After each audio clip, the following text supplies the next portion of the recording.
Please answer that again and speak louder, but I do. So if you raise your hand, court officer will come over and let me know, and we can make sure that happens, all right? So I remind counsel to keep their voices up, and you've been doing a great job of moving out of the way of the jurors toward the end there, so please continue to do so. All right, is Ms. Albert here?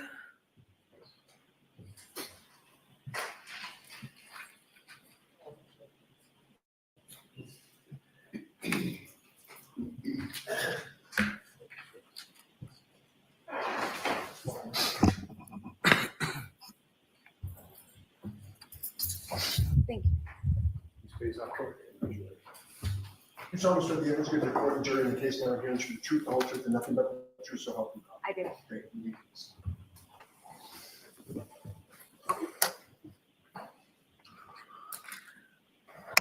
Okay, I'm just going to remind you, keep your voice up, please, Ms. Albert, I will. okay? All right, Ms. Giannetti? Thank you, Your Honor.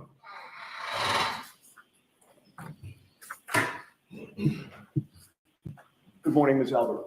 Good morning. Ma'am, you will recall yesterday, I broached the topic with you of how often you and Courtney Proctor speak to each other over the phone. Do you recall that line of questioning? Yes, And when I asked you to describe the frequency of those phone calls, I didn't put any words in your mouth, did I? I didn't suggest how frequently they were. You came up with the word. I don't really. Well, let me put it this way. When I asked you how often you talked to Courtney Proctor, you could have chosen any word in the English language to answer that question, correct? Correct. What was the word that you chose? Not often. I don't remember, How about honestly. rarely? Rarely. Yes. That was your word, correct? It could have been. I don't really recall. I don't recall. You don't recall telling this jury yesterday that when I asked you about how often you spoke to Courtney Proctor by phone, you said, well, rarely. I don't remember. What is your definition of rarely? Not daily. Not daily. Not. Yes. Once in a blue moon? No. Rarely doesn't mean to you 67 phone conversations within a 7-month period, does it? A 67 time period in how many? 8 months? In about 7 months, 67 times. It's not a lot. I wouldn't think it's a lot in 7 months. 3 times in one day? Is that rarely? No, but I'm not. That wasn't every day. I would. Okay, well, when you left the stand yesterday, did you log into your account or check any old bills to confirm those 67 calls? No, I did not. Did you speak to Mr. Lally about those 67 calls after we broke yesterday and before you took the stand today? I don't believe so. No. Did you call Courtney Proctor in one of those rare occasions? Yesterday? No, I did not. This morning? No, I did not. Were you curious as to whether or not you had actually called her those 67 times? Objection. Sustained. All right. In any case, regarding all of those 67 phone calls from February 1st until September 6th, do you maintain that during none of those calls or any portion of those calls did you and Courtney Proctor discuss the investigation into the death of John O'Keefe? I do not remember. Do you deny discussing that investigation? I don't deny, but I do not remember. All right. Well, you admitted yesterday, after having seen the records, that you spoke with Michael Proctor's sister for 12 minutes on February 1st of 2022. Do you recall that? I don't recall the conversation. No, I don't. It was a long time ago. I'm sorry. I don't mean to interrupt you. Finish your answer. I'm sorry. It was a long time ago. I just don't remember. Okay. But my question is, after seeing the records, you saw the phone call for over 12 minutes, correct? Correct. And you also remember that that was the very day that the police arrested Karen Reed for this case, correct? Correct. The arrest of Karen Reed on February 1st was pretty big news in Massachusetts, correct? Objection. Sustained. You had seen that arrest all over the news, correct? Correct. So you certainly, given the day and the fact that it was February 1st and my client was arrested that day and you're talking to the lead investigator's sister, the subject of Karen Reed's arrest had to have come up, right? Objection. Sustained, ask it differently. You certainly mentioned my client's arrest with Courtney Proctor on the very day that she was arrested and you were talking to Courtney, correct? Correct.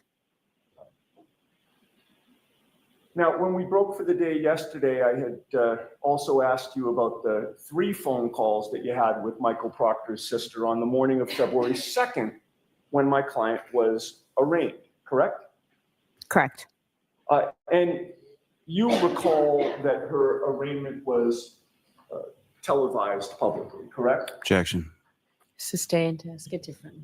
You saw her on the news being arraigned, correct? Correct.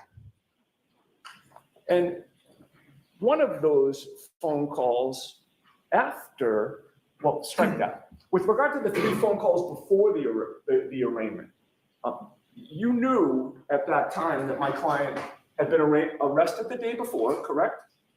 Correct. And you knew she would be arraigned in court that morning, correct? Correct. Certainly, when you were talking to Michael Proctor's sister on February 2nd, before her 9 o'clock arraignment, you were discussing the 9 o'clock arraignment, correct? Can you repeat the end of that, please? Sure. On February 2nd, the day that my client was scheduled to be arraigned in Stoughton District Court, we're talking about the 3 phone calls that you made to Michael Proctor's sister before that arraignment that very day. And my question is, certainly you were discussing the fact that she was about to be arraigned, correct? Objection. Sustained, ask it differently, Mr. Did the subject of Karen Reed's arraignment come up in any of those 3 calls on February 2nd, the day she was going to be arraigned, before her arraignment? I don't remember exactly. What about the 27-minute phone call that you had with Courtney Proctor at 10:58 a.m. that same day after my client was arraigned in court? Did you discuss the arraignment that had just happened? I do not remember. You had already testified that by 2022, you were no longer babysitting for Courtney Proctor's kids, correct? I wasn't babysitting regularly like I was before. So is it your testimony that you happened to be talking about babysitting on February 2nd for 27 minutes, the same day that my client was arraigned in Stoughton District Court? I don't remember what I was talking about. It could have been about the kids. It could have been about anything. I don't remember. Sure. And certainly it could have been about the publicly televised arraignment that had just occurred, correct? Objection. So I'll allow this and then let's move away from this, okay? Can It- you answer that? Yes, it could have been. Yes. Did you tell Courtney Proctor during any of these 67 phone calls that you were a witness in her brother's case? I don't remember. Okay. Ms. Albert, you were at the waterfall on the night of January 28th, correct? Yes. And you also went to 34 Fairview on the morning of January 29th. Yes. Yet, as of the date of these phone calls that we've discussed so far, the February 1st and the February 2nd, multiple phone calls, Trooper Proctor still had not interviewed you, correct? Correct. You were finally interviewed by Trooper Proctor on February 10th, about 13 days after John O'Keefe was found dead on Brian Albert's lawn, correct? Correct. And you told Courtney Proctor that you were nervous to speak to her brother, Trooper Proctor, about this case. Do you remember that? I do not remember those exact words, no. All right. But you were nervous to speak to him, correct? Of course, I was nervous in general for a police interview. I mean, I don't know someone who wouldn't be. Were you worried that one of Trooper Proctor's colleagues might ask to speak to your son, Colin, about what had happened on the 28th and the 29th? Objection. Was I nervous they would ask my son? Yeah, were you nervous that one of the investigators in this case might approach your son to ask him about his whereabouts? No, All right. In any case, you were interviewed at 5:30 p.m. on February 10th, correct? correct. Where did that interview take place? At my home in Canton. Who was present for that interview? Me, my husband, Trooper Proctor, and Trooper Bukaki.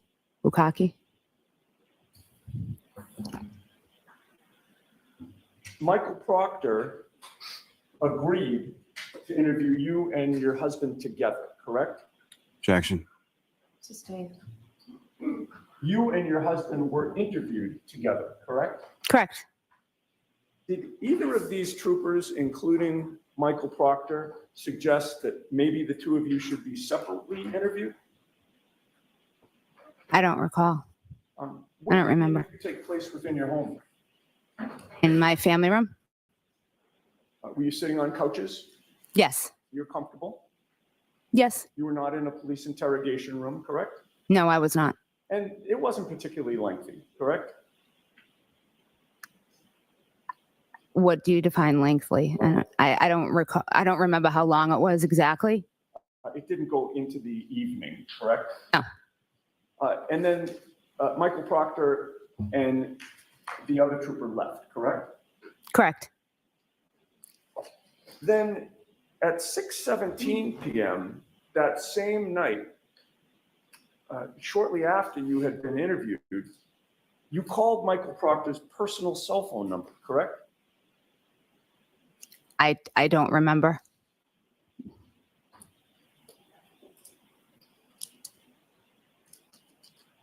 Let me have a moment. Okay.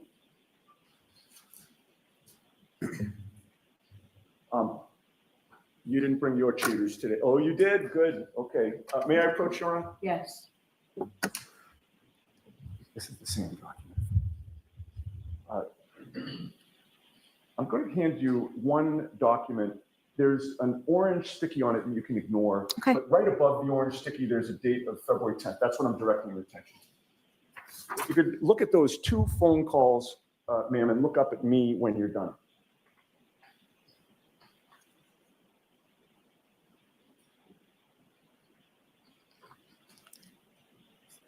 If I may approach. Yes. Did that refresh your memory about those two phone calls on February 10th? I mean, I just read them, but I don't remember. Okay. You called Trooper Proctor at 6:17 p.m. and it appears to be a 5-second phone call. Did you see that? Objection, Your Honor. Sustained. Do you recall that Trooper Proctor called you back that same day at 6:21 p.m. and that you spoke for about 4 minutes? Objection, Your Honor. Sustained. Do you deny speaking to Trooper Proctor for 4 minutes when he called you from his personal cell phone on February 10th of 2022 after you had been interviewed that day? No, I don't deny it, but I don't remember it.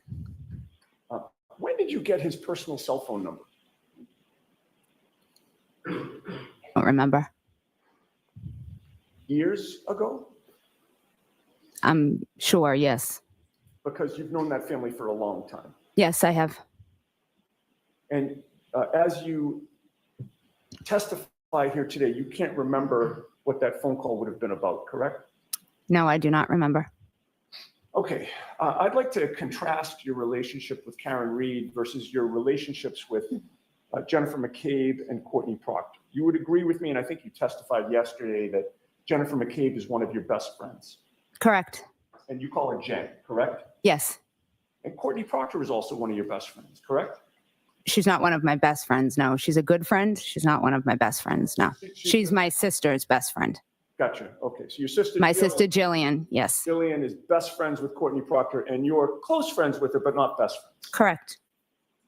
But you really only knew Karen Reed as John O'Keefe's girlfriend, correct? Correct. She was just an acquaintance of yours. Yes. There are no photos of you in a hot tub together, right? You and Karen Reed?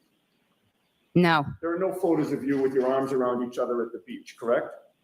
No. You've never been to a baby shower with Karen Reed, correct? Objection, Your Honor. Sustained. You didn't have any contact with Karen Reed while you were growing up, correct?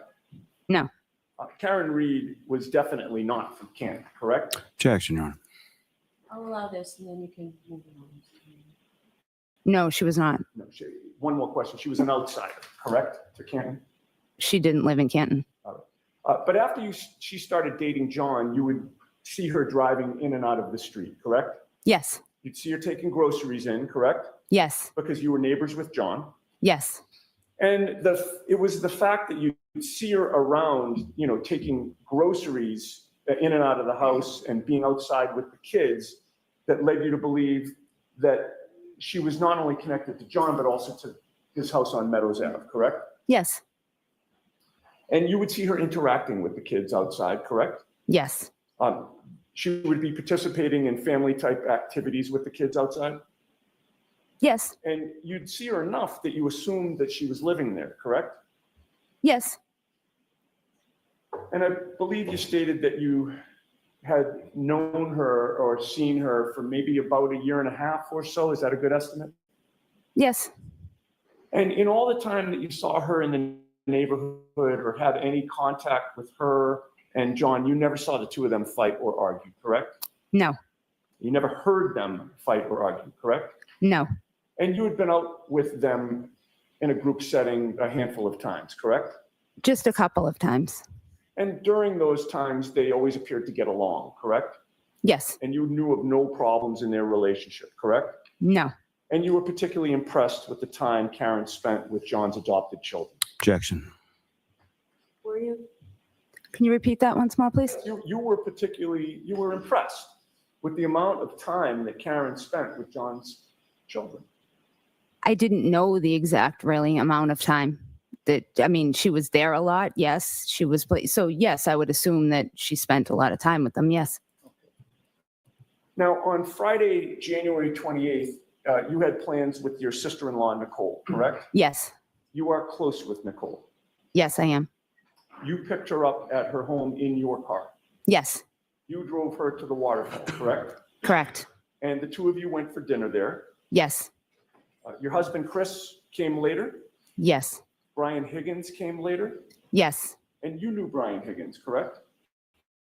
Yes. I'm going to stop you for one Yes. second.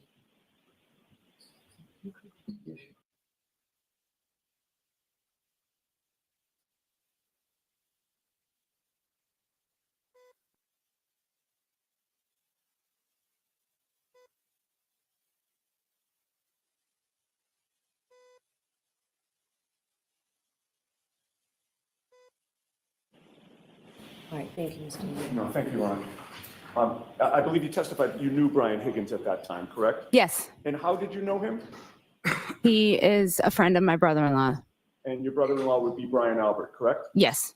And by the way, when I just asked you that question about how you knew Brian Higgins and what his relationship was to Brian Albert, you didn't hesitate to say that they were friends, correct? Correct. It was very clear that they were friends, correct? Correct. In fact, the two of them arrived at the bar together, correct? Yes. And it didn't surprise you to see the two of them together, correct? No. Karen and John came sometime after that, I believe shortly after that. Yes. and they walked over to your table. Yes. And then John kind of came up from behind you and sort of in a joking way, dug his finger into your shoulder Correct. Yes. and essentially said, what's up? And that was about it. And he went on, correct? He said, what's up, and made a joke. And And the joke was, given the fact that you and your husband moved from the neighborhood, they decided to hold a block party. correct? Yes. And John was the same jokester he always was, correct? Correct. Yes. And you had some contact with Karen while you were at the bar before you had to leave because of the migraine, correct? Correct. And she was just very bubbly that night, correct? Correct. That's just her personality as far as you could see, correct? As far as I knew, yes. You didn't know her that well, but that's how she always was, correct? Correct. And you left the waterfall at around 11 o'clock, your best memory? A little after 11. And it was a particularly bad migraine that night? Yes. And the loud music didn't help you out at all? Not at all. And you drove home? Yes. Now, when you got home, your son Colin was not there, correct? Correct. He was not out with you at the waterfall. Correct. He was out that night, correct? Yes. And you knew that he stops by your sister-in-law Nicole's house quite a bit, correct? Yes. He's very close to Nicole and Brian's kids, correct? Correct. He's also very close to his aunt and uncle, Brian Albert and Nicole Albert, correct? Correct. So you would have gotten home maybe shortly after 11:10 p.m. approximately? Around 11. Yep. Around that. And that was when you entered an empty house, correct? My son Dylan was home. Oh, Dylan was home. Yes. But Colin was not. He was not. And Colin did not come home at 11:30, correct? Correct. He did not come home at 11:45, correct? Correct. And when the clock turned midnight, he still wasn't home, correct? Correct. Now, at some point, your husband Chris came home, correct? Yes. You testified on direct examination that Chris came home at 12:10 a.m. on January 29th. That's what time I believe he did. Yes. Okay. That 12:10 a.m. time, did you discuss that precise time with anybody prior to taking the stand yesterday? No. Was that coordinated with anybody such that your husband and you gave the same time at 12:10 a.m.? No. With the court's permission, I'd like to play the waterfall Gully video. I think it's exhibit 53, just that portion, 12. Okay.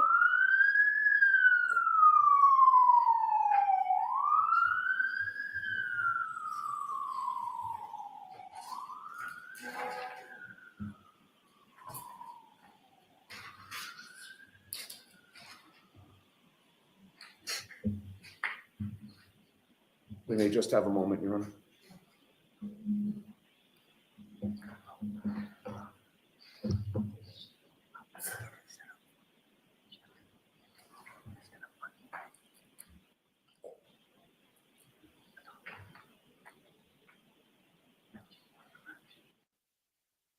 I'm going to allow my colleagues some time to find this, and I'll move on with my questioning in the meantime. We can have the lights on again.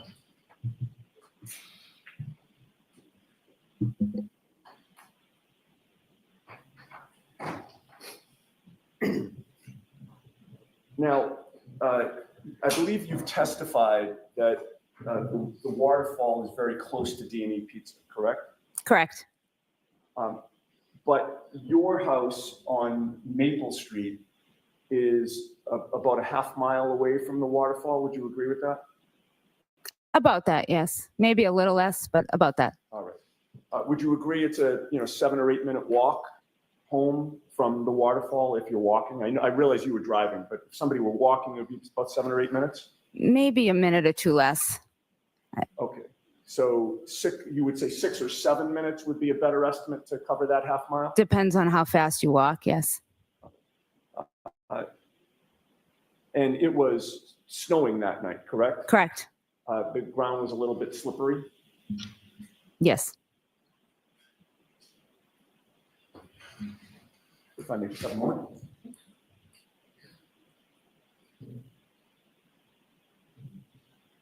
If I could have the lights dimmed again. This is the exhibit I'd like to show you, ma'am. And you can, if you can pause for 1 second. Do you recognize what's depicted in that video? Does that appear to be the waterfall? Yes. Okay. And do you see the time?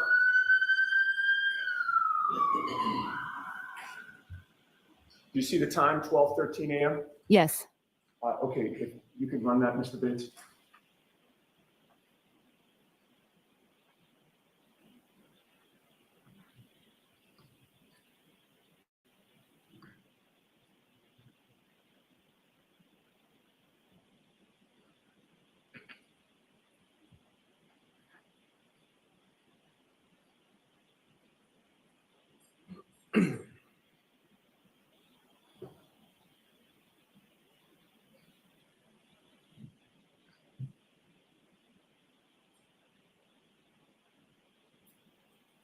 All right, can you pause it there? I am going to direct do you see where it says CH3? Yes. And you see the timestamp up the top, correct? Yes. Between those two markers on the video, you're going to see somebody walking by. I'd ask you to pay attention for the next, 6 seconds or so. Right.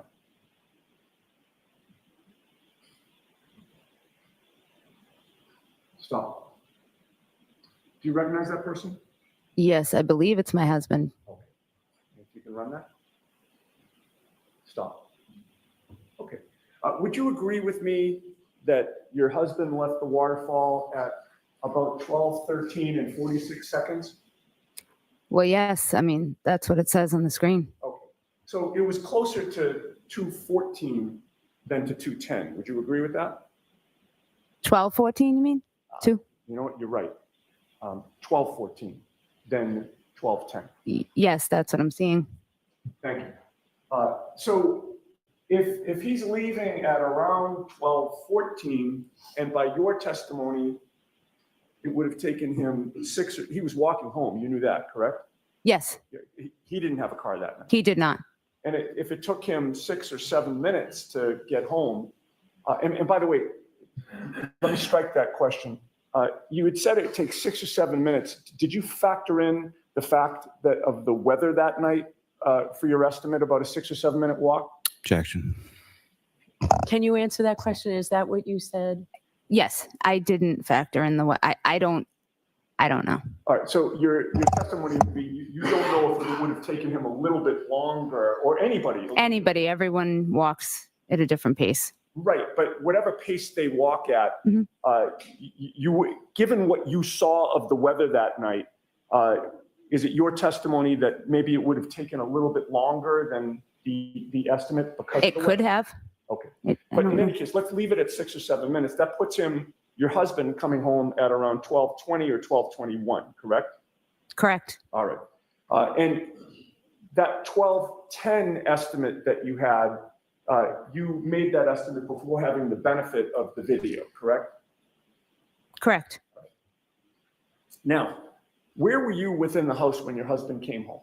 In my room, Bedroom? upstairs in my bedroom. All right. And you share a bedroom with your husband. Yes. And when was the first time that you saw him within the house? He came up to the bedroom. Okay, so you were in the bedroom and you see him appear in the bedroom. Correct. Did you hear the door open way down on the first floor? Yes. Okay. And it would have taken him maybe about a minute to get upstairs. It wasn't very long. It wouldn't be very long, no. Okay. And when he got upstairs, you noticed that he was in wet clothing, correct? Yes. He appeared to be cold. Yes. And he got undressed, correct? Yes. Did he brush his teeth before bed? I think he got right into bed. Okay, so you didn't see him brush his teeth or wash up. No. And were you in the bed when he came into the bed to go to sleep? I was sitting up in bed, yes. Were you reading or watching TV? I was just sitting up in bed praying for my headache to go away. Oh, okay. The migraine was still really Yes. bothering you. And you were suffering at that point. Suffering? I had a headache. Well, yeah, but a migraine headache, I would Yeah. imagine. It was a headache, but I took medicine and I was waiting for it to get waiting better. to kick in. Yes. Okay. And that's sort of what you were concentrating on. It's really kind of hard to read or watch TV or concentrate on anything when you have a migraine, right? Okay. Yes. Now, you would agree with me that your husband Chris was asleep when Colin came home, correct? Correct.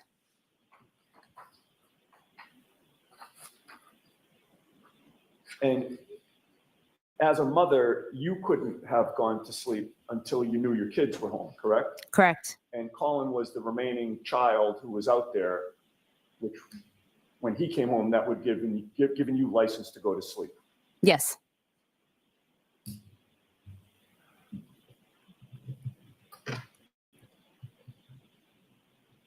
Now, at the time that Colin came home with Chris sleeping, it's fair to say this was just an ordinary weekend night, correct?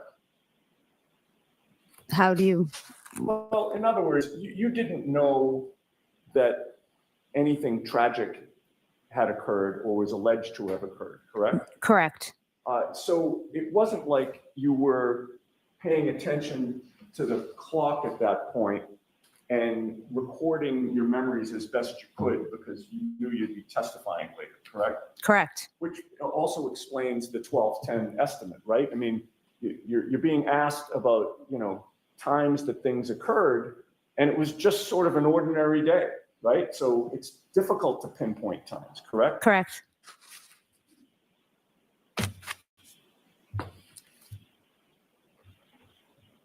Okay. Now, directing your attention to the next morning, you missed a phone call from your best friend, Jennifer McCabe, correct? Correct. And you believe that phone call, I think according to your memory, yesterday came in at 5:55 p.m., correct? I'm sorry, 5:55 a.m., correct? Correct. That was the time that you gave Mr. Lally when he asked you the question on direct examination, correct? Correct. And you were able to recall that time nearly 2 years later, correct? Yes. But regarding the 67 phone calls between you and Courtney Proctor that happened after that, you're not able to recall any of those, correct? I just don't remember them. All right, in any case, January 29th was your nephew Brian Albert Jr.'s birthday, correct? Yes. That's why you went to 34 Fairview at 8:30 in the morning, correct? Yes. And when you pulled into the driveway, there was nothing unusual to you, correct? Correct. This was just your brother-in-law Brian and your sister-in-law Nicole's house with snow around, correct? Yes. There were no police on scene. No. There was no tent protecting the front lawn, correct? Correct. No crime scene tape stapled anywhere or taped anywhere, correct? Correct. Nobody appeared to be standing guard over the front yard, correct? Correct. You didn't see any shard of glass, right? No, I did not. You didn't see 45 pieces of tail light strewn about the lawn, correct? Correct. In fact, you didn't see any pieces of tail light, correct? I don't recall seeing anything. And you didn't suspect that 34 Fairview was a crime scene, correct? Objection. Sustained. There was nothing that prevented you from walking all over that front lawn, correct? Correct. It was still snowing out? Yes.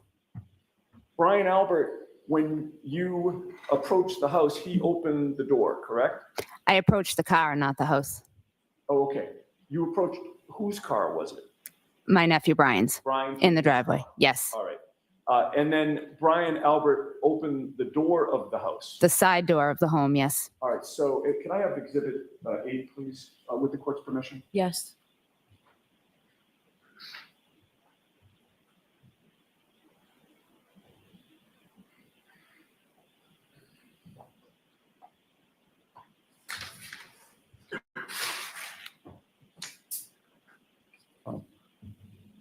Could we zoom in just a little bit? That's good.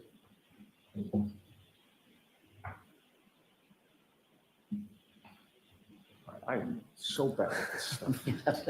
Jeez. Oh, thank you. You're welcome. All right. That I'm highlighting now is the front door to the house, correct? Yes. And if we move along Exhibit 8 to the right, is that the side door? Yes. And that's the door that Brian Albert appeared from? Yes, And you were able to see him from the outside of the house, correct? yes, And you were over to this area? yes. Do you recall, is it one of those two cars that's in Exhibit 8 that you approached with the Dunkin' Donuts?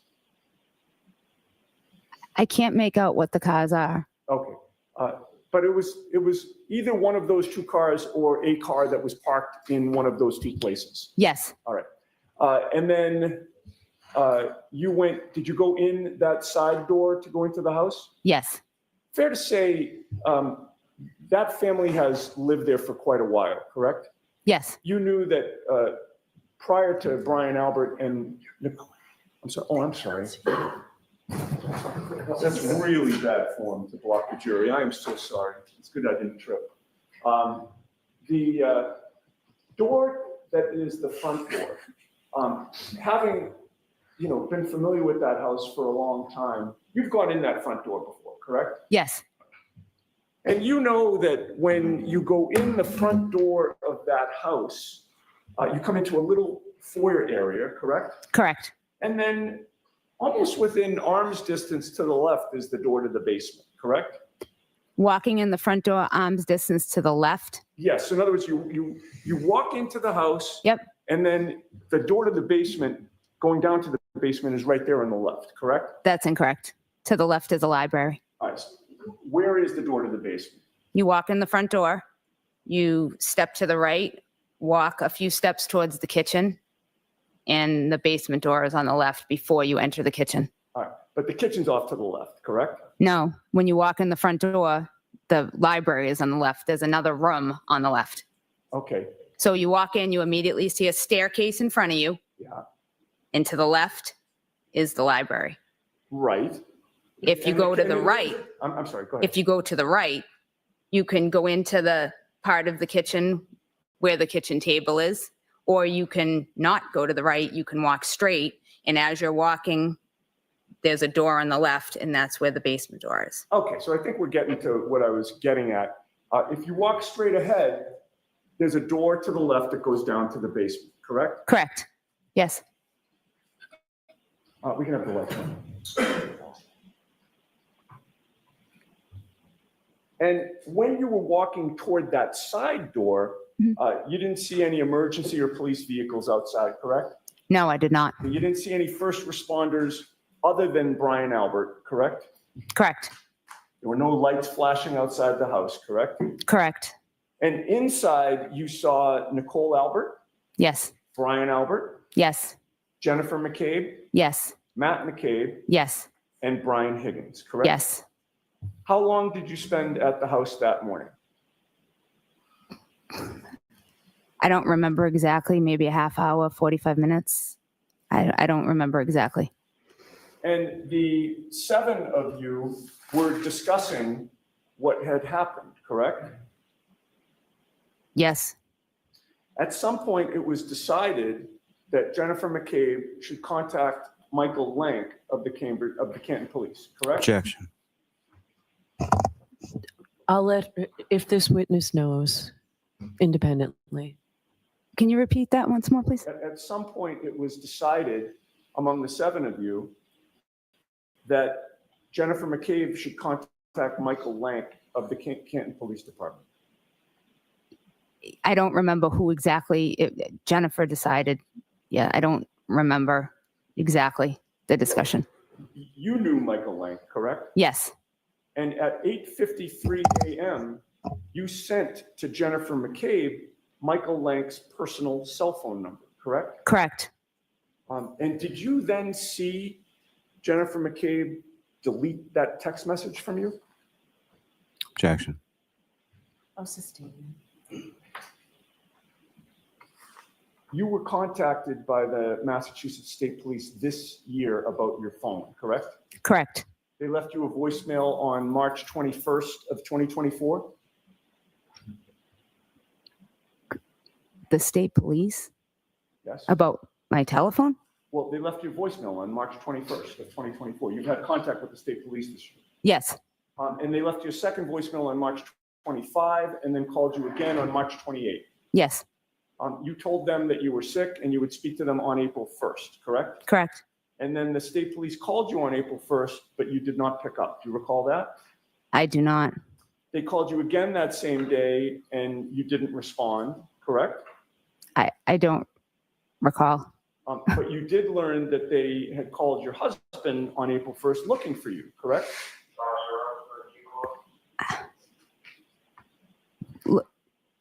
I don't recall. All right. After speaking with your husband, you texted the Massachusetts State Police on April 1st, correct? I think around that, I don't know the exact date. All right. And you finally met with the Massachusetts State Police on April 3rd of 2024, correct? I would assume, I don't know the exact date, but yes, And during that meeting, the state police looked through your phone for contact that you would have had with Mike Proctor, correct? correct. Did they seize your phone? No, they did not. Did they tell you that they had a search warrant for your phone? No, they did not. Did they take it back saying that they had to give it to some experts to do an extraction? Objection. Sustained. They just looked through it after you handed it to them, correct? Correct. Then they gave it back. Yes, Now, with regard to your contact with Karen on January 28th, it was clear to you that Karen did not appear to be under the influence, correct? correct. You didn't see her stumbling, correct? Correct. You didn't see her swaying. Correct. She was not unbalanced. No. She was not slurring her words. No. She was not talking gibberish. No. She was engaging in normal conversation, Yes. and she held the conversation perfectly fine. Yes. She appeared to be under control, correct? Yes. She was affectionate with John that night. Objection. I'll allow it. I didn't come in contact with them like that. Well, the two of them certainly were not arguing. No, not that I saw. You didn't see any tension between them, correct? No. And I mean, given your family's connection to law enforcement, you would not knowingly let someone drive a car if they were under the influence, correct? Objection. Sustained.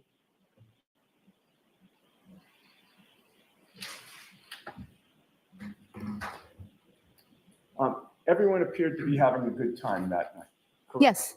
And that included John and Karen, from what you could see, correct? For the 10, 15 minutes I was there, yes. Okay. Now,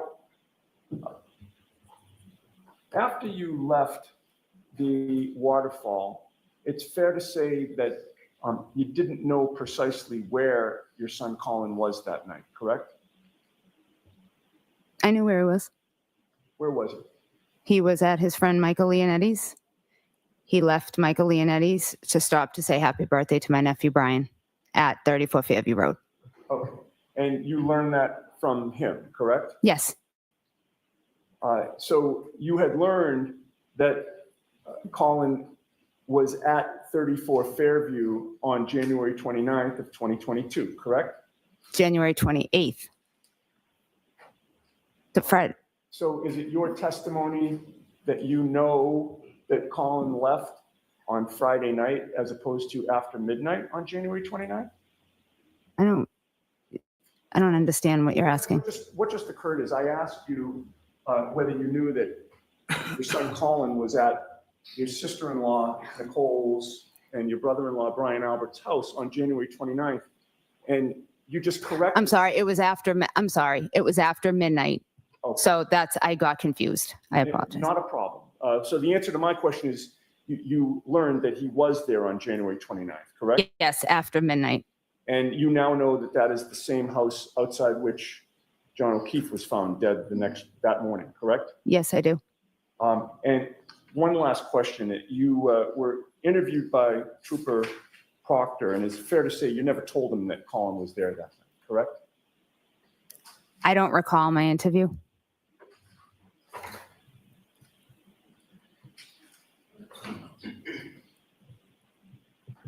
I have no further questions. Thank you. All right, Mr. Malley? Just briefly on.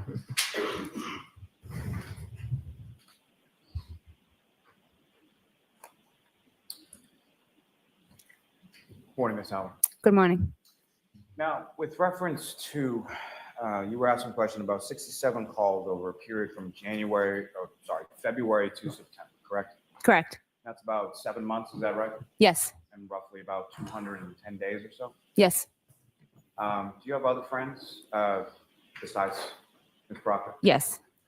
And versus some of your other friends, as far as those phone calls, 67 times over 210 days, is that more so, less so, or on average with? Less so. And at no point in time did you speak to Ms. Proctor that you recall about this case or talk to Mr. Proctor outside of that interview? Correct. In the interview that you had with Trooper Proctor, there was another trooper present, correct? Yes. And you would just ask some questions about meeting with some other troopers this year in 2024, correct? Correct. Okay, fair to say none of those troopers was Trooper Proctor, correct? Correct. And also wasn't the trooper that was with Trooper Proctor when you spoke to him. Correct. And they asked you questions. You had at least 2 interviews with them, is that correct? Correct. And you voluntarily went to those interviews? Yes. You answered their questions? Yes. They asked for your phone? Yes. When I was sitting there, they looked at my phone. Yes. So they asked for your phone, you provided your phone? Yes. Voluntarily, nobody threatened you with a search warrant or anything like that? No.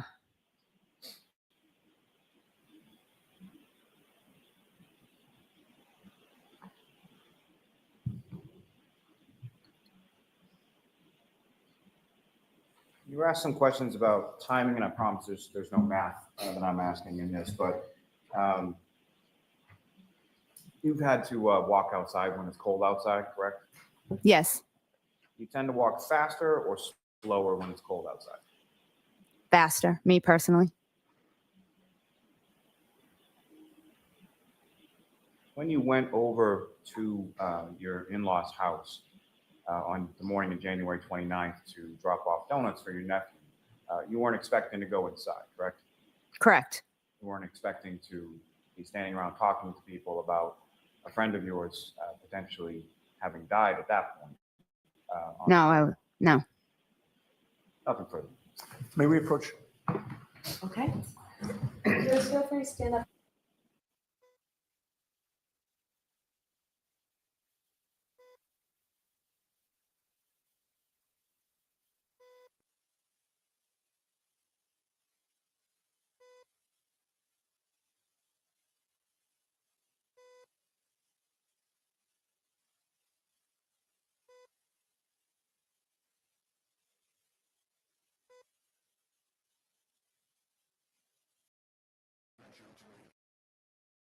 Mr. Carney, want to sit with you? I think he's okay right there, Okay. if that's all right, Your Honor. All right. So Commonwealth, so I do want to say a question before we begin. Commonwealth, in your motion to exclude an individual charged with witness intimidation in connection with this case from the courtroom during the testimony of certain witnesses, before we begin, are you advancing the concerns of the DA's office or the concerns of the witnesses themselves, or both? Both, Your Honor. Okay, Judge, so, if I may, I'm sorry to jump in, but just if I may, I Sure. do have what I think is a pretty substantial procedural objection. okay, Maybe I'd ask that you sort of just make a quick bifurcation of the issues here, and we can address the procedural issue before we get into the substance of the motion, sure, I'll hear you. if we could. Thank you very much, Your Honor.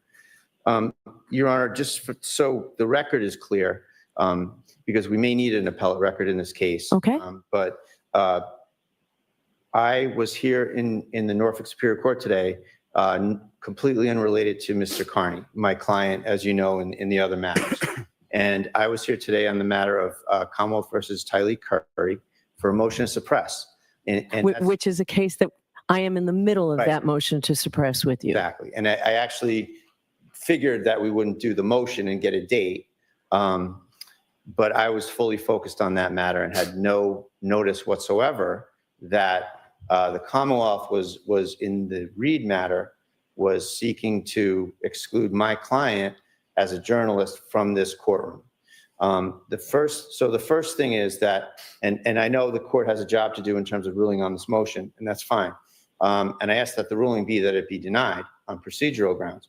The procedural grounds are, Judge, that there's been no service of process whatsoever on a case where the government is seeking to essentially trample all over my client's First Amendment rights as a journalist. On 15 minutes notice. You know, I know you gave me the thing 15 or 20 minutes ago. And it's more than a half an hour, but I understand. All right, well, you get the point. So, you know, this is not something that I can process and absorb and make any sort of cogent arguments on the merits of the motion on that time period. I'm sure that the court respects that. I'm trying to address it as best I can, but I think that the procedural issues here should control. And here's the procedural situation, Your Honor, that the government filed this 6-page motion. There's a footnote 2 that refers to them serving this motion on May 8th to the Associated Press. Why they couldn't just pull up my email and serve me is an open question that I'd like an answer to in open court. So they can serve the AP 2 days ago, but they can wait and not even serve me with the motion when I get here to court today on a completely unrelated matter, I might add. So there's some funny business going on here. And, you know, there's been nothing but funny business from where I sit from the Commonwealth on Mr. Carney's matters. And here we go again. So I don't appreciate that from counsel, from the Norfolk County DA's office, number one. Number two, Your Honor,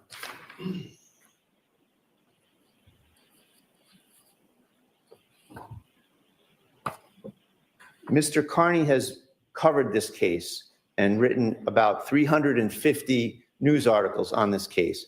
He has developed evidentiary scoops on this case that have added to the quantum of evidence in the matter. He's never caused a problem. He wishes to be in the galley of journalists like everyone else and cover the case. There's never been a problem whatsoever. This is more personalized retaliation from the Norfolk County DA's office against Mr. Carney. Another point, Your Honor, is that this matter, as far as the Commonwealth is concerned, is res judicata ×2. Judge Krupp in this very court addressed this exact issue about Mr. Carney covering this matter, being in the courtroom with witnesses that had a stay-away order. All the same people that the government is trying to have another bite at the apple with here. All these people, this was adjudicated fully with the special assistant DA before Judge Krupp, and Judge Krupp ruled against the Commonwealth. Judge Krupp said that Mr. Carney was able to be in the courthouse covering this case regardless of any of these witnesses in the stay-away order. The stay-away order was exempted from Mr. Carney's presence in the courtroom, rather, was accepted from the stay-away order. Okay. So this is done. This has been adjudicated. It's been adjudicated again, Your Honor, by Judge Pomerol across the street in the district court. One of these people associated with Mr. Carney's detractors, Ms. Gattani, has taken up with the Commonwealth and sought charges and sought a restraining order against my client. And Judge Pomerol recently, as recently, I think it was a couple of weeks ago, we were across the street, Your Honor, seeking to vacate the order under the doctrine of unclean hands because this plaintiff keeps trying to contact my client while under a restraining order. Putting that aside, the ruling in that matter, Judge, was another ruling in support of Mr. Carney's First Amendment rights. It was another ruling that said Mr. Carney was not subject to the restraining order in any court of the Commonwealth. And the reason we brought that motion, Your Honor, was because these same witnesses that the government here is, again, trying to advocate for their own personal issues, those same witnesses somehow took up with this plaintiff across the street, Ms. Gattani, brought her to court here in prior Reed proceedings to kick out Mr. Carney, because at the time she had an operative order against him.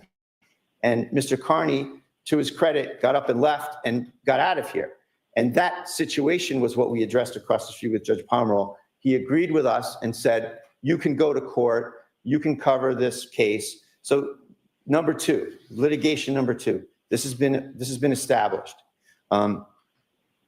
Mr. Carney followed all proper channels. We worked with the SJC media office. He has a press pass. He's doing everything in accordance with all of the rules and regulations that are in place. He's been harassed, and we have it on video, by other so-called journalists on this case at the steps of the courthouse. And he just wants to be here. He doesn't want to be an issue in this case. He wants to sit here and cover the case. He's done his job. He wants to watch the trial unfold. And he has an absolute fundamental First Amendment right to do so within the confines of this courtroom and within the confines of time, place, and manner restrictions. He's followed everything, and he's here. We've gone through all of these hurdles, Your Honor, and Mr. Carney triumphed, as he should, because it's the First Amendment that needs to triumph here, not any particular person. And that's what he's doing. And there's absolutely no reason for the government to sneak behind my back to interfere with his First Amendment rights. It's outrageous. And on procedural grounds, I ask you to deny the motion for all of those reasons. And if the court has some hesitancy to do so with respect to these procedural issues, I ask that you set a date give me 7 days or so that I can properly respond to this motion on the merits of whatever's in these 6 pages of the motion that I haven't been able to look at. So thank you for hearing me, Your Honor. All right, sure. And you wanted a response to your question from Mr. Lally on why you were not served, but the Associated Press was served. That's correct. So if you talk about that in the procedural part of this, Mr. Lally? Yes, Your Honor. Simply put, Mr. Bradel, neither Mr. Bradel nor Mr. Kearney are parties to the case. I can't presume that Mr. Bradel's representation on one criminal case is going to extend to a motion of which he would be at best a third party on a separate criminal case. We are required under the SJC rules to serve it upon the Associated Press, which we did. Okay. So I think that's your record now, Mr. Bradel? Thank you. Okay, on the procedural issue, okay? We have a jury out. I do want to address the merits of this as best we can. And Mr. Bradel, at the end of this hearing, whatever I end up doing, if you want to come back and readdress it when there's more time, depending on how I rule, I'll give you the opportunity to do so. But I have to get this trial moving at Sure. this point, one way or the other. So I'm going to hear the Commonwealth on their motion. Then I'll hear you, Mr. Bradel, to the extent that you can respond. Okay? All right. Mr. Lally, I'll hear you on your motion. Your Honor, very shortly, very simply put, this is an instance in which the Commonwealth is not asking that Mr. Kearney not be allowed to cover the case or that he not be allowed to watch the trial. What we're requesting is a partial closure of one individual. And the legal standard for that is essentially a substantial reason. Substantial reason, Your Honor, being that Mr. Kearney has been indicted and has open cases for intimidating witnesses, specifically witnesses in this case. He has confirmed statements indicating publicly that his actions that he's taken in regard to those indictments were to prevent the case from ever going to trial and to intimidate those witnesses.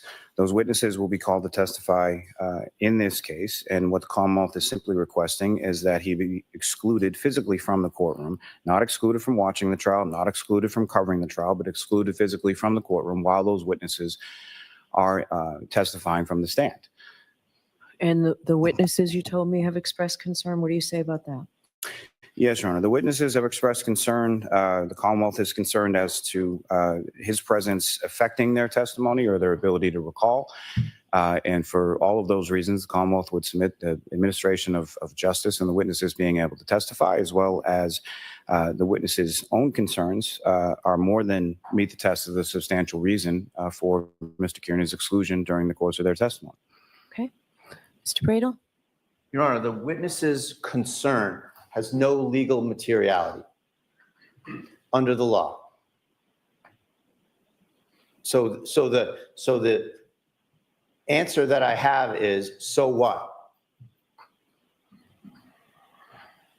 The witness's concern, where does that fit into the law here, Your Honor? This matter's been adjudicated twice. Mr. Carney has the right to speak on the case. He's gone through all the proper channels to be here. He is not in any way wants to or is trying to make any issue of his presence here. And he's just trying to cover the case as best he can. And this is just a personal vendetta that's been carried out by the Norfolk County DA's office against Mr. Carney. And, you know, this is where the court needs to hold the line on the First Amendment. You know, this witness intimidation statute, Your Honor, is an absolute abomination.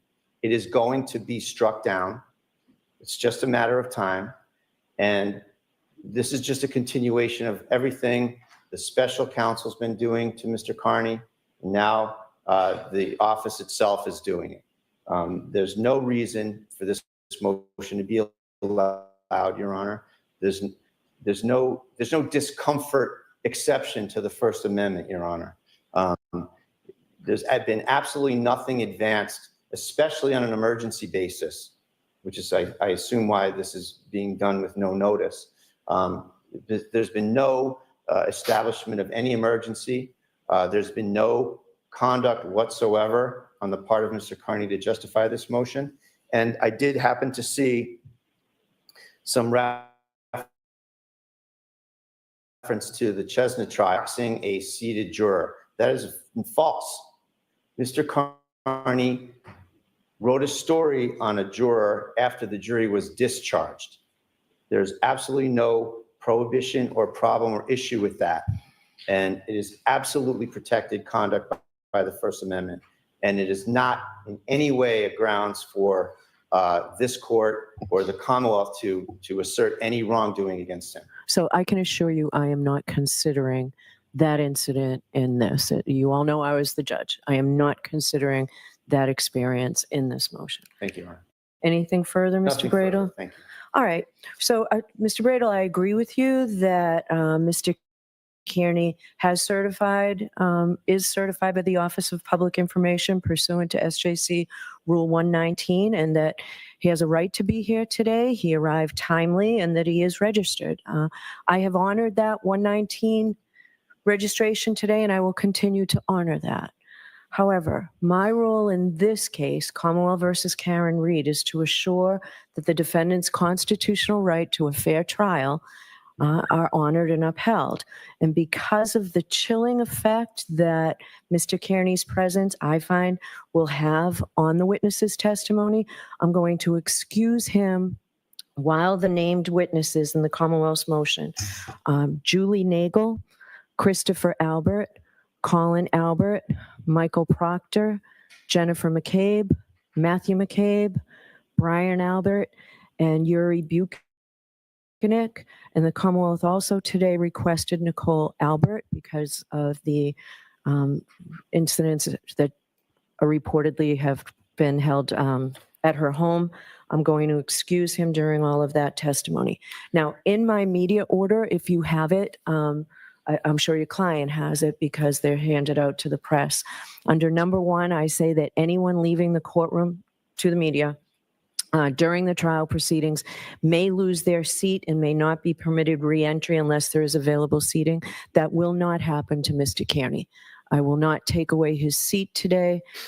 For other witnesses who are not subject to this order, that seat will remain empty. No other person of the media will be able to take that seat in his absence.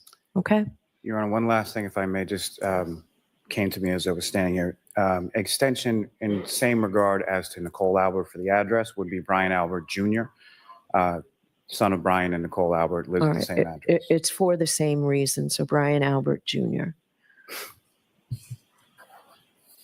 All right. So those are my findings, Mr. Bradel. It should give you enough to seek appellate action if you wish. Okay? All right. Thank you for being here. All right. All right. So I'll take a short recess. We can bring counsel back in and Ms. Reed back in, and we'll proceed with the trial. Court, all rise.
Can you raise your right hand, please? You solemnly swear the evidence you give the court and jury in the case now hearing should be the truth, the whole truth, and nothing but the truth, so help you God. Thank you.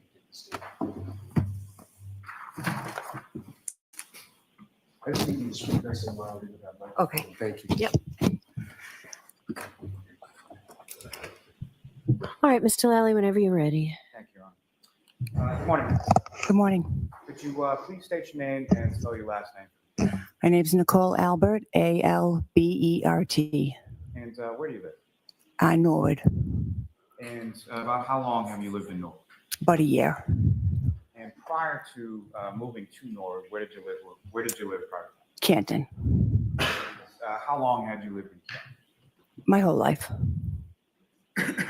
Now, the specific address, where did you live in Canton prior to your move to Norwood? 34 Fairview Road, And how long did you live at that house? about 12 years. And are you married, ma'am? Yes, What's your husband's Brian Albert. name? Does he work? He's retired from the Boston Police, About how long was he an officer with Boston? about 30 years. And do you have children? Yes, we have 5. And how old are your 5 children? My oldest daughter is 28, and then I have a son who's 25. I have another son who's actually 23 today.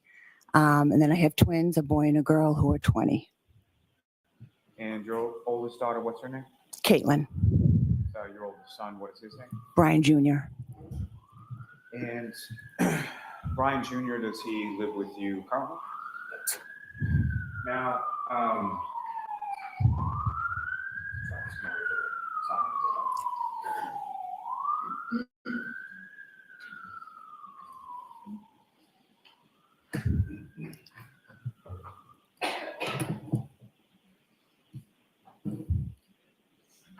your other children, do they live with you as well?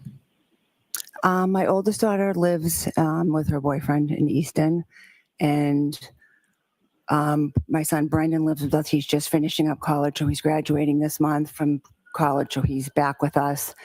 My twin daughter, goes to college, so she's home now for the summer, but she has an apartment in Bridgewater. And then the twin boy is in the military, And which branch is he? the Marine Corps. Now, if I could turn your attention to January 28th, 2022. Do you recall that day? Mhm. And do you recall what day of the week that was? It's a Friday. And at the time of January 28th, 2022, did you work? Yes, I've been a part-time lunch lady for about 9 years. And you since retired, is that correct? I'm sorry. You've since retired from that? I haven't retired. I just didn't go back this past year, but And around that date of, so January 28th, 2022, what, if any, significance was the next day of January 29th? January 29th was my son Brian Jr.'s 23rd birthday. And over the course of that week, sort of leading up into the weekend, what, if any, plans did you make with reference to your son and his birthday? He had mentioned he was going to get together with some friends on the Saturday night, the 29th, for his birthday. And I had said, okay, well, maybe Friday night, if anyone's around, any of our aunts or uncles or anyone, maybe we'll take you out, just local for some apps and drinks or something.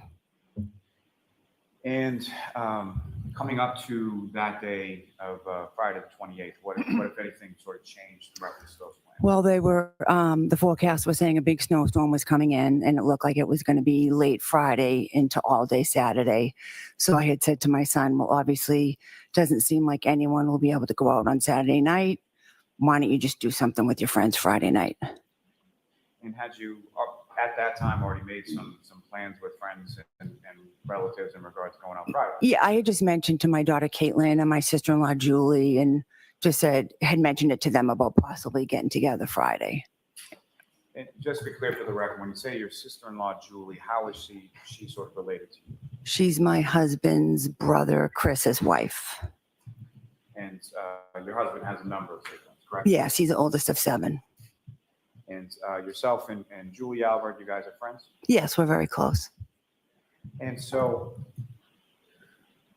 also just one last question, sort of leading up through the course of that week, where did your husband Brian go? Sort of last minute, I believe it was Thursday of that week, he went to New York for a funeral.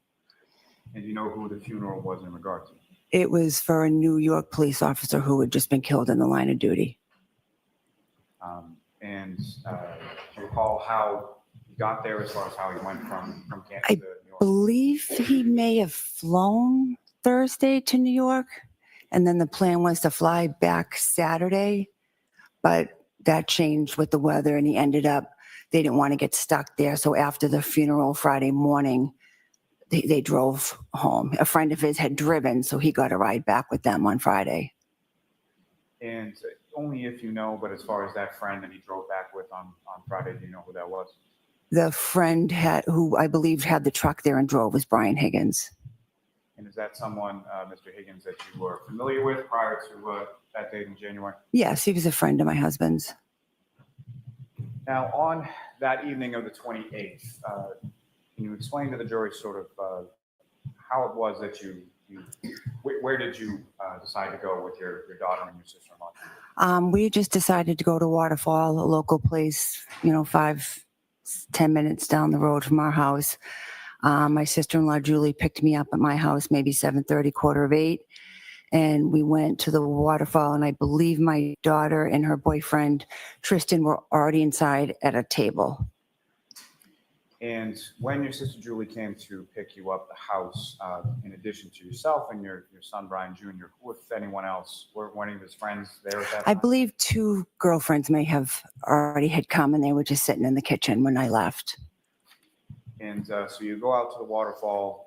When you get to the waterfall, where within the establishment did you go? We came in, walked in. I believe to the left there was just some small tables, and I think Caitlin and Tristan were already sitting there. So we sat down at the table, and we ordered food, and just hung out for a little bit, had food and some drinks. And as far as drinks were concerned, do you recall sort of what you were drinking that night? I was probably drinking White Claw. God bless you. Now, later on in the evening, was there any sort of live entertainment there? Yes. After we ate, my daughter's boyfriend Tristan left shortly after because he was going to be going out shoveling, working with a plow guy. So he was planned to go home and just sleep, take a nap, because he was going to have to get up like in the middle of the night to go out and do that. So he had left. So it was just me, Julie, and Caitlin. And at one point, the waitress had said, "Oh, a band's going to be setting up where you're sitting. Can I move you?" So she just kind of moved us over to like a high top table. And then after you were moved over to the high top table, who, if anyone else, came in to join your group? Shortly after, I believe my sister Jennifer and her husband Matt came in. I had texted her just saying I was there if she was interested to come by. I think she said she was somewhere else. Did I want to come there? And I said, well, no, I'm already situated. The band's going to play. I'm just going to stay here. So she said, okay, maybe we'll come there. So maybe 9 as she came in with another couple. I believe they had been at a basketball game, their daughter's basketball game. So she came in with them. And again, just to be clear, when you say your sister Jen and her husband Matt, what is their last name? McCabe. And she's your younger sister, is that correct? Yes. Now, as far as after they came in, who, if anyone else, sort of came in and joined your group? Shortly after that, I believe Julie's husband, Chris, came in. He worked up the street at his pizza shop. So I believe shortly after 9:30, he came down, he came in. And then in the meantime, my husband was, getting close to being back to the area from driving back from New York. So I had texted him and said, hey, me and Katie and whoever else are here, if you want to come by. And he was like, oh, I'm kind of tired. It's been a long day. And I just pushed him a little, oh, well, Katie's here. She, just come. She wants to see you. So he's like, all right, maybe I'll pop in. So I believe so it was Jen and Matt and the other couple. And then Chris came in. And then I believe maybe around 10, Brian came in. And after your husband Brian came in, was there anybody else that came in and joined you? Shortly after, maybe 10:30, his friend Brian Higgins had come in. So your husband Brian and Brian Higgins came in separately about a half hour apart? I think so, yes. And following that, who, if anyone else, came into the establishment and sort of joined your group at the high top table? A little bit later, I think approximately 11, John walked in with his girlfriend, And when you say John, who is John? John O'Keefe. And how did you know John O'Keefe prior to that night? I didn't know him that well. I think I had only met him once, maybe twice through my sister. Brief interaction. I think when he first walked in, actually, I didn't recognize him. I think I said to someone, oh, who's that? Because they were kind of walking towards our table. And they said, oh, it's John O'Keefe. I said, oh. So they came in and they just kind of went to the end of the table where like my sister Jennifer and Matt and Chris and Julie were, because they knew them.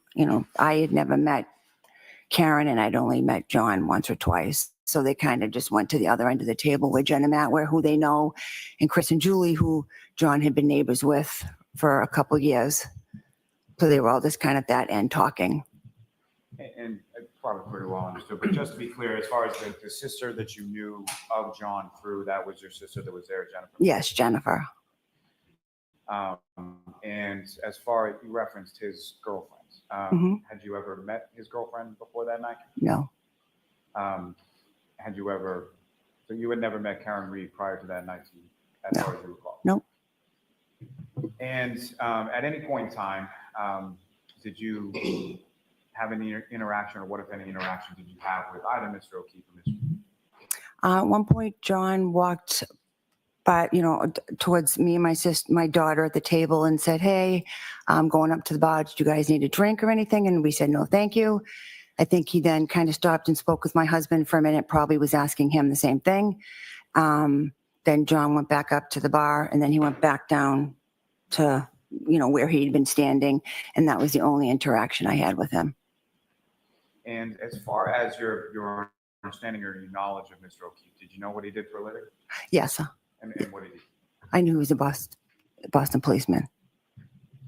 And was he somebody, if you know, that worked with your husband? No, I don't believe he ever worked with my husband. I don't believe they ever crossed paths at work. I think they were in different areas of, the job. Fair to say the Boston Police Department is a relatively large department, correct? Yeah, it's like 3,000. Now, with reference to Ms. Reed, what, if any, interaction did you have with her that night? I had none. I don't believe we spoke or we were introduced or anything. I don't think we spoke at all. Now, turning back to Mr. O'Keefe just for a second, if you recall, what, if anything, do you recall him to be wearing as far as clothing was concerned during your interaction? I believe he had a hat on, some sort of just sweatshirt, jeans, and sneakers. At any point in time that you saw him or while he was talking to you, did you see any sort of like winter jacket or big coat or anything like that? No. And as far as his clothing was concerned, did you observe it to have any sort of tears in it or any dishevelment, anything like that? No. And as far as his face was concerned, or any sort of outward part of his body, did you observe, or what, if anything, did you observe with regard to injuries on him or anything like that? Nothing like that. Now, as far as your home was concerned, was that somewhere that either Mr. O'Keefe or Ms. Reed had ever been to before? No. And over the course of the evening, what, if any, discussion was there that you heard or were a part of in regard to sort of what Chris was going to do or where to go after leaving the waterfall? Well, after the band wrapped up, I was getting ready to leave, and I just kind of leaned over to my sister Jennifer and said, "Hey, you know, Brian Jr.'s at the house. I think he just has two friends there. He's going to be turning 23 at midnight. If on your way home and you wanted to swing by and say happy birthday, you know, if you want to do that, come by and do that." And she was like, "Okay, you know." And then I was just kind of gathering up my stuff, and I got ready to leave. It may have been mentioned at the table, but I had no idea, you know, if anyone else was interested in doing that or wanted to do it. I had just said it to my sister. And if anybody else had wanted to join or come along, would that have been an issue? Oh, no, I would have no problem if anyone sitting with us had come. But as far as you knew, you just communicated that to your sister Jennifer, and whatever happened after that happened. Yes. And when you say sort of the band was wrapping up and the bar sort of winding down, is that correct? Yes. Okay, about what time was that? Like 12:45. And about what time was it, if you know, about what time was it that you left the bar? A little before 12-ish. And who, if anyone, left with you? It was me, my daughter, Caitlin, and my husband. And how did you get from the waterfall back to your house on this? My husband drove the three of us back to Fairview Road. And when you came outside of the waterfall and were sort of, you know, getting into your car and about to drive home, what, if anything, did you observe as far as the weather or what was going on at that point? It was just starting to snow a little, nothing major, just a little snowfall started coming down. You could still sort of see the street and the blacktop. Yeah, And again, about how long a car ride is that, generally speaking, from the waterfall to your house on there? 5 minutes, 7 minutes. And as when you arrived at Fairview, who, if anyone, was there when you got there? When we arrived and I came in, my son was sitting there with his two friends and my nephew Colin, who is Julie and Chris's son. He was there. I kind of bumped into him when I walked in. I didn't realize he was there. I said, "Oh, hey, you know, what are you doing here?" And he said, "Oh, I just stopped by to see Brian, but I'm about to leave. My ride's about to be here." And I said, "Oh, okay." And let me back up just for a minute. So when you arrived there, your husband Brian is driving. Where does he park in relation to the house? We pulled into the driveway. And typically, is there sort of an order to it as far as where the cars go, like his car versus your car versus any other car?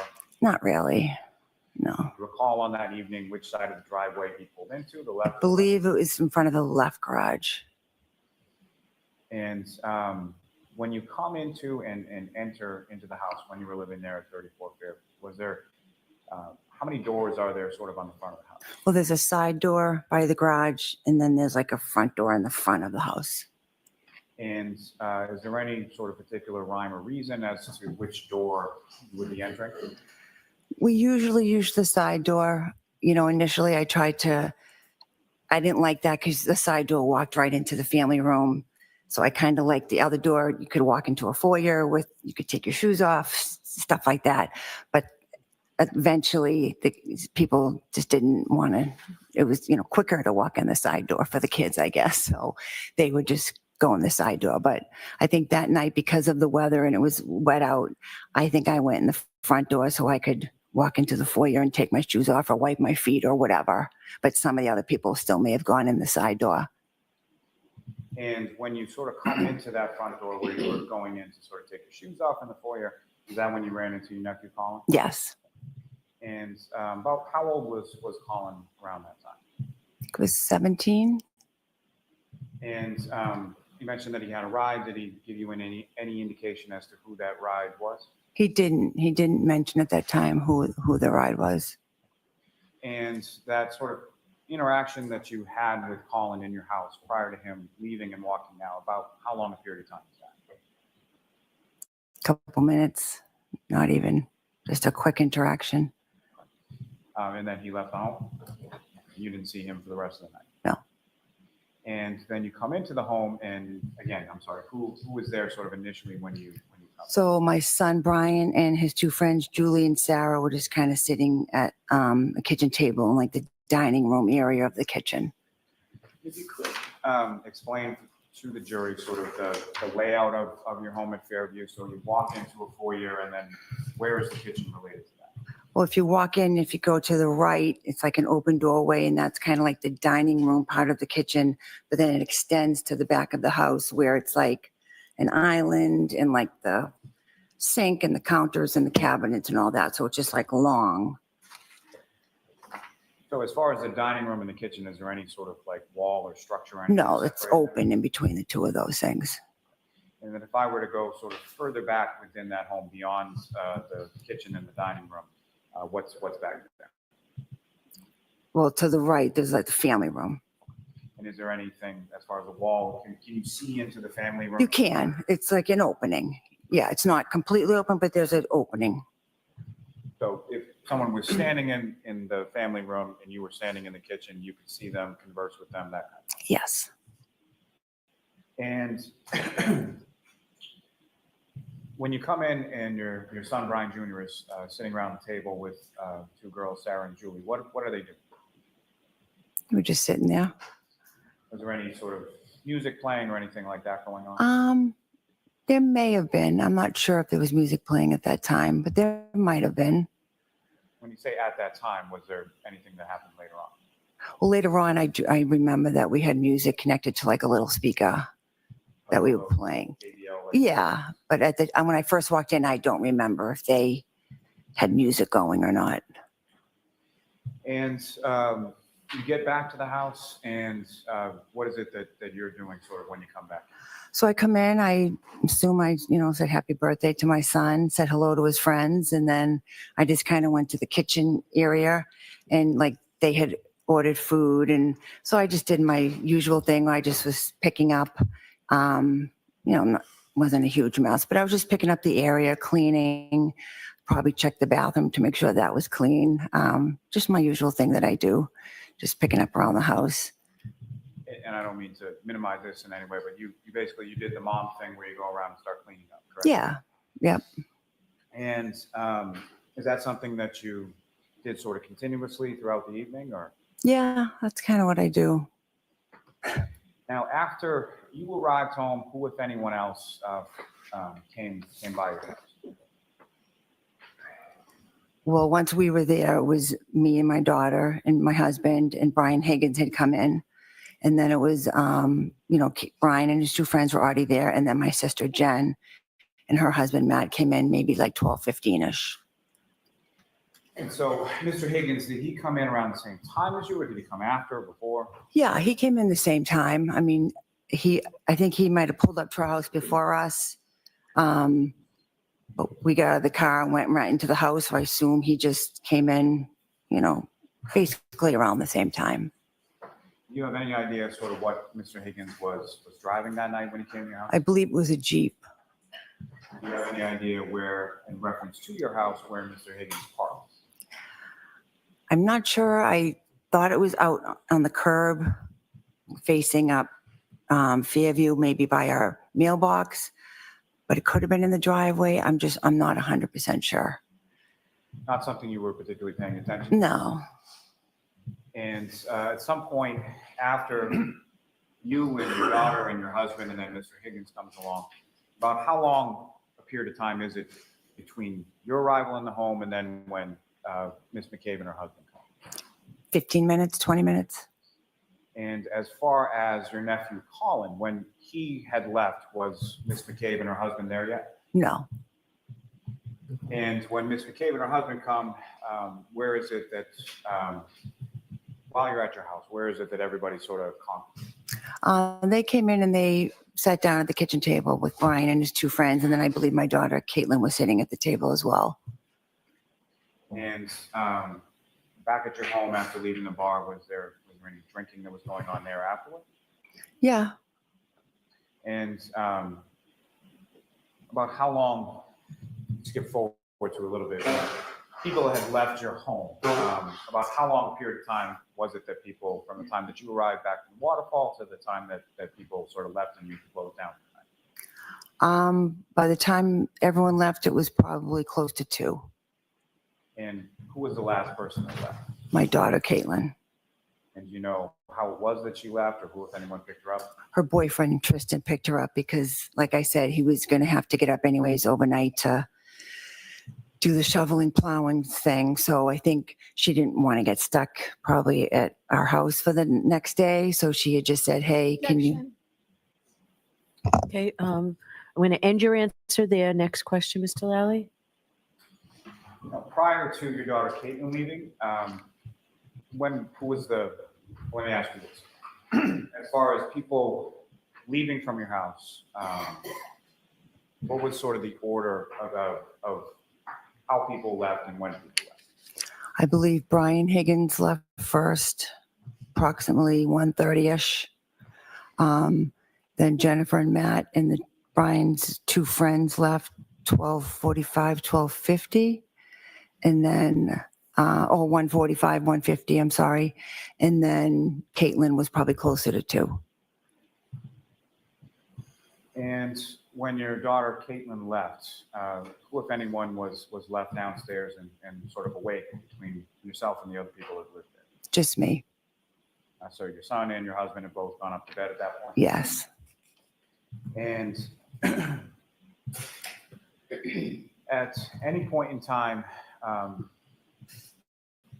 so you mentioned that there were a number of people that were sort of around the table in the kitchen, correct? hmm And that yes? Yes, sorry. where did anybody else go sort of around your house during that time? I know at one point, my husband and his friend Brian were in our family room. So I kind of went in there and was talking to them. We had some shelves on the wall that just had a bunch of pictures, old pictures from our wedding or when Brian was in the Marine. So we would just kind of look at them, laughing, talking about them. We stood in there for a little bit talking. And then eventually we just moved into the kitchen area where everybody else was. And to your knowledge, had Mr. Higgins been over to your house at any point prior? He may have been at our house for a graduation party, but I wasn't sure if he had ever been inside because the party was outside. It was a cookout. So I don't know if he'd been in that part of my house. Now, as far as the outside of your house, at any point in time during the course of the evening, did you hear anything unusual, see anything unusual outside of your house? I didn't. At any point in time, did you go, were you aware of anybody coming to your house that didn't come in? I was only aware at one point I saw my son, I think, either looking out the window or at the door, and his friend Julie, she went out the side door, and I said, to Brian, is Julie leaving? And he said, well, no, she had asked her brother for a ride. Objection, Your Honor. Move to strike. Sustained. So no conversation. And Mr. Lally's going to ask another question. Okay. So you saw your son's friend Julie go outside? Mm-hmm. And, So that has to be a Sorry. yes or no. Okay. Sorry. and at some point, did Julie come back into the house? Yes. And about how long was it, if you know, that she was outside before she came back? I don't think it was very long, couple minutes. And over the course of the entirety of the evening, at any point, did anybody else, other than the people that you've talked about previously, come into your house? No. And specifically, John O'Keefe or Karen Reed that you saw at the bar earlier that night, at any point in time on the evening of the 28th or the early morning of the 29th, did either of those people come into your house? No, they never came into my home. And at any point in time, even on that evening or that early morning of the 29th, were you aware that they were coming to your house? I actually wasn't. I think when I was in the other room with my husband and his friend, I had missed the conversations about Jennifer reaching out with John or her texting him and him texting her about where we lived. I didn't even realize that was happening, that they had any intention to come. Let me ask you a little bit about sort of going back to the waterfall just for a brief moment. Over the course of your time there, how would you describe sort of the tone or how was everybody at the waterfall? It was fine. It was a nice night. It was nothing out of the usual, just had a good time. So nothing abnormal, no arguments, no fighting or anything like that? No. Same question as it relates to back at your house now at 34 Fairview Road. How would you describe sort of the atmosphere back there? Same thing. We were just hanging out, sitting around the house talking, having a good time, nothing crazy.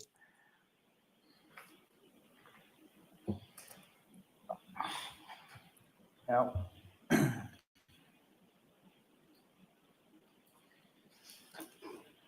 after your daughter, Caitlin, gets picked up and she leaves, what, if any, how long did you stay up after that?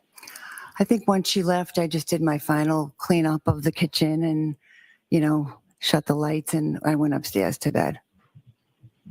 And do you recall anything about locking the front door or any of the doors to your house before you went up to bed? No. Is that something that you would always do, typically do, never do? It was type of thing where we have 5 kids, everyone's coming in and out at different times. Like the last person in was supposed to lock it, but then, we changed the doorknobs and immediately the keys got lost. It was just always a disaster so a lot of times the door was just kind of left unlocked. And when you went up to bed, you share a bedroom with your husband, Brian, correct? Yep. And was he awake or asleep? in He bed? was awake. He was just lying in bed watching TV. Now, as far as over the course of that evening after you come up to bed with your husband, do you recall anything about him talking to anyone on the phone or any phone conversations or anything like that? I do not. At some point you fall asleep and then you wake up the next day, is that right? Yes. And turning your attention to later on that morning of the 29th. So you had gone to bed about what time? Probably 2:30ish, somewhere around there. And it's a little unclear for my question, but when you go up to your bedroom, about what time is that? About 2-ish. And so the 2:30 that you're talking about, is that sort of when you fall asleep? Yeah, sometime around there. And from that next morning, how is it that you wake up the next morning? Well, at some point between 6 and 6:30 that morning, my sister Jennifer came bursting into my bedroom. And comes bursting into your bedroom, is that correct? Yes. And what, if any, how would you describe your sister Jennifer, and how was she sort of acting at that point? Well, she came in, my husband and I just kind of sat up in bed, and she's saying, he's out in the snow. We found him out in the snow. We don't know if he's okay. And my immediate thought was just that something had happened to one of my children, something had happened to one of her children. I couldn't imagine why she was in my bedroom at this time in the morning. And I'm like, Jennifer, what are you talking about? And she's like, Objection. You're second. All right, next question. Karen, if I may? Can we approach? Okay.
Sorry, Karen, one moment.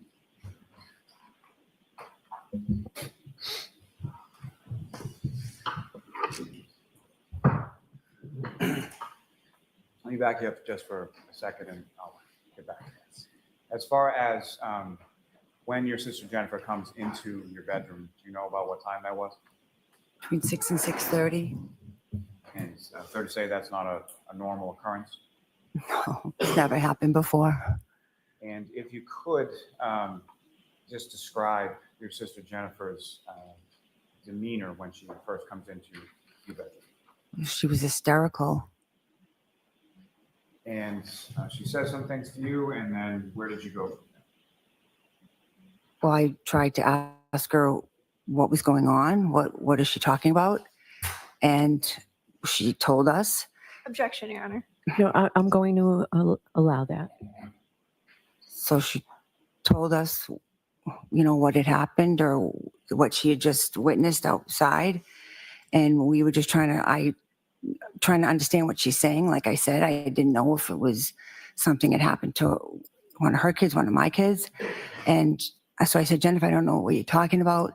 So she finally was like, well, John, remember John from last night at the waterfall? And I'm like, what do you mean? How could you be outside? And she's like, you got to get up. The police are here and they want to talk to you. So my husband and I got up. I think I threw on a sweatshirt and we started to walk down the stairs. As we walked down the stairs into that foyer area, Officer Link was walking in the house. And so that front foyer area would have been the front door you were talking about before? Yeah. And when you get sort of down to the bottom of the stairs, is it just Officer Lank? Are there any other officers with him? It was just Officer Link at that time. And the door was halfway open. I kind of pushed it open, looked out, and I saw like a cruisers and a couple of guys, standing out in the snow. And I said, Jennifer, where's John now? Objection, Your Honor. Okay, I'm going to ask you to move on, Mr. Lally. The objection is sustained. As far as when you looked outside, did you see any ambulance or fire truck or anything like that? No, I didn't see an ambulance. I did see maybe 2 cruisers. I don't remember. I don't remember if there was a fire truck there. I don't think there was, but I'm not sure. And as far as Officer Lank or any other officers, these are officers with the Canton Police, is that correct? Yeah. And where did they go once you opened the door? So he came in the house, and I believe around the same time Jennifer's husband, Matt, had come. I assume she had called him or whatever.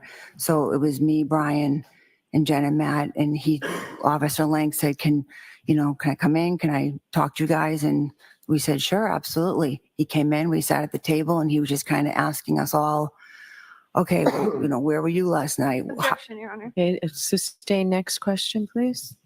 The table that you're talking about, where in the house did you talk to officers? That same dining room area. And without regard to sort of content of the conversation, but about how long a period of time did that conversation with the officer go on? I don't know, 45 minutes, maybe. I'm not exactly sure.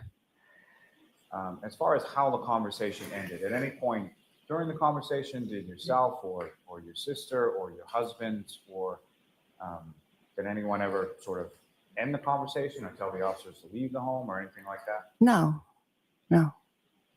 And you welcomed them inside once you realized what was going on? Yes, absolutely. And I believe another officer had come in as well. Now, after the officers leave from your home, what happened then? So I believe they left and said that someone would be in touch with us, the state police or somebody. So they left and we were all just kind of sitting there in shock. I'm asking Jennifer, like, what happened? How did you end up here? Like, what's going on? Objection, Your Honor. Sustained. Next question, please. Your Honor, as far as, may we approach just briefly? Okay.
So, Ms. Albert, without any sort of specifics of your conversation with Ms. McCabe, you had a conversation with her, is that correct? Yes. And about how long did that conversation go on for in this case? With just her, I mean, we were all just kind of sitting around the table talking. And just to be clear, when we say all, who is all at this point? It was me, my husband, and Jennifer and Matt. And at some point later on, did other people come over your house? Yes, at some point, my friend Brian Higgins, my husband's friend Brian Higgins came over. And do you know how he came to be at your house that morning? I believe Brian called him to let him know. I mean, he had been with us the night before, and I think he had been friends with John and Karen, so Brian thought he should let him know. And do you know about what time that was or how long it was after the officers left that Mr. Higgins came over? Could have been 15, 20 minutes. I feel like he came somewhere around 7:38, and maybe the link had been done by 7:15. If he was around 6:30, I'm not really sure of specifics. And what happened then? Then we were all just still kind of sitting there. Kerry, who is another person that was called that morning, she had been at the hospital, so she was kind of calling Jennifer, giving updates as to what was happening with John. So we were kind of waiting to hear how he was, if he was okay. Then around, I don't know if it was 8:30, I had noticed my sister-in-law, Julie, had pulled into the driveway, and I saw her get out, and she was putting a box of donuts in my son's car, whose birthday it was, because they had a bit between them where every year she did that. She got him donuts and she would leave them for him. So I saw her and I said to my husband, oh, Objection. Okay, not what you said to your husband. So wait for another question. okay, sorry. That's okay. Spoke to her husband, and where did he go? He went to the door because Julie was about to get back in her car and leave. And I thought that she should be made aware of what was going on. And so your husband goes to the door, and at some point, your sister-in-law, Julie, comes into the house. Yes. And if you know about how long a period was Julie at your house initially that morning? An hour or two. I'm not sure. If you're not sure, you're not sure. So as far as people that were over your house that morning, do you have any idea of sort of how long people were congregating around your house after that initial Ms. McCabe bursting into your bedroom? Again, it could have been between an hour and two. And at some point, you had mentioned that the Canton officers had indicated that you may be spoken to at some subsequent time by troopers from the state police, correct? Mm-hmm. Yes. And when was it that you, if you know, when was it in relation to this date that you spoke to anybody from the state police? I wasn't interviewed for a couple days later. And do you recall where you were when you were interviewed? I was at my house.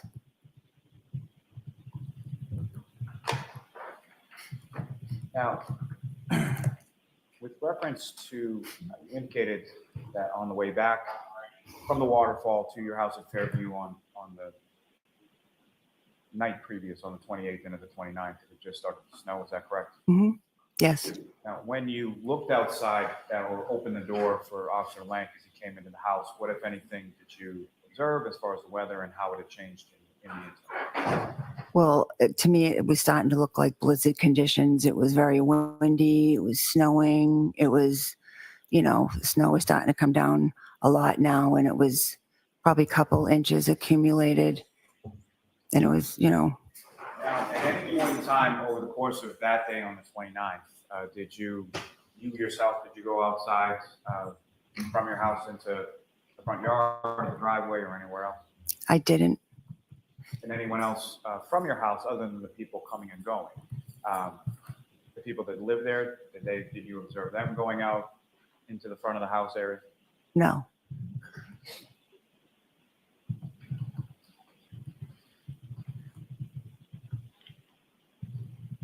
May I approach the witness? Yes.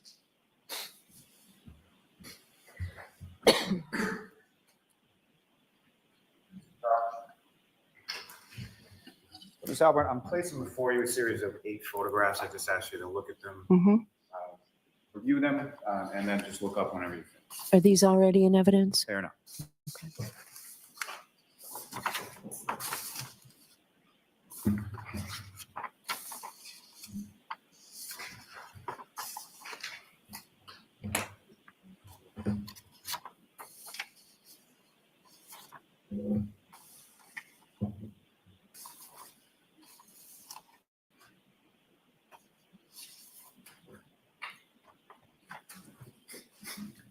And just to ask you, ma'am, in general, in those photographs, do you recognize what's in those photographs? Yes, Okay, what do you recognize those to be? that's my front yard. That was your front yard when you lived at 34 Fairview Road? Yes, And what's contained in there is that a fair and accurate portrayal of around the time of January 29th, 2022? yes. Your Honor, the Commonwealth will seek to introduce, admit. and- Any objection, Ms. Little? No objection, Your Honor. Thank you.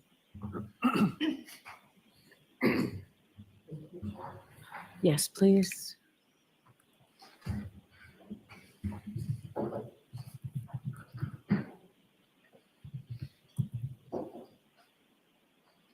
With the court's Hold, permission. hold on. Oh, We need to mark these.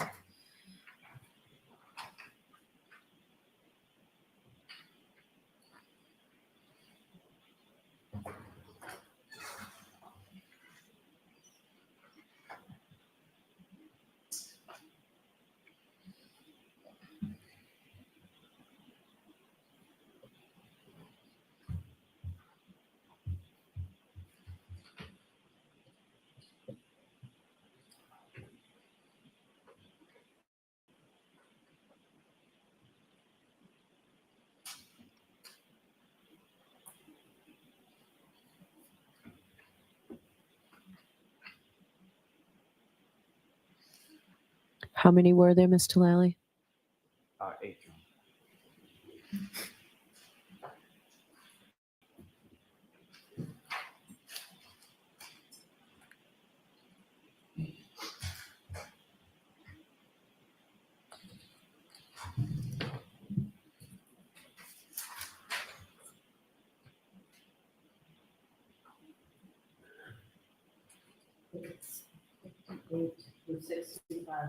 Thank you. May I approach this to retreat? Yes.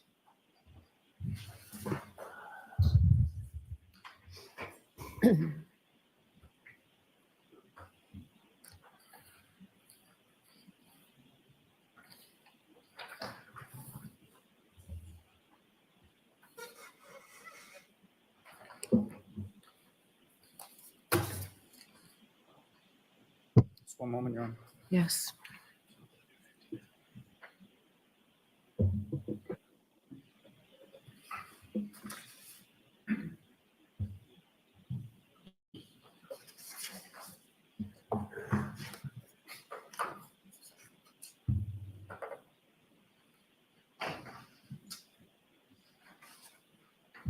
Jurors, feel free to stand up and stretch if you'd like, okay?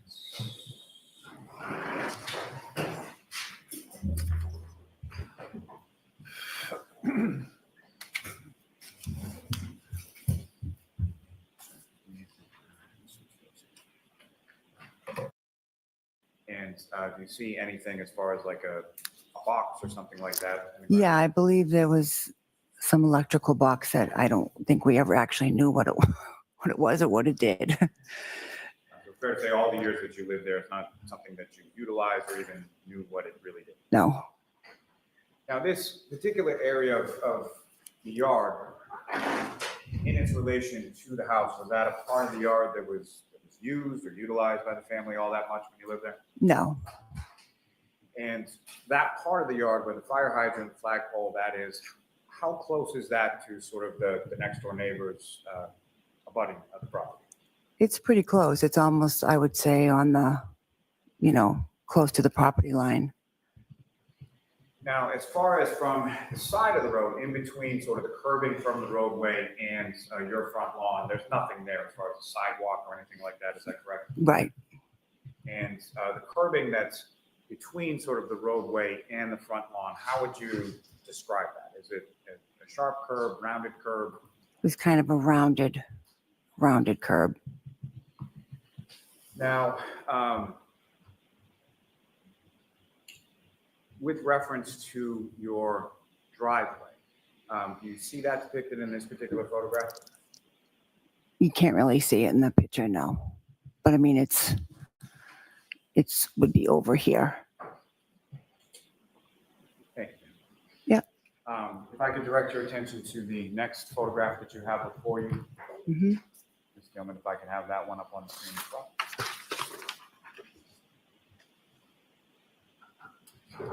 And again, Ms. Albert, you recognize what's up on the screen? Yes. And this is just another photograph of your home as it was around January 2022 at 34 Fairview Road. Yes.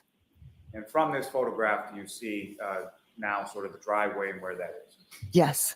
And if you could just indicate to the jury sort of where in this photograph that would be. The driveway was right here. The two garage doors, and then there was driveway right along here. Now, in reference to that driveway, or in reference to your family at the time that lived at the house, about how many cars would there typically be when everyone's home parked in the driveway? Could have been 4. Let me think. 1, 2, 3. I think 4. And who would those vehicles be typically operated by, and what kind of vehicles are we talking about? I had my car, which was a Cadillac SUV. My husband had his work car. And then we had, I think, a Ford Explorer. And then the kids were driving a Ford Escape, maybe? All sort of bigger cars, all sort of SUVs, is that Yeah. correct to say? Yeah. If I could direct your attention to the next photograph.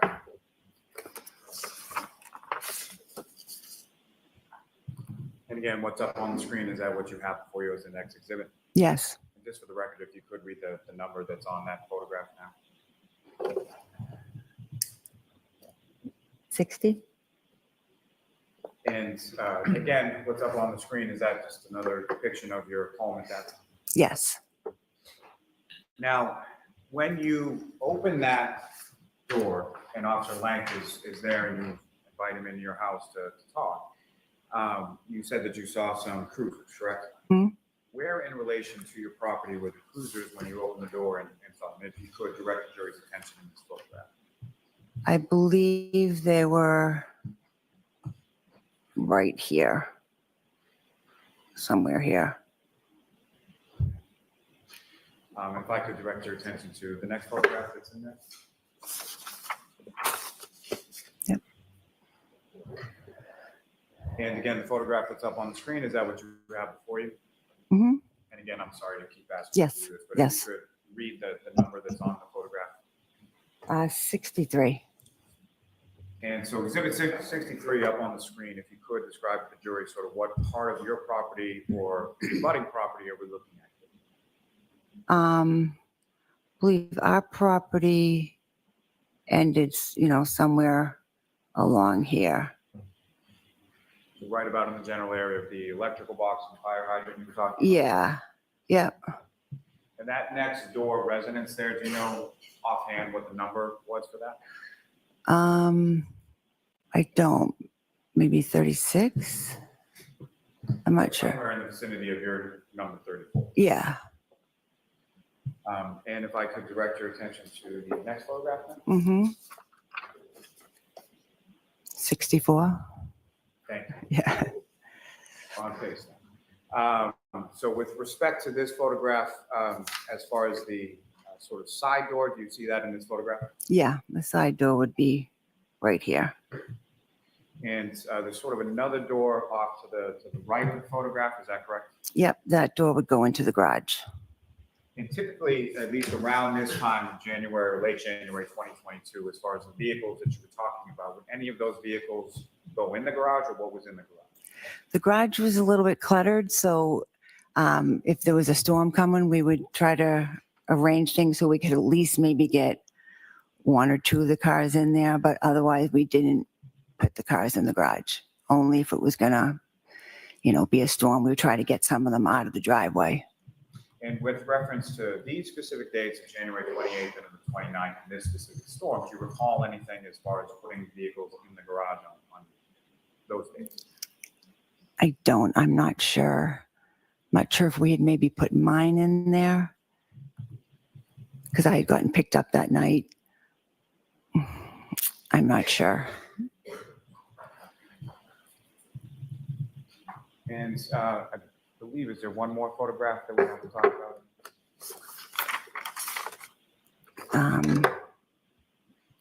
58. May I approach Ron? Yeah.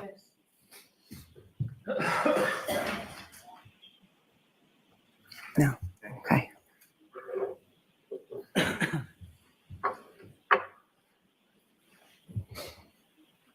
Now, in addition, let me ask you this. At this time in January of 2022, did your family have any pets? Yes, And how many pets did you have? we had one. We had a dog, What was the dog's name? Chloe. And what type of dog was it?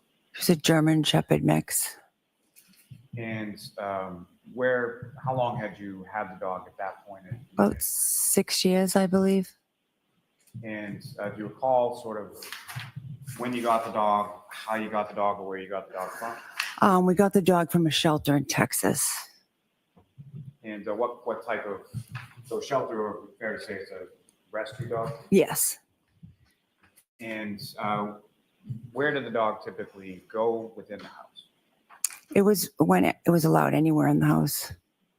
And as far as nighttime, would there be any sort of particular pattern of where the dog would sleep? Yes, at nighttime when we went up to bed, it came up with us and it slept in our bedroom. And at any point in time, during the time from when you returned from the waterfall to your home, where was the dog at that point? Well, the dog had been up in the room, and I believe my husband, when we first got in, brought her down to let her out to go to the bathroom. And when the dog went out to go to the bathroom when you lived at 34 Fairview Road, where would the dog go? How was that? Was it on a leash? Well, she pretty much she knew the door where to go. So when she had to go, she would go to that door and she would just go out and run in the backyard and go and on her own.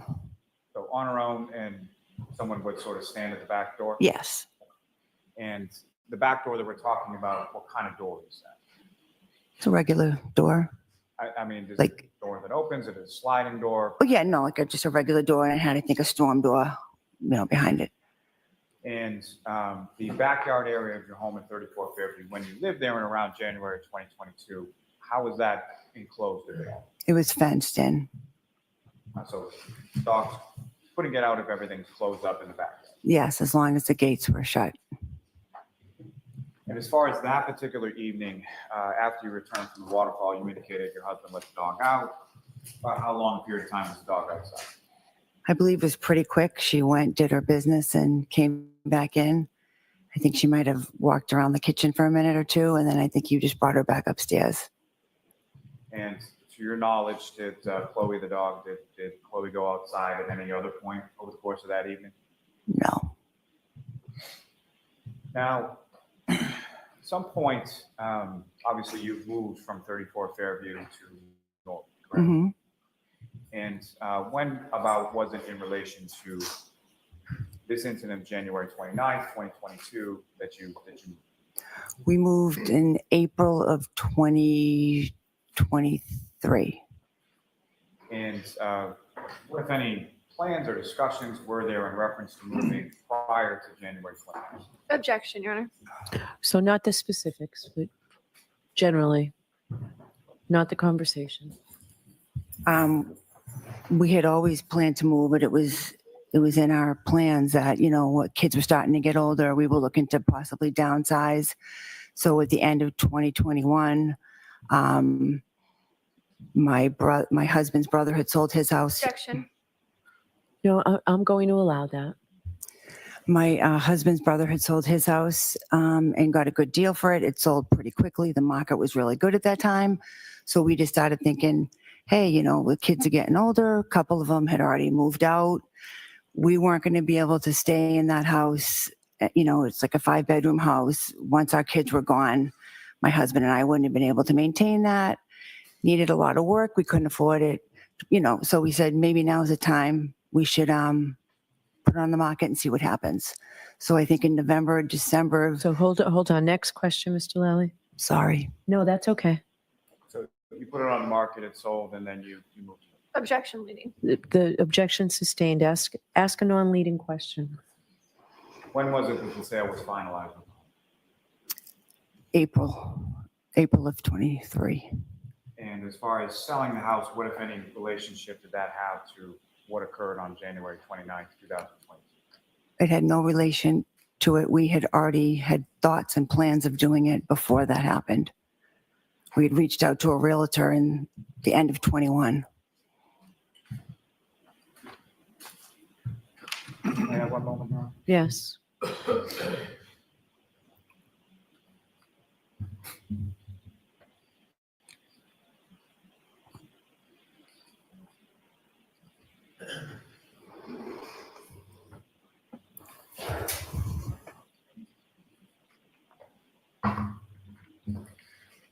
I have nothing further for this witness, Your Honor. All right, Ms. Little. Thank you, Your Honor.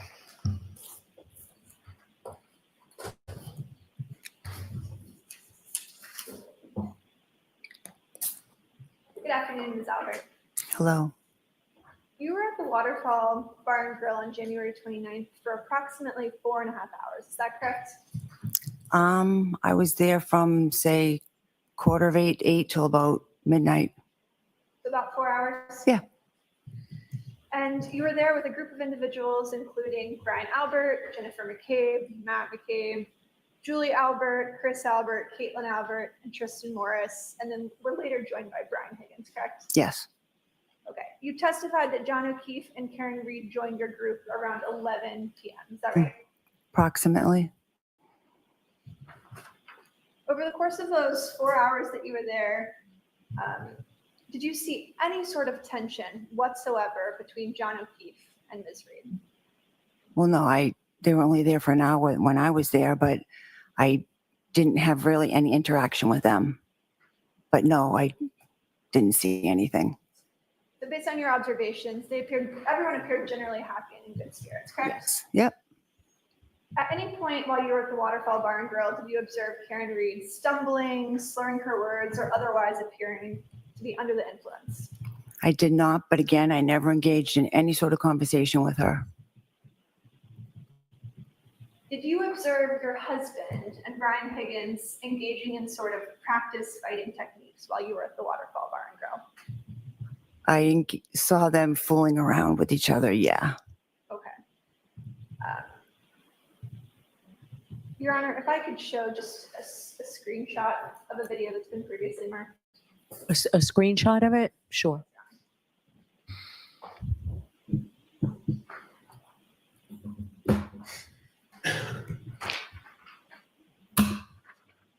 May I approach you for the recording? Yes. So can you take this down just until the witness has it, please? I thought you were just showing the screenshot. You want to show it up here? Yes. If that's Okay. So what are you doing with Should we it? mark that as an exhibit? Or I don't think there's a need to. I thought you were showing something to the juror that you were just. Yeah. if I could show you this photograph. Mm-hmm. All right. So we will mark it for Oh, identification. sorry. All right. Ms. Albert, do you So hold on. We need to. So we'll mark it for identification. So we'll take it from the witness for a minute, please. Sorry. We'll mark it for identification, but this is incorporated in what exhibit number? I believe it's exhibit 53, Your Honor. All right, just so our record's clear. Thank you. Screenshot is W for identification. Thank you. All right, so now you can, Your Honor, if I may, I haven't seen what the witness is looking at. okay? Thank you. Okay. Thank you very much. Thank you. All right, so you want to display it on the screen now, Ms. Little? Yes, Your Honor. Okay, sure, go right ahead. Ms. Albert, do you see the two individuals sort of in the closest frame to us with their backs turned to us? Two males? Yeah, I know it's kind of hard to see. Yeah. Who is the man that has just been zoomed in with the logo on the back of his sweatshirt? I believe that's Brian Higgins. Okay. And then the person with that sweatshirt is, you said Brian Higgins?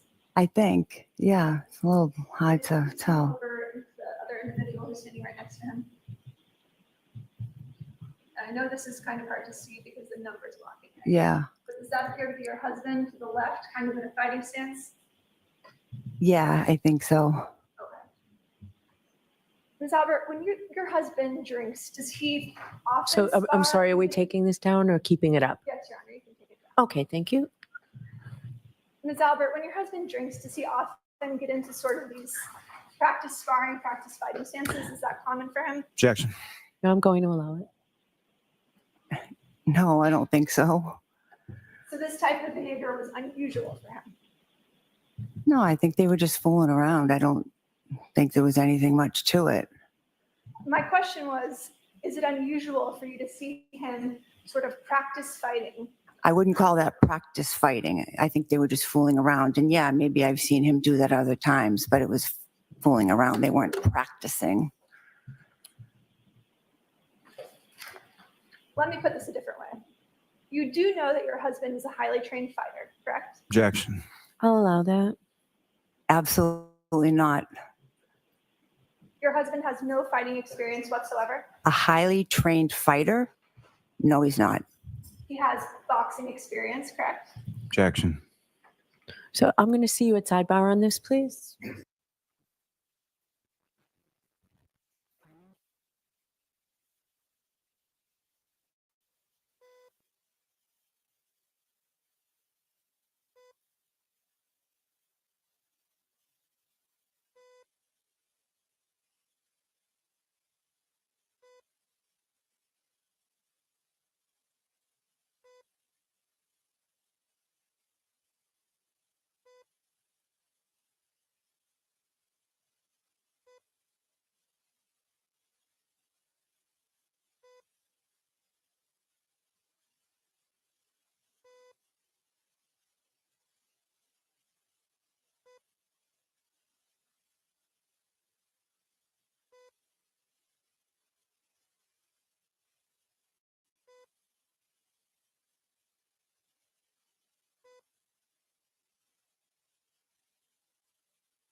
Ms. Albert, your husband has boxing experience, correct? Yes. He also has fighting experience from his training in the military, correct?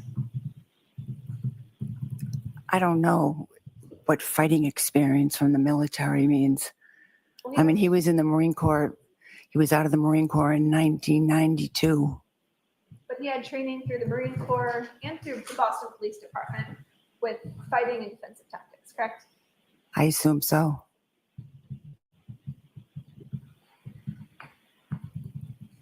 Ms. Albert, you testified earlier that you left the waterfall around, I believe, 11:45. Is that correct? No, I said I think closer to 12. Okay. Could I show you what's been previously marked as Exhibit 53? Your Honor, could I have permission to publish Exhibit 53? Okay. And Mr. Bates, if I could have you start the video at 5:14.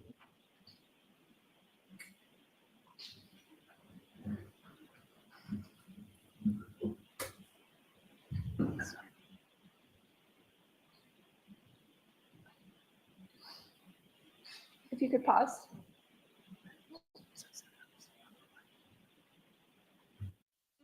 This video, No, I don't.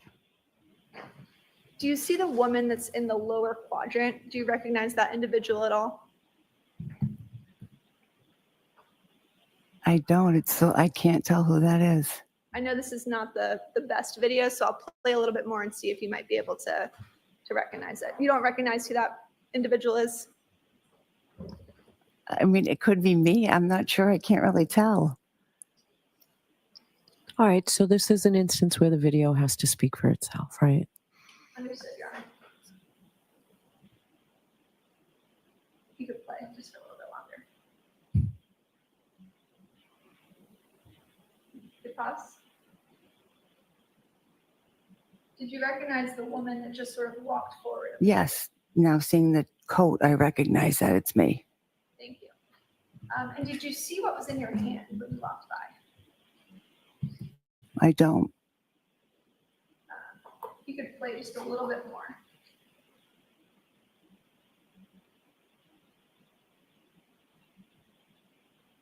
Ms. Albert, do you see that you appear to be holding something? Yes. What is that? Looks like a can. And what time is that video taken? 11:58. That would have been approximately the time that you were leaving the Waterfall Bar and Grill. Yep. You guys had a fun night. It looks like you kind of grabbed the White Claw. You're about to leave. Is that correct? Yes. Okay. You testified earlier that you got home. So can we turn the lights back on and, okay. Thank you, Your Honor. Okay.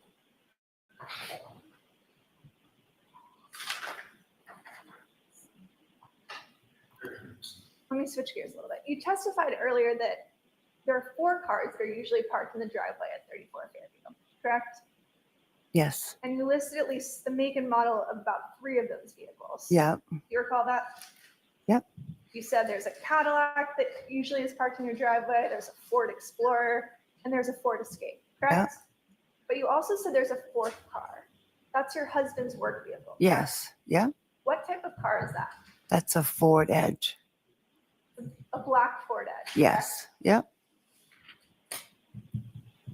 Is there a reason that you didn't want to state or commit to that in front of this jury when you originally testified? No, there's no reason. I was just trying to think of all the different cars. We have 5 kids. We've had a lot of different vehicles. I was just saying it as I remembered it.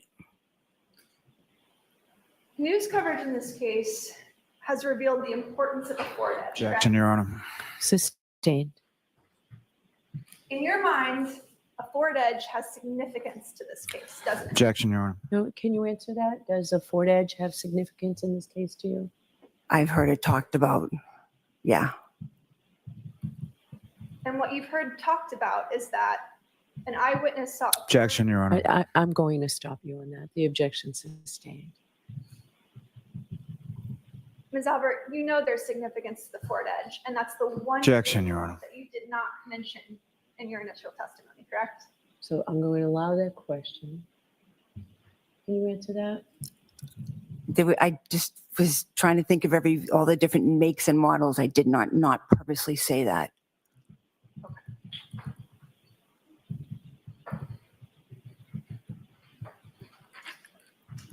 Where did your husband strike that? You testified earlier that you weren't sure exactly where Brian Higgins parked that night when he arrived at your house, correct? Right. And you said, I'm not sure, but then you gave a pretty vivid description about him being parked, you think, in front of the house by the mailbox facing away from your residence, correct? Right. Yep.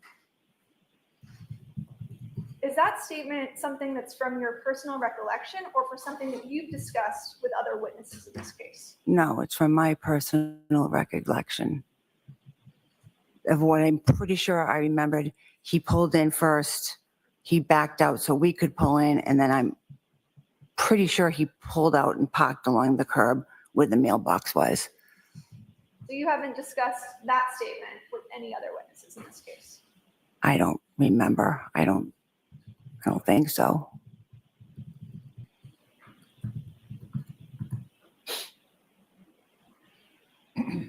You testified earlier that when you arrived at 34 Fairview, your son, Brian Albert Jr. was there, Julie Nagel was there, Sarah Levinson was there, and that your nephew, Colin Albert, was also present, correct? Yes. Okay. Can you describe sort of your interaction with Colin Albert when you walked in the door? It was literally, I was coming in. I think we almost bumped into each other. I said, I didn't realize he was there. I said, hey, what are you doing here? He said, oh, I just come by to see Brian, but my ride's on its way. I'm about to leave. And I said, oh, okay. And I said, all right, I see ya. And he just kind of continued on. I think he must have went out the door. So when you first testified, I believe you stated that you saw Colin seated at the table with Brian Jr., correct? When I testified, when? Earlier today. I don't believe I said that. Shortly after he got up. No, I don't believe I said that. You never said that he was initially seated with Brian Jr. No, I'm pretty sure I said when I walked in, I immediately saw him. So when you walked in the door, you're saying he was already leaving to go get his ride, correct? He was standing and looked to me like he was getting ready for someone who was coming to pick him up. Got it. And when you pulled up with Brian Higgins and Brian Albert, that all happened around the same time, correct? Yes. And you have never mentioned seeing any other vehicle waiting outside the house for Colin when you arrived, correct? No. You didn't observe another vehicle outside the house? No, I'm not saying he said to me, my ride's almost here. I'm leaving. So I didn't see anything outside about his ride. And it was cold outside that night? Yeah. So he sort of walked out the door before his ride arrived? I don't know if he went and stood and waited by the door. I came in the house and like I said, I immediately said hello to my son, his friends. I went and started doing my cleaning and I didn't really pay attention, but I assume he left because I never saw him again. So you're not sure if he was sort of standing by the front door? I'm not sure. I mean, he could have been standing there waiting. He said his ride was about to be there. Okay. But you didn't see him leave? I did not see him leave. You testified that your German Shepherd, Chloe, was also at the house when you arrived home on January 29th, correct? Yes. She's a large German Shepherd. Yep, about 70 pounds. She's not great with strangers. I wouldn't say that. You wouldn't say that it's kind of a poorly worded question. Would you say that she's good with strangers? I'd say she's fine with strangers. Fine with strangers. Okay. Yep. She's definitely not good with other animals, is she? No, she did not like other dogs. Chloe actually has a well-documented bite history, doesn't she? Objection. Does she? With dogs, a couple dogs, yes. Ms. Albert, she also has a bite history with humans, doesn't she? Objection. Ask that differently. Ms. Albert, Chloe has injured other humans, hasn't she? Objection. I'm going to allow that. In one incident in May of 22, when she got out and was fighting with another dog, the woman whose dog it was tried to break up the two dogs. And while she was trying to break up the two dogs, she got injured. There were actually two individuals who were injured in that incident, correct? Well, there was two women, but I believe just one woman, from what I understand, had an injury from Chloe.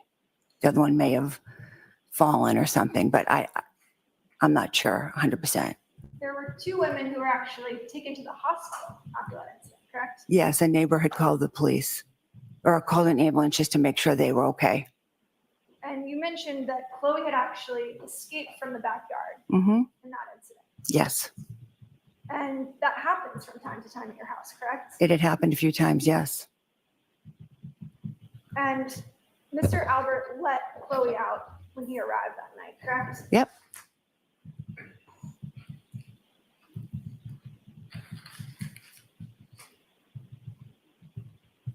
Ms. Albert, you don't have Chloe anymore, do you? Nope. In May of 2022, 4 months after Mr. O'Keefe's death, you got rid of your family dog of 6 years. Objection. So is that true? Is that when you got rid of your dog? I did not get rid of my dog. I rehomed my dog. Your dog is no longer in the Canton area, correct? No, but I know where she is. She's in Vermont. And that previous testimony, that information has all been given. So if she was ever needed for anything, we know where she is. Is that testimony given to the defense? Probably. Was I present at the hearing where you testified about this? Objection, Your Honor. Sustained. Your Honor, can we approach? Sure.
Thank you, Your Honor. Okay.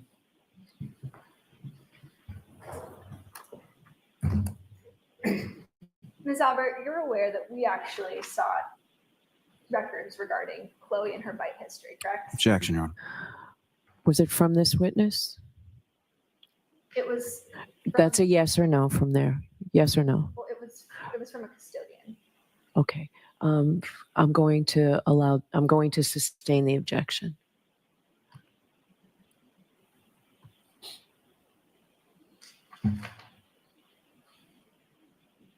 All right, Ms. Albert, I want to direct your attention back to the early morning of January 29th. Mm-hmm.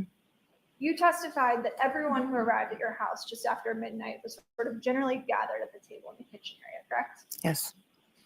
And over the course of that evening, you had never heard any sort of disruption inside, correct? No. You didn't hear a crash. Certainly There never needs heard- to be an answer. Sorry. No.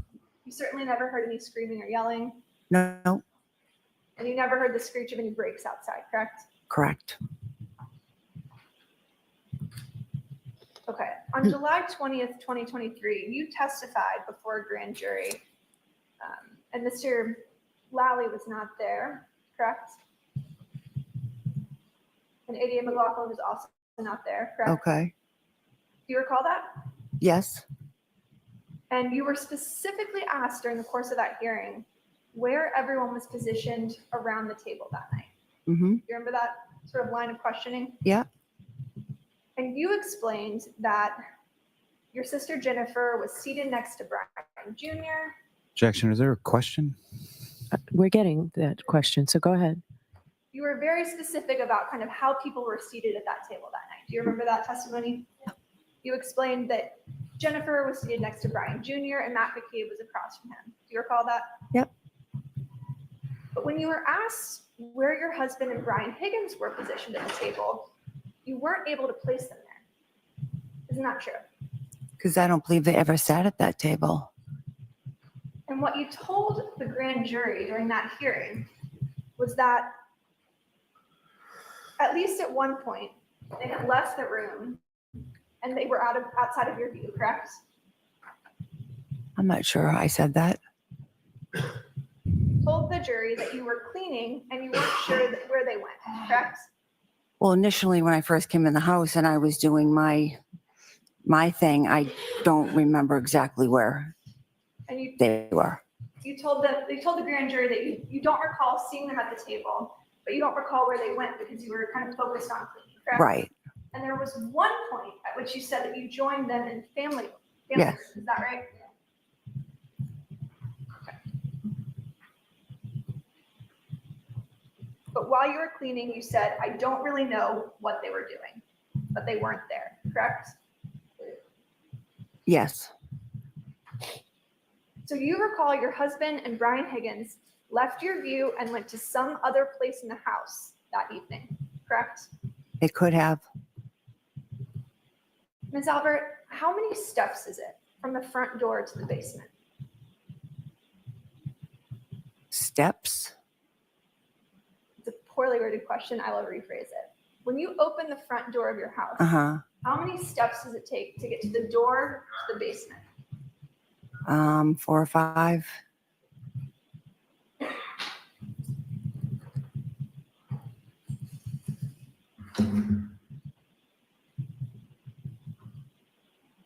You testified earlier that Brian Higgins left 34 Fairview first, correct?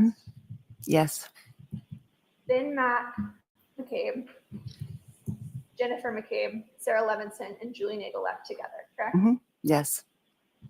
And the very last person to leave your house that night, you said today under oath, was your daughter, Caitlin, correct? Yes. And you said she left your house close to 2 a.m. Is that right? Yep.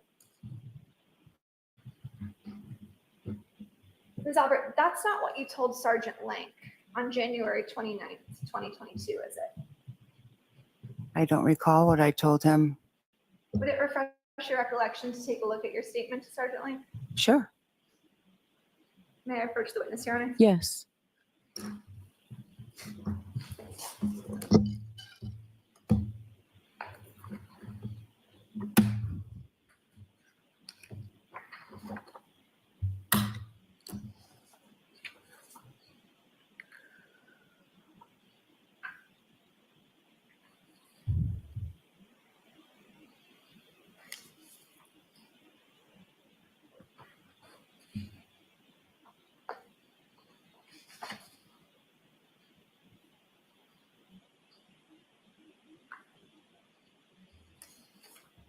Okay, I'd like to direct your attention to page 2 of the supplemental. Would you show the prosecutor, please? Yes. Just the Cameron Police Report. Your Honor, may we approach just briefly? Okay.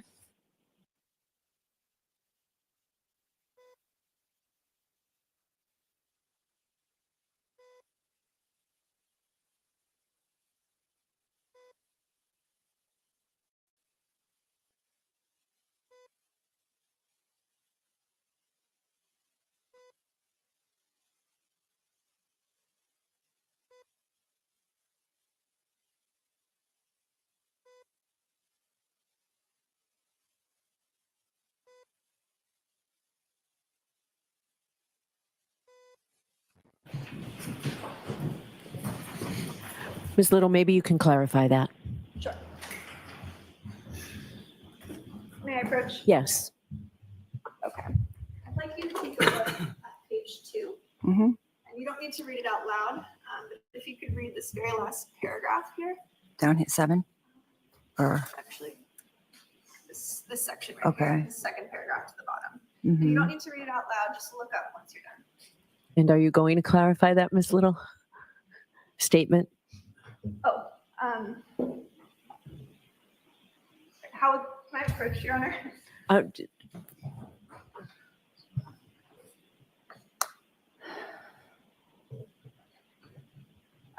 Ms. Albert, this is just a police report containing an interview that was conducted, correct? Yep. With Sergeant Lank on January 29th, is that right? Yes, the morning of. Thank you. Have you had a chance to? Yes, is your yeah. recollection- Excuse me, is your recollection refreshed? Yep. Isn't it true that you told Sergeant Lank that your daughter left at 12:15 on January 29th?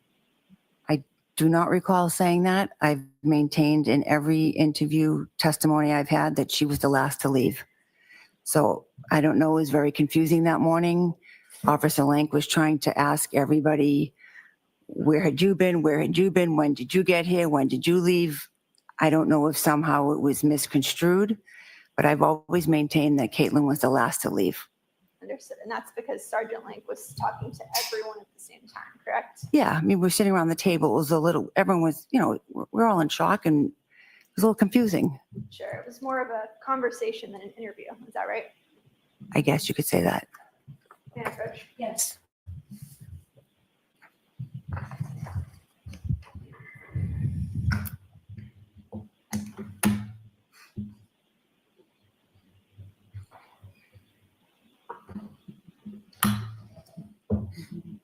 Ms. Albert, do you deny saying that to Sergeant Lank? I don't believe I said that. I think maybe someone was saying, oh, Jen and Matt got there at 12:15. He misunderstood. It got misconstrued later in his notes. But I've always said in any other time I was questioned that my daughter was the last one to leave. So I don't, So you weren't trying to protect your daughter. no. You were forthcoming about always providing the troopers with information about the individuals who were present that Yes, night. Okay. Ms. Albert, you and your family discussed this case at length before your interviews with law enforcement, correct? Objection. I'll allow it. Did you? of course we discussed the case, but just everything that was going on, we were trying to figure out what happened.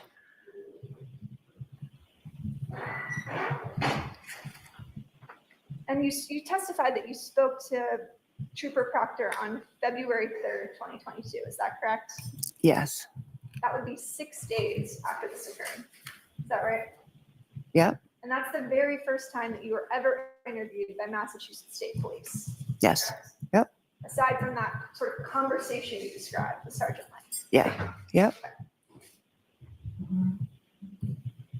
When you spoke to Trooper Proctor on February 3rd, 2022, you left a lot of names out of individuals who were present at your house on the morning of January 29th, 2022. Isn't that correct? I'm not sure who was left out.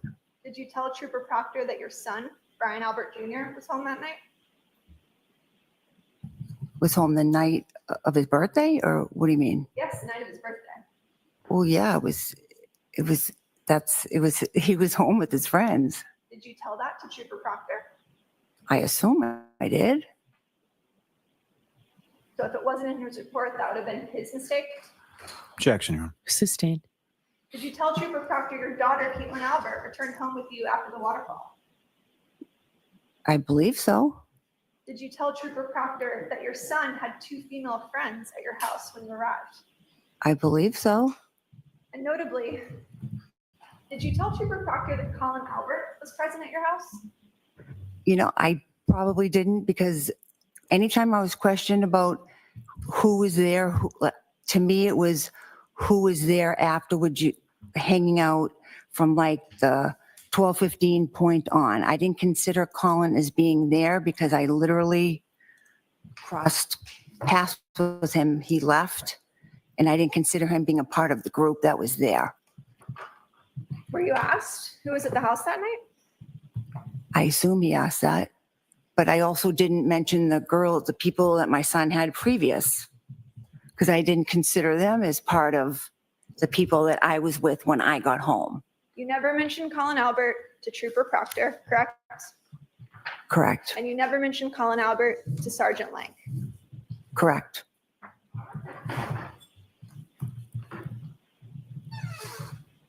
Ms. Albert, you knew that if you gave Trooper Proctor the name of your nephew, that he would have to interview him, correct? Objection. All right, I'm going to sustain that objection.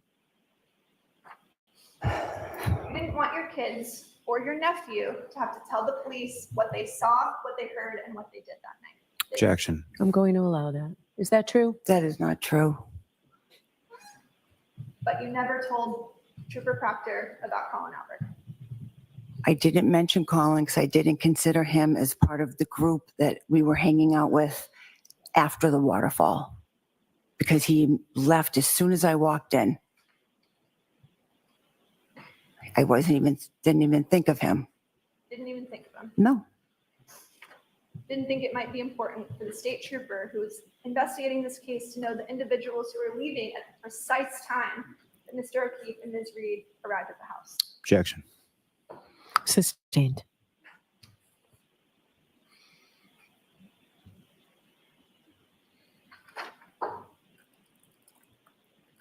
Ms. Albert, what's the first thing you remember waking up to on the morning of January 29th? My sister bombing into my bedroom. Okay. Your Honor, if we could approach. Okay, approach sidebar. Are you okay? Yes.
So Ms. Little, we're going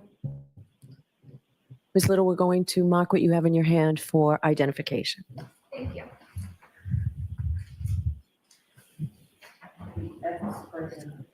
Thank you.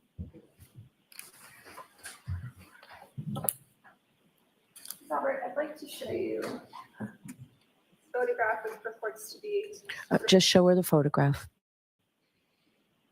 Ms. Albert, do you recognize that photograph? Yep. What is it? It's a picture of my house. Does it appear to be generally to scale? Yep. Do you recognize sort of the flagpole in the yard, Yes. the house? Yep. The driveway? Mm-hmm. And that looks Yes. accurate. And that looks accurate in terms of scale, correct? Yes. Permission to publish? Sure.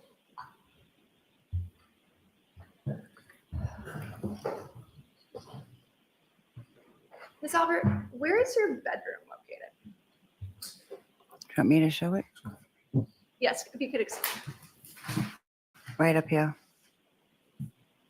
So your bedroom is in that upper left-hand quadrant, correct? Mm-hmm. Yes. The far left window, that's your bedroom window. Yep. Is that right? Yep. The two of them. So on January 29th, you had two bedroom windows on the left side of the house that were facing the front lawn where Mr. O'Keefe's body was found, correct? Yes. You're aware that Ms. Reed, Jennifer McCabe, and Carrie Roberts arrived outside your property around 6:04 a.m., correct? Yes, Did you hear any fire trucks that morning? I did not. Did you hear any ambulances? I did not. You didn't see the flashing lights of emergency vehicles outside your bedroom window? I did not. My blinds were shut, my curtains were closed. I did not see anything. You testified the very first thing you remember was Jennifer McCabe waking you up in your bedroom. Yes, So I'm sorry, just to keep track, are we going to take this down now, Ms. Little? Or we can keep the lights on? I just want to keep track of that. Yes, ma'am. Okay. Thank you. Okay.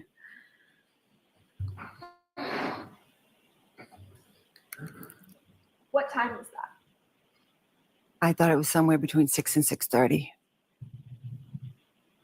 May I have a moment? Sure.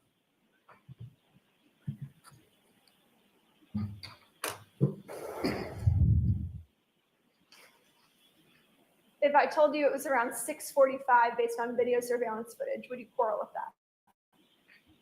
If that's what you say. Okay. Does that sound about right to you? I initially from the beginning just said 6:30. I wasn't quite sure. Ms. Albert, what about the two calls that you received from your sister at 6:07 and 6:08 a.m., which were answered? I never answered any phone calls from my sister that morning. You're aware that the Celebrite records indicated that you answered two calls from your sister. Objection, Your Honor. The- And 6:08 a.m. The objection sustained. Your Honor, may I approach the witness? Okay.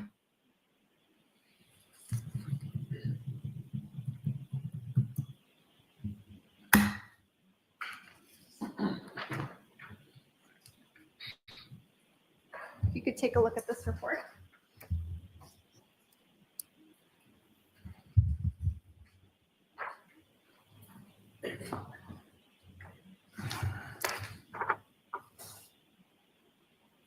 Ms. Albert, you received, If I could just see what's being shown to the witness before. Thank you. May we approach? Okay. I'm going to take that, please.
All right, so let's mark one for identification, please, Ms. Little. thank you.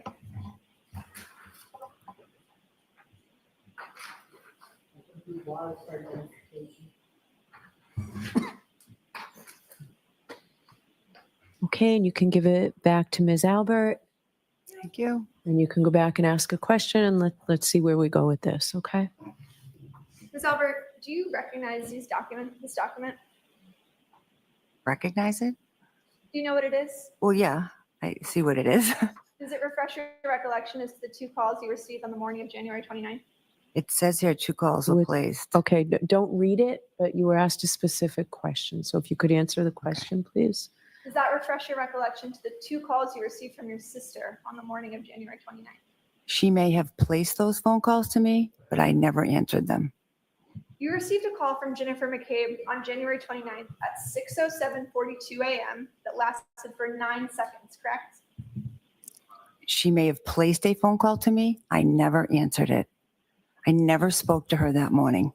You also received a second call from your sister at 6:08:17 a.m. that lasted for 7 seconds, correct? Objection.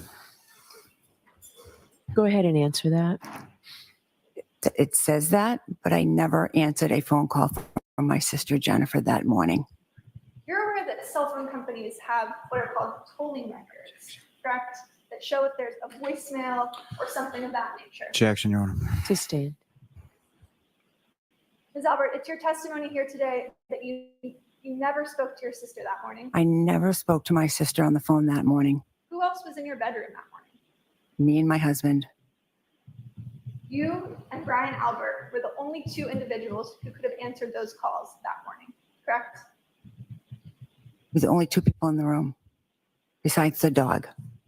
And at 6:07 a.m., someone had a 9-second call with Jennifer McCabe, correct? Objection. All right, sustained. And you've got more for this witness, I imagine, Ms. Little? Yes, Your Honor. Okay, so we'll take the luncheon recess, folks. It's 1 o'clock.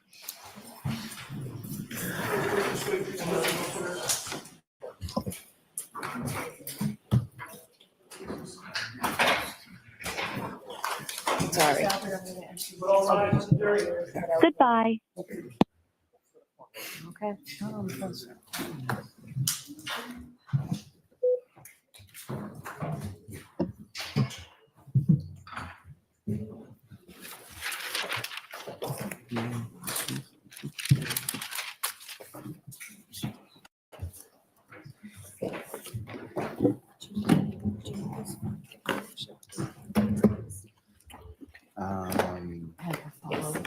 I do, but I don't necessarily need it.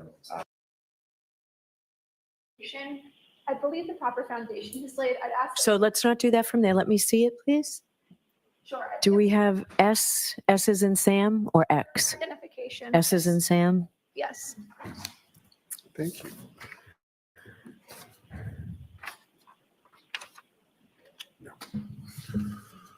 Yes. Oh, it wasn't today? Why don't you come to sidebar, folks?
Your Honor, the parties have stipulated that Exhibit X is a graphic representation of 34 Fairview, Yeah, not a photo. not a photograph.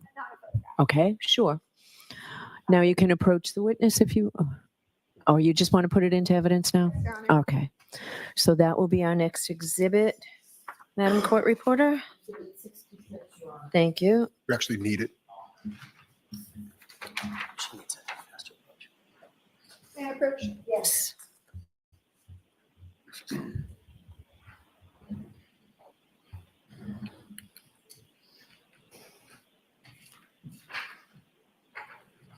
Ms. Albert, you testified that Jennifer McCabe woke you up around 6:45 a.m., correct? I believe I said between 6 and 6:30, but could have been That 6. was what woke you up, correct? Yes, She obviously had access to the house. yes. The door wasn't locked. Nope. That's sort of a typical practice for you. Yeah, it was just sometimes with the kids, the last one in, supposed to lock it. They didn't, it just wasn't always locked. And inside your house, you had plenty of blankets and other items that could have been comfort to a man laying in the snow, correct? Yes. Your Honor. So as to that form, I'm going to sustain the objection. You can ask the question a different way, Ms. Little. Ms. Albert, you had blankets inside of your house that could have helped someone who was freezing outside. Objection. So I'm going to sustain the objection. You can ask a shorter form of that question.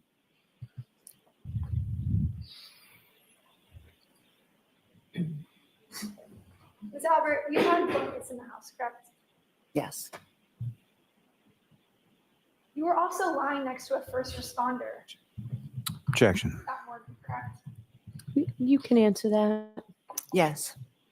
And neither you nor your husband came outside to help Johnny, correct?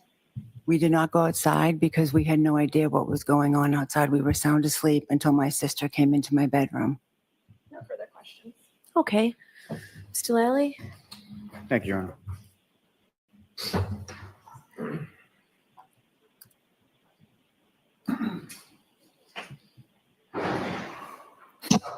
With regard to phone calls from your sister Jennifer McCabe that morning, shortly after 6 a.m., did those phone calls wake you up? No, Did you answer those phone calls? no, Did you speak to Jennifer McCabe on the phone prior to her, or at any point on that morning prior to her coming into your room? I did not. And you were shown something that's a Cellbrite extraction report, correct? Yes. And not just that specific one, but have you ever seen any Cellbrite extraction report before in your life? No, So fair to say you don't know how to interpret the data that's on there? no, Fair to say that you don't know whether or not an answered call or something that's listed as answered was something that was actually answered or went to voicemail? correct. Now, with regard to your dog, Chloe, Mhm. following that incident in May of 2022, what, if anything, did you and your husband do with regard to the person that had been bitten? Well, we had gone over to their house to apologize for what had happened and, offered to pay any bills, that they may have had for any injury to the dog or anything. And then after that, we just decided that we thought the best thing to do would be to try to rehome it because I just didn't want something like that to happen again. And can you explain to the jury sort of what are the steps that you took in the process of rehoming your dog? Well, initially I had called a bunch of shelters and they were pretty much telling me that it would be hard to rehome her. She was dog aggressive and they would probably have to put her down. I didn't want to do that. The family, we love the dog. And so I did not want to do that. So I reached out to the woman in Texas who we got the dog from to see if she could help. And she said, she couldn't take it back, but she would try to help me out. So she ended up finding a woman who lived in Vermont. I think she lived alone. She had big property. It seemed like a good fit. She wanted to take Chloe and we made arrangements and I went and met this woman halfway and I gave her Chloe. And what, if any, conversations or contact have you had with that woman in Vermont since rehoming your dog? For a few months after I, Objection, Your Honor. So not the substance of it, but Have you had contact with the woman in Vermont? yes, I did for a few months, back and forth. Now, with reference to Chloe, when your sister Jennifer McCabe comes into your bedroom hysterical that morning of January 29th, was Chloe in the room at the time? Yes, You were asked some questions about the evening or the early morning when people had come from the waterfall back to your home, correct? hmm And at some point, you were cleaning and Mr. Higgins and your husband were out of your line of sight, is that correct? yes. How long a period of time are we talking? I don't, wasn't very long, a couple minutes.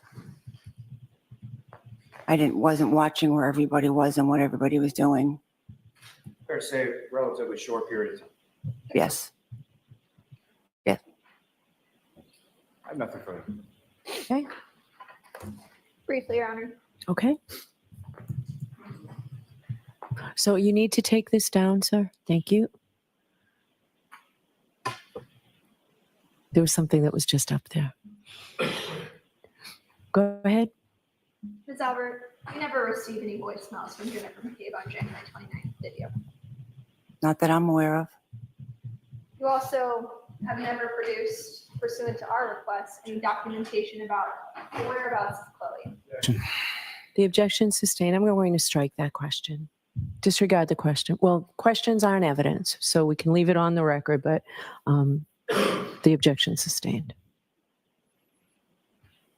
You've never turned over any information about the location of Chloe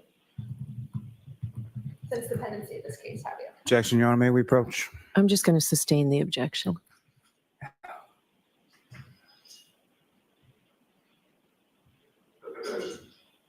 Have you ever provided information about the whereabouts of Chloe to the Commonwealth in this case? Yes, I believe I have. You have.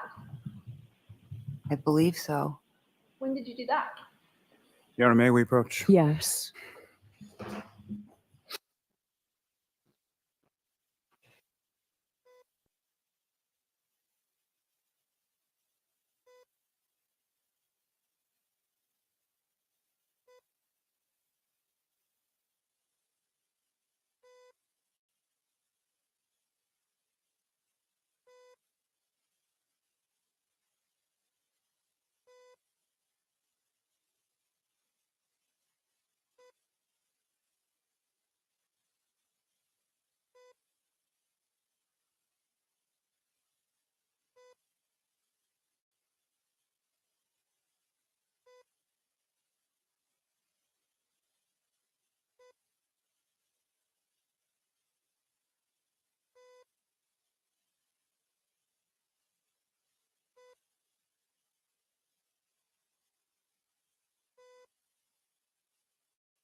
No further questions.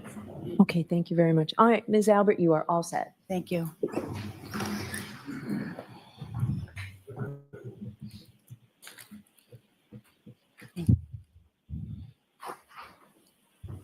Your next witness, Mr. Lally? Yes, Your Honor, the Commonwealth will call, excuse me, Mr. Brian Albert to the stand.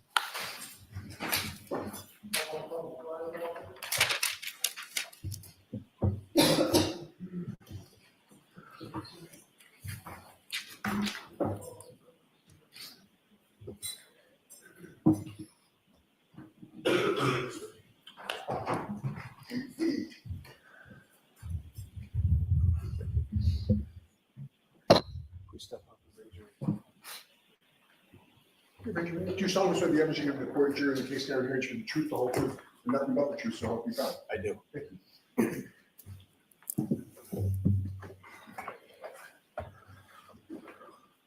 All right, whenever you're ready, Mr. Lally. Thank you, Your Honor. Good afternoon, sir. Good afternoon. Good afternoon, Your Honor, and good afternoon to the jury. Good afternoon. So could you please state your name and spell your last name? Sure, it's Brian, last name Albert, Albert. And where do you live, sir?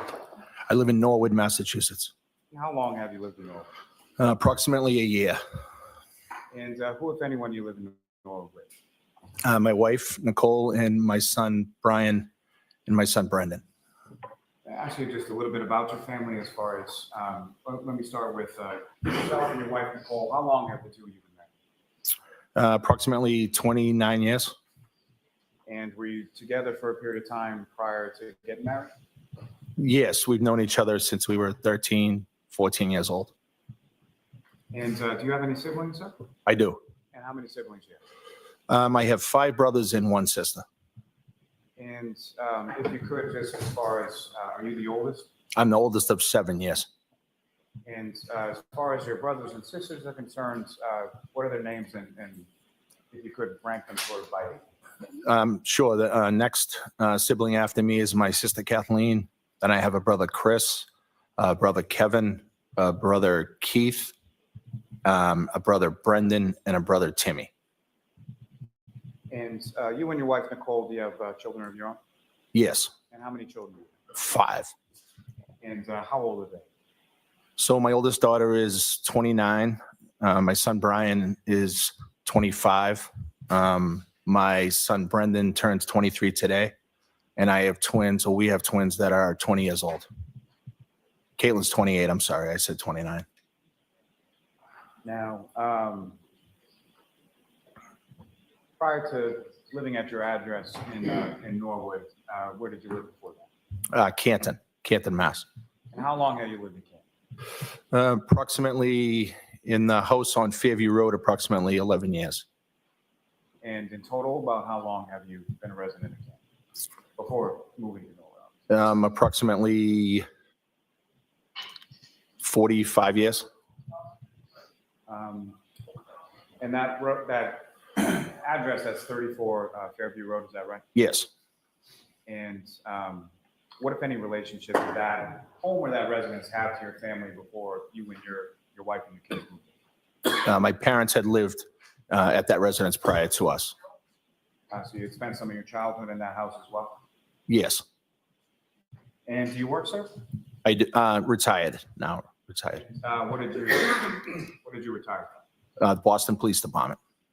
And how long were you a member of the Boston Police Department? Approximately 30 years. And within the Boston Police Department, were you assigned to any sort of specific unit or special duties?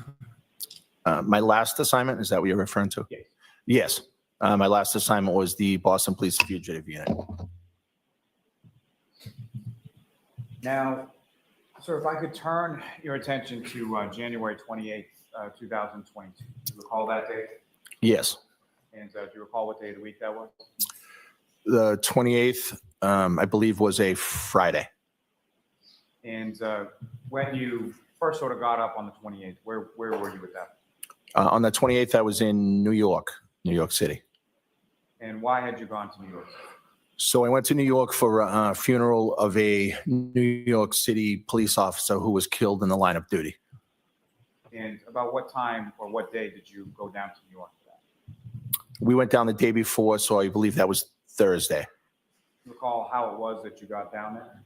Yes, I flew to New York.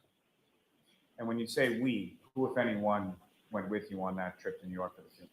I flew with a friend and a coworker named Eddie Hernandez. So another Boston police officer? Yes. And down in New York at that funeral, were there other members of law enforcement that you knew were familiar with and working? Yes, there were thousands of police officers that went to the funeral. And included within those people, you mentioned you have a brother Kevin, is that correct? Yes, Is he a police officer as well? he is. And where is he? He's a detective in Canton, Massachusetts. And was he down at this funeral as well? He was. And do you know a gentleman by the name of Brian Higgins? Yes. And was Brian Higgins at this funeral service as well? Yes, he was. And how is it that you know Brian Higgins? So I know Brian Higgins initially from work, professional relationship. I've known him for or known of him for 10 or 15 years. And then the past few years, more recently, we worked together on a closer basis, and I became better friends with him. And fair to say that when you became better friends with him, you also sort of socialized with him outside of work? Yes. Now, as far as your return trip from New York, what, if anything, happened with him? On the return trip from New York, we drove back. Why did you drive versus fly back when you flew? So that weekend there was anticipated snowstorm, and I believe the flight that we were taking with JetBlue may have even been canceled. And Brian Higgins was leaving in a vehicle that morning. So we ended up driving, or after the funeral, we ended up driving with him. And so it's yourself, Mr. Higgins, and then who, if anyone else, went with you on the drive back to Massachusetts? Eddie Hernandez and my brother Kevin. And when you arrived back in Massachusetts, where was it sort of specifically that you went first? I initially went to the Charlestown to pick up my vehicle. Where was your vehicle parked in Charleston? It was at a police station, Charlestown Station. It's a satellite station located in Charlestown. And that was in reference to proximity to the airport, is that correct? Yes. So that would have been Logan that you flew out of and intended to fly back into? Logan Airport, yes. And after you were dropped off with your vehicle, what kind of vehicle was that? That was a Ford Edge, Was that a personal vehicle or work vehicle? work vehicle. And so you get dropped back off at your work vehicle. Where did you go? So from Charlestown, I drove back towards the Canton area, and I met Brian Higgins at a restaurant bar called the Hillside. Is that in Canton as well? I believe so. It's on the Canton-Milton line. I believe it sits in Canton. And what was the purpose of you and Mr. Higgins going? After the drive home, he asked if I wanted to get some food and stop off, and I said yes. And if you know, about what time was it that you got to the Hillside with Mr. Higgins? I want to say around 9:30, perhaps. Not entirely sure. When you arrived there, what did you do? So we went into the establishment and had a drink and hung out for a while. And did you order any food there? I did not. I believe Brian did, though. And while you were at the Hillside with Mr. Higgins, what, if any, communication did you receive from your wife, Nicole? So around that time, I talked to my wife, I think more than once, and she had let me know that her and a few people were at another location in Canton, and she had asked if I wanted to come by and see them. What was that other location? That other location was the Waterfall. Is that an establishment you were familiar with? Yes, You've been there before several times? I had been there before, yes. And so you drove then from the Hillside to the Waterfall? Yes, About how long a drive is that? maybe 7 minutes, between less than 10 minutes. And so as you're going on that drive, the snow that was anticipated coming in, had that, anything related to that started yet? No, I at that time, I don't recall any snow. And in relation to the waterfall, where did you park? In the parking lot for the Waterfall, which is adjacent to the door to go inside. So it's to the left if you're looking at the building from Washington Street. And when you come into, now, when you left the Hillside, Mr. Higgins stayed there? Yes, he stayed. And when you came into the waterfall, who, if anyone, was there? So when I walked in and I saw my wife, my oldest daughter, Caitlin, I saw my brother, Chris, his wife, Julie, my brother-in-law, Matt, and my sister-in-law, Jen. And your brother-in-law, Matt, and your sister-in-law, Jen, their last name is McCabe, is that right? Yes.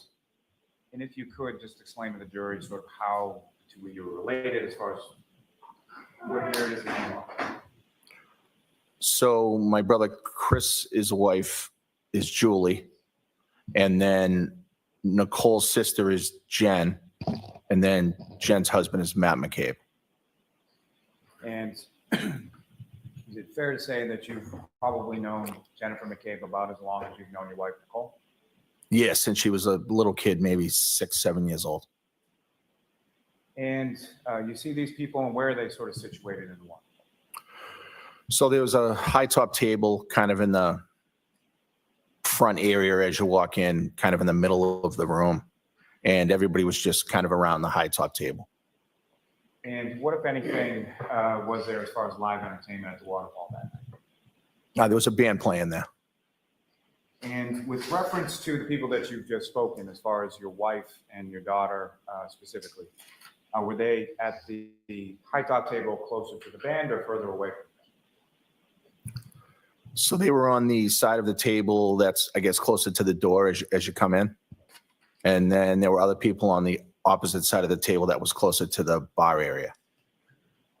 And after you came into the waterfall, went up to the group of your family, what did you order anything? What did you do? Yeah, I kind of just said hi to everybody. I don't recall exactly, but I'm sure I ordered a drink. And then just kind of hung out with family and friends. And following your arrival, who, if anyone else, showed up and eventually sort of joined your group? There was another couple at the table. I don't know if they were there initially when I walked in, but there was another couple at the table whom I believed were there before I got there, but I just don't know what their names were. And do you know how they were related to your group? I don't. I think they're friends with Jen and Matt, but I'm not 100% sure. And where were they situated in reference to where your wife and your daughter were? So they were, I believe, to the right of this pretty large high top table. So towards the other end of the table. Yes. And if you recall, what were you drinking that night? I don't recall. I usually drink beer, Mick Ultra, but I can't remember that night what I was drinking. Now, following your arrival there and you meet up with your family, were there other friends or family that eventually showed up at this establishment and joined your group? Yes. And who were they, sir? So after I was there, maybe about a half hour, Brian Higgins arrived at the location. And if you recall, what, if any, sort of communication did you have with Mr. Higgins, or how did Mr. Higgins know to come to the waterfall specifically? Because while we were at the hillside, I had mentioned that I was going to be leaving to go to the waterfall to see my family who was already there. And I invited him to come by if he wanted to. And at any point in time, sort of throughout the course of the day, yourself and Mr. Higgins, you had each other's sort of information and cell numbers, things like that? Yes. And at any point in time throughout the course of the day or the evening, did you have occasion to text or phone call or anything with Mr. Higgins? Yes. Now, after Mr. Higgins arrived, who, if anyone else, came into Waterfall and joined you? Probably after about a half hour later from Brian Higgins arriving, John O'Keefe came into the waterfall with the defendant. And that would have been probably about 11 o'clock, is that correct? Yes. And John O'Keefe, if you could tell the jury, well, first, did you know John O'Keefe? So I knew John O'Keefe, but not well. I had only met him 2 times prior to that night. But I knew him to be a Boston cop, and I knew of him, and I knew some things about him. And as far as the Boston Police Department, it's a fairly large department. Would you agree with that? Yes. And about how many members or how many people are on Boston Police? Depending on the year, I mean, sometimes it's upwards of 2,000. And through the course of your work over the decades that you worked with the Boston Police, did you ever work with or have any professional sort of interaction with John O'Keefe? No, I don't remember working with him directly within the Boston Police Department. Were you aware of sort of what his role was or what he did within the Boston Police? Yes, I knew where he worked. And where did he work? I believe he worked at the SORI unit, which is the Sex Offender Registry unit. And you mentioned just briefly before that you had heard of Mr. O'Keefe, correct? Yes. And what is it that you had heard about? Well, I knew him to be a friend of my sister-in-law Jen and her husband Matt. I knew him to be a friend of my brother Chris and my sister-in-law Julie. I knew him to be a friend of my brother Kevin's. I've heard his name mentioned multiple times, and I knew that he had a horrible couple tragedies in his family, and I knew that he stepped up and decided to take care of his niece and his nephew when they tragically lost their parents. And how would you sort of describe your relationship with John O'Keefe at this time, January 28, 2022? Although I didn't know him well, I considered him to be a friend, and our relationship was very, very good, cordial, and I considered him to be somebody that I could hang out with and have a good time with. Now, you mentioned that Mr. O'Keefe walked in around 11 o'clock to the waterfall with the defendant. For clarity purposes, you're referring to Karen Reed, is that correct? Yes, And do you see Ms. Reed in the courtroom today? yes, I do. Could you just identify as to where she's seated or an article of clothing she's wearing? Sure, she's a female at the table in front of me with a black top on, long sleeve. Just ask the record to reflect identification and identify the witness. Yes. Now, with regard to Ms. Reed, had you met Ms. Reed prior to that date of January 28th? I believe I had met her one time a week prior. And do you recall any specifics about that meeting or how it is that you came to meet her about a week prior? I do. And if you could explain to the jury what those circumstances were. Sure. I met her at the Hillside. I believe she was there with John a week prior. And as far as your interaction with her on that particular evening, anything significant stand out to you? No.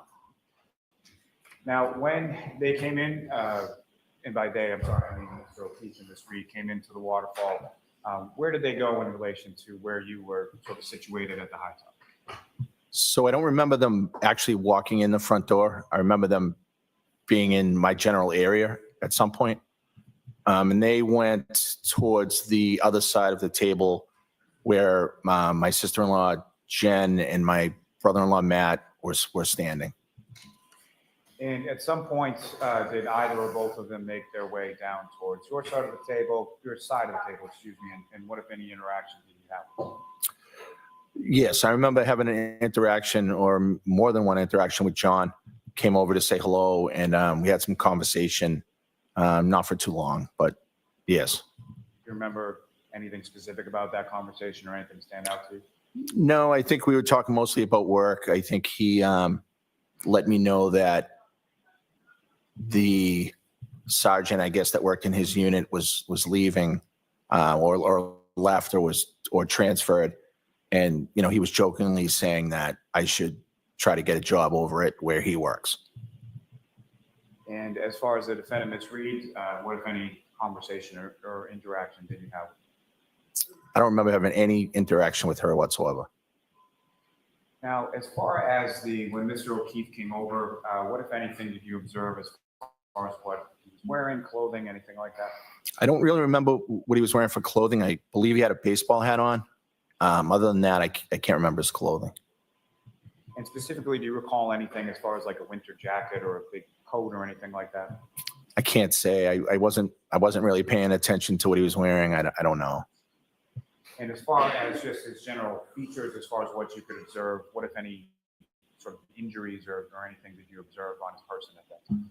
I observed no injuries at that time. And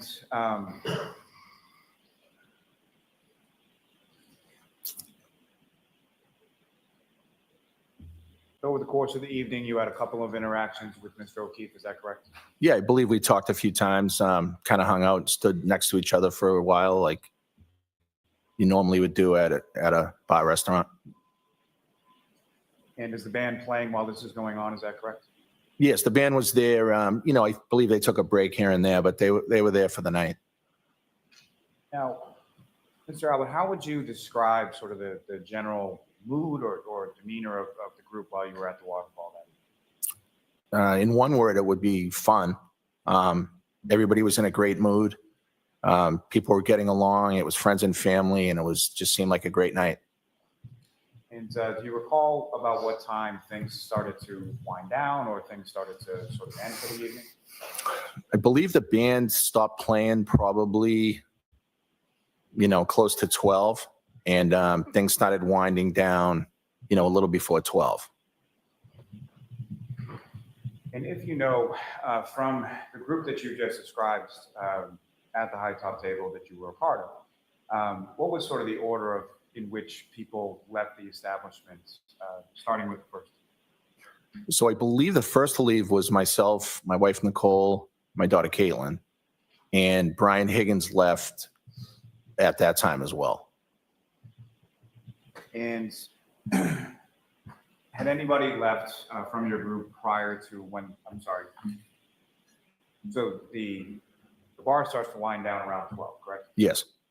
Prior to the bar winding down, had anybody from your group left before that? I didn't remember or notice that. I'm not sure. And so the first to sort of leave from your group when the bar is winding down is yourself, Mr. Higgins, your wife, and your daughter. Yes.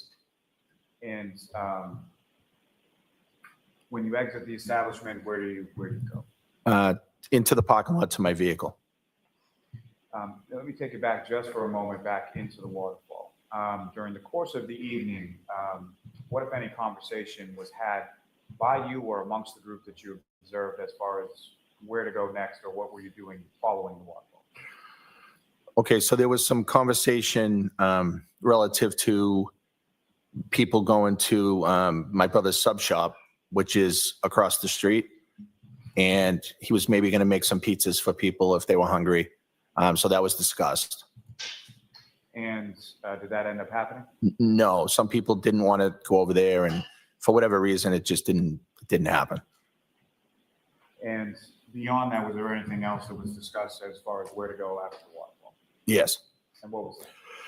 So it ended up being my son Brian's 23rd birthday. So at 12 o'clock, he would be 23. So there was some discussion about if anybody wanted to go by the house to kind of say happy birthday to him. And I know my wife Nicole mentioned it to Jen and Matt, and it was said, I believe, in the group where we were standing. And so was that sort of an open invitation that was extended to pretty much anybody that was around the high top table? Yeah, sure. Anybody that was there was welcome to come by if they wanted to. And as far as you knew, as far as awareness of who was coming over to your house at 34 Fairview, who from the group were you aware of coming over? I don't really remember the responses. I don't think I knew for sure if anybody was going to come, except Brian Higgins said he would come by. And he had left around the same time as you? Yes. And had Brian Higgins been to your house before? I believe he was at my house for a high school graduation party. And high school graduation probably in the spring, is that correct? It would have been the summer prior to that time. So my twins were graduating high school, and we had something at the house, and it was spring, summer of the year prior. And around that time, so that would have been 2021, is that correct? Yes. So around that time, there were still sort of vestiges or whatever of the COVID pandemic, is that correct? Yes, actually, that was just getting over, I think. And so where was this graduation party at your house? Was that inside your house or outside your house or something? It was actually out back. It was more of a cookout type thing. And so as far as you can recall, prior to January 28, 2022, had Mr. Higgins been physically sort of inside your house for anything beyond using the bathroom? Besides that graduation party, I don't believe he had ever been at my house. I'm sure he walked into the house, to use the bathroom or something that day, but I didn't really notice, whether he went in there or not. And Your Honor, with the court's permission, there's just a couple of very short clips that I'd like to publish with this witness in reference to what's been marked as Exhibit 53, the video from the waterfall.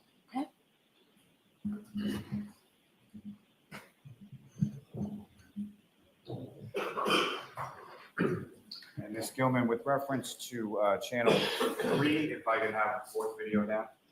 And Ms. Gilman, if I could ask you to fast forward to 18 minutes and 50 seconds.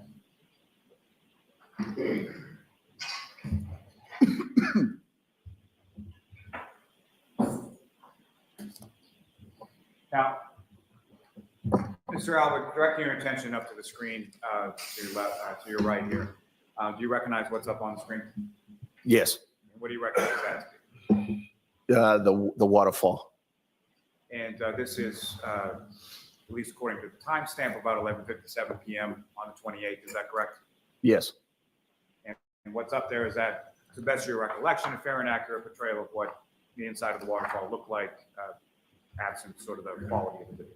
yes, And sir, I believe there should be a laser pointer on the desk before you. If you just press that button and point at the screen, what I'm going to ask you to do is if you could draw the jury's attention to who, if anyone, within this sort of still frame of the video that you recognize, if any. with with the time band across the top there, I can't really. I can see some people around the table that we were standing, which would be this table area here. Tough for me to say from here who everybody is. I believe that's Brian Higgins there, but I'm not 100%. Ms. Gilman, if you could play this, and what I'm going to ask you to ultimately play is up to the 19 minute and 58 seconds.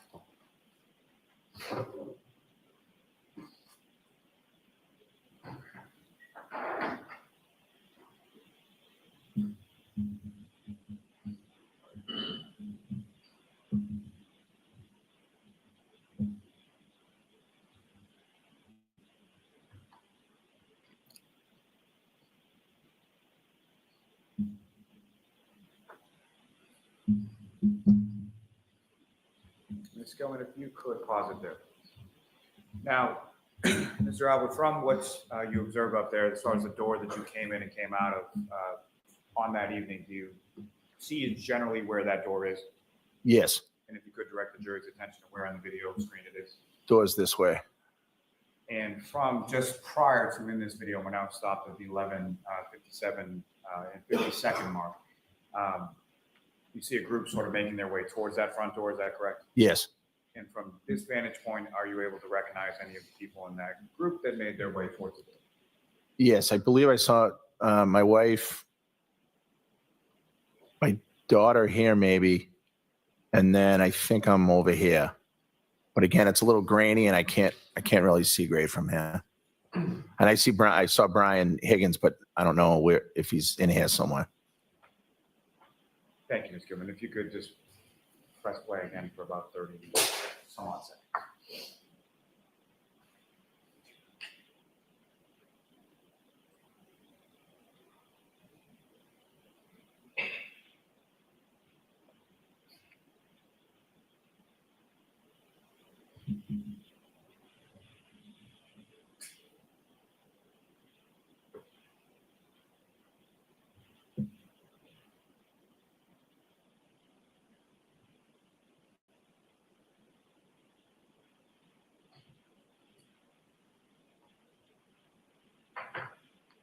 Thank you, Ms. Gilman. You could take that down, and then Ms. Gilman, if I could ask for one other video from channel 1, the second one down. If I could ask you to fast forward that to about 5 minutes and 10 seconds.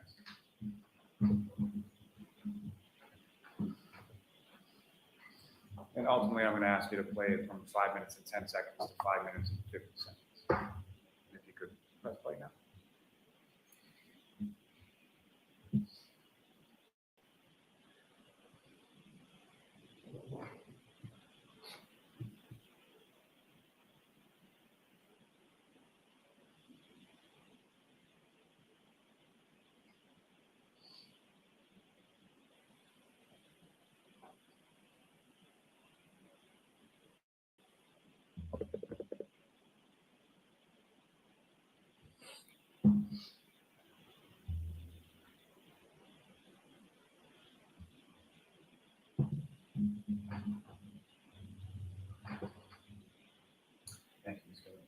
Generally speaking, what was just played up on the screen, Mr. Albert, do you recognize what that is? Yeah, it looks like the exit of the waterfall, and we're kind of walking out. The same group that was just walking to the front door, now walking out the front door and into the parking lot? Yes, and I believe there was somebody else there. I don't know if it was somebody from the band or looks like a different person out front there. Thank you, sir. Ms. Gilman, you can take that.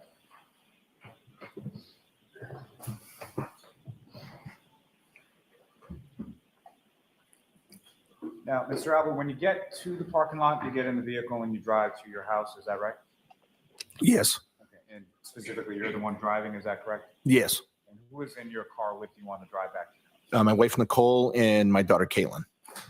And about how far a drive is it from the waterfall to your house? I would say five minutes. And the weather, as far as when you walk out, get in the car, and then start driving, what, if anything, had changed about the weather from the time you came into the waterfall to the time you came out?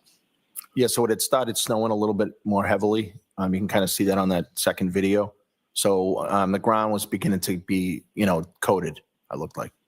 So coating on the ground, but could you, as you were driving, could you still sort of see the blacktop of the roadway? I believe so, yes. Now, you get to your house, and what, if anything, happens sort of as you're coming into your driveway? It looks like that, had looked like Brian had gotten there first, Brian Higgins, and he was backing out so I could pull my car in. And as far as the vehicle that Mr. Higgins was driving on that evening from the waterfall, was that the same vehicle that he had driven with you back from New York? No. And what kind of vehicle was the one that he was driving back from New York, and what kind of vehicle was the one he was driving that night? So the one back from New York, he was driving a full-size pickup truck. I'm not sure what make or model, but it had a cab on the back, and I believe it's gray. And then that night later in the night at the waterfall, he had a Jeep Wrangler vehicle that I believe is white, but I'm not 100%. So he had arrived at your house before you, is that correct?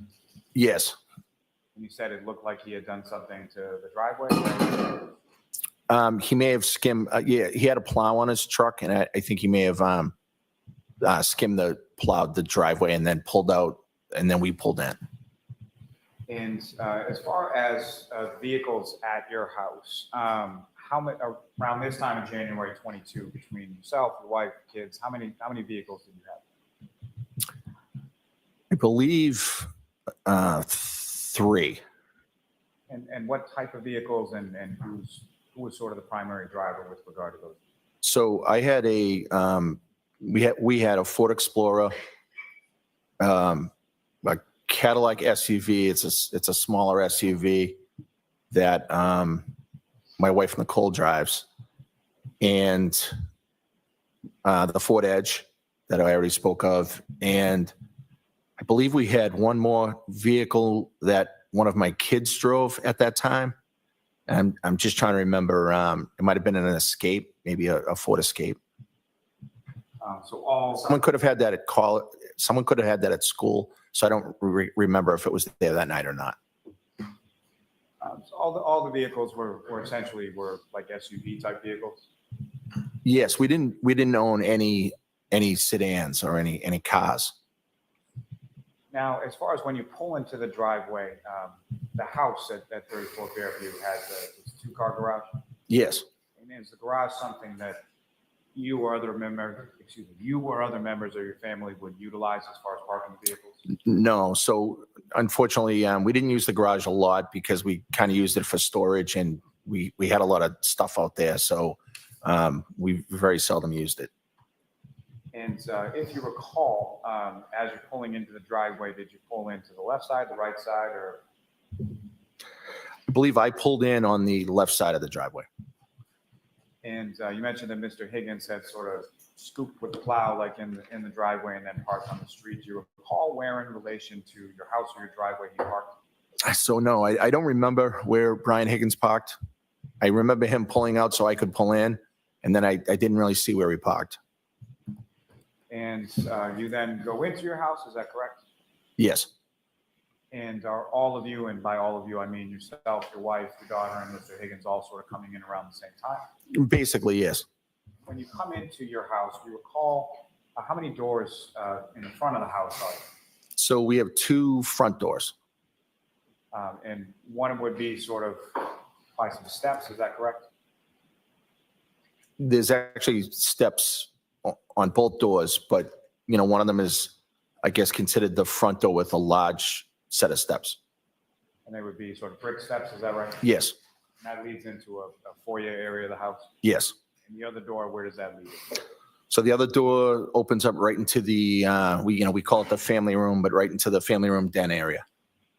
And do you recall specifically which door you utilized on that evening to go into the house? I believe I went in the door on the right, which goes into the den. Not really sure what other doors people used. And when you came into the house, who, if anyone, was present beyond the people that you would come in with? So my son Brian was home. He had 2 friends, I believe, Julie and Sarah. And these were people that you had known as friends of your son from prior vacation? I didn't know Sarah. I knew I had met Julie once or twice. And as you were walking in, who, if anyone else, beyond your son and his 2 friends, was there? And my nephew Colin. That'd be Colin Albert, is that correct? Yes, Chris and Julie's son Colin. About how old was Colin around then? I believe he was just about 18, 17, 18. He was in high school. So you're still in high school at the time? Yes. And when you walk in, where was Colin in relation to your son and the 2 girls that he was with? He was just kind of standing in the kitchen with Brian and the 2 girls. Brian and the 2 girls were at the kitchen table, and Colin was just kind of standing there. And from the time that you arrived home, how long was Colin at your house? No more than 5 minutes. And where did he go? He left. He just said he was getting picked up. He said he was getting picked up, and a few minutes later, he left your house. Yes, I went and used the bathroom. I came out and he was gone. Now, at some point subsequent to that, who, if anyone else, arrived or showed up at your house? After Colin left the house, Yes. nobody else arrived at the house. Your sister-in-law, Jennifer McCabe, Matthew McCabe, at some point, did they come by? Yes, I thought you were referring to after they showed up. So when, my question is, do you know whether or not when Jennifer McCabe and Matthew McCabe arrived at your house, was Colin still there? I don't know if he was still there or not. I believe he left before they came, but I'm not 100%. So you come home and you go to use the restroom, is that correct? Yes, And when you go to use the restroom, Colin's there, correct? yes, And the McCabe's are not? they are not. When you come back from the restroom, Colin's not there, Yes, Colin was gone. and the McCabe's are there? No, I don't believe they had arrived yet. Okay. So they arrived sometime after Colin had left. Yes. And over the course of that evening of the 28th into the early morning of the 29th, did anybody else come into your house, or did anybody else come into your house at any point? No. Now, in addition to yourself, your wife, and your son, did you have any pets at that time? Yeah, yes, we did. And what kind of pets did you have? We had a dog. And what kind of dog was that? So it was a German Shepherd mix, And what was the name of the dog? Chloe. And how long had you and your family had the dog? We had Chloe for approximately, at that time, maybe 6 or 7 years. Do you recall how you got the dog or where you got the dog from? The dog was from a shelter in Dallas, Texas, actually. So essentially a rescue dog, is that correct? Yes, rescue dog. And when you got home after you went to the bathroom, what, if anything, did you do with reference to the dog? At some point, I went upstairs to grab the dog and let her out back to use the bathroom. And so when you would take the dog out, or when anybody would take the dog out to use the bathroom, how would that be accomplished? And what I'm asking is, would the dog be on a leash, or would it be let out in the yard, or? No, so the backyard's fenced in, so I would open up the back door and she can go out, use the bathroom and come back inside. So the entirety of your backyard, that's a fenced-in backyard, is that correct? Yes. And beyond that fence, as far as the abutting, what sort of abuts the back of your property? So behind the back fence, there's a railroad track. I believe it's a commuter rail that's behind the fence. And is there any sort of opening or way to open the back of that fence to get in sort of any wooded area between your house and the tracks? Yes, there's a gate back there. And the gate, as far as when you let the dog out in the back that night, did you stay with the dog while the dog was outside? I stayed at the doorway and the dog went to the bathroom and then ran right back in. So about how long was the dog outside? She was out back for maybe 2 or 3 minutes. So went outside, went to the bathroom, came back in? Yes. And when the dog came back inside the house, where did the dog go? So the dog kind of walked around in the kitchen for a few minutes and then I took her upstairs. And when you took her upstairs, where upstairs did you take her? So the dog liked to sleep in our room, mine and my wife's room. So a lot of times she would go up there on her own. Sometimes I would walk her up and I walked her up to our bedroom. And at any point in time for the remainder of that evening or the early morning, did the dog go outside at all? No. And you mentioned that there are train tracks that run sort of close to your property, is that correct? Yes. And is that just the commuter rail, or does the Acela go by, or anything else? I believe there is, in addition to the commuter rail, there's other trains that use that track, yes. And how often, sort of on a daily basis, do trains go by your house on Fairview Road? So it depends, I guess, schedule-wise, if it's the middle of the week or if it's the weekend. But, you know, on any given day, they can go by 5 or 6 times, you know, morning, you know, more towards the rush hour times, morning, at night, and then sometimes at night and sometimes during the day. So really all day and night.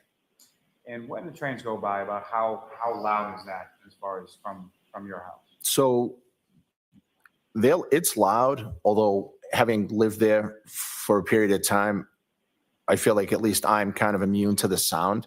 I don't really hear it as much anymore. So something essentially based on how long you've lived there, you really don't even hear it anymore? Not really, no. Now, you let the dog out, you bring the dog back upstairs, and then where did you go? So after I brought the dog up, I just came back down and hung out with everybody else. And where within your house was everybody else sort of situated? So everybody was in the kitchen, and then we have a connecting dining room, but it's opened. It's only, you know, a difference of 5 feet. And then we have the family room den that's adjacent to the kitchen. But they're all close proximity. So the kitchen and the dining room are sort of the same room, is that correct? Yes. And as far as what if anything is between the kitchen and dining room and the living room that you were talking about? So there's a wall, but there's a doorway. So there's really no barrier to go from the kitchen dining room into the family room. So if somebody's standing in the family room and somebody's standing in the kitchen dining area, they can sort of see each other? Yes. Now, in the kitchen area where everybody was, or in the kitchen dining room area, do you recall sort of where people were and what they were doing around that time? Yeah, I think people were just sitting around, you know, having drinks. Someone had a speaker and they were listening to music and just talking and hanging out. And as far as the sort of group and sort of the overall mood or demeanor of the group back at the house, how would you describe that? Pleasant, fun. Everybody was having a good time. You know, we were wishing Brian a happy birthday and everything was going great. And at any point in time, while this was all going on, did you, other than your situation with the dog, was there any point in time where you were not with the group in the kitchen dining area? No, I was there basically for the whole night, except I think at one point I may have shown Brian Higgins some photos that were in my son's room that were upstairs. And what kind of photos are we talking? So my son Jack, who's one of the twins, was in the Marines or is in the Marines, and we had put some plaques and some stuff in his room upstairs. And Brian Higgins was prior military, as am I, and I thought he would want to see the photos, so I had him look at them. And that period of time that you were outside of sort of the kitchen dining room area looking at the photos with Mr. Higgins, about how long a period of time are we talking? Very, very quickly, 2 minutes, maybe 3 minutes.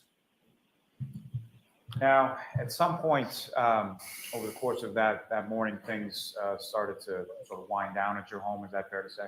Yes. And about what time was that things started to wind down, people started to leave? I think Brian left at around 1:30. I believe he was the first to leave. And then others left after that. When you say others left after that, after Mr. Higgins left your house, where did you go? So after Brian left, I had gone upstairs and hung out and watched TV up in my bedroom. You had a long day that day, is that fair to say? Yes, I had the funeral in New York that morning. We had the long drive back, and we had been out, and now we're hanging out at my house, and it had been a long day, yes. And so at any point in time, after you went upstairs, after Mr. Higgins left, did you come back downstairs at all?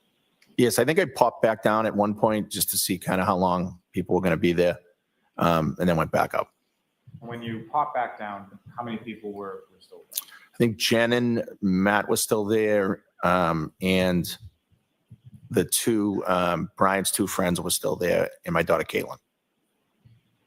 Now, as far as beyond Mr. Higgins when he left, was there any other occasion that you can recall where somebody from your house went outside and then came back? Yes. And who was that? So while we were hanging out, I believe the girl Julie Nagel's brother came to the house. I never saw him, but I could hear them saying that he was out front. And I think Julie Nagel had walked outside to talk to him. And at some point after she walked outside, she came back inside, is that correct? Yes.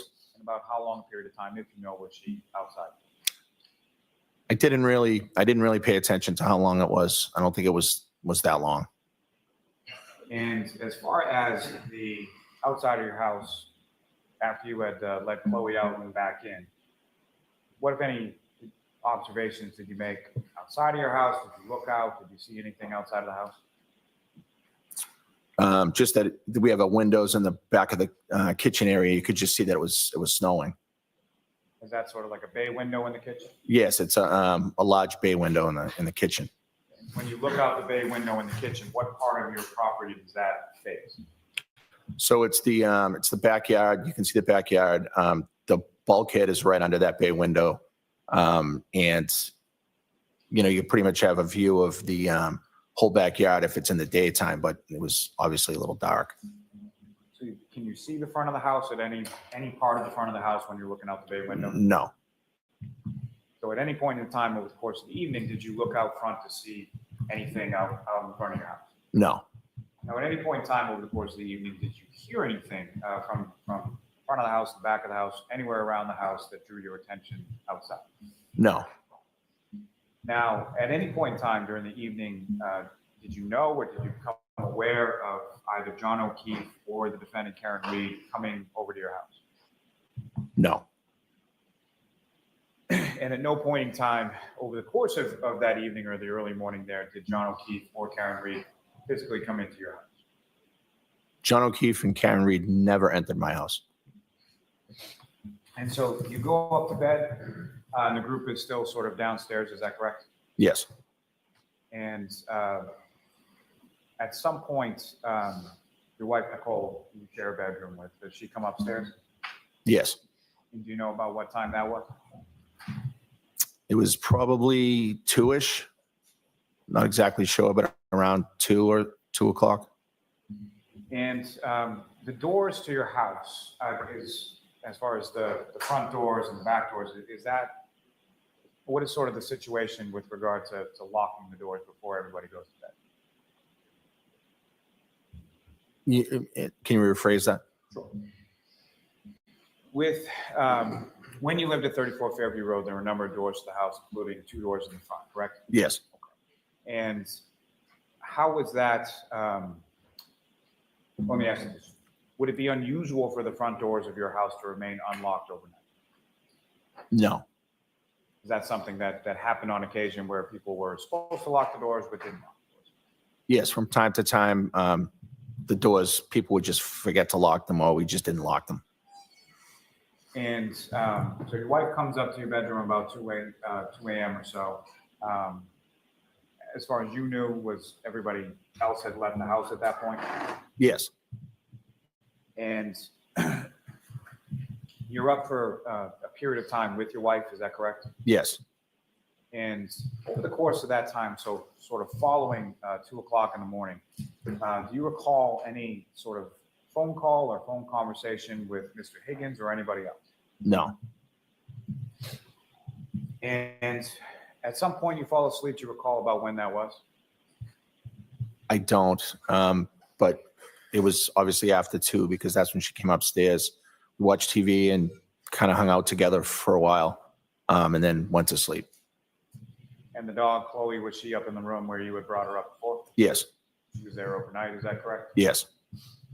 Now, turning your attention to later on that morning or beginning of that morning, the daytime morning of January 29th.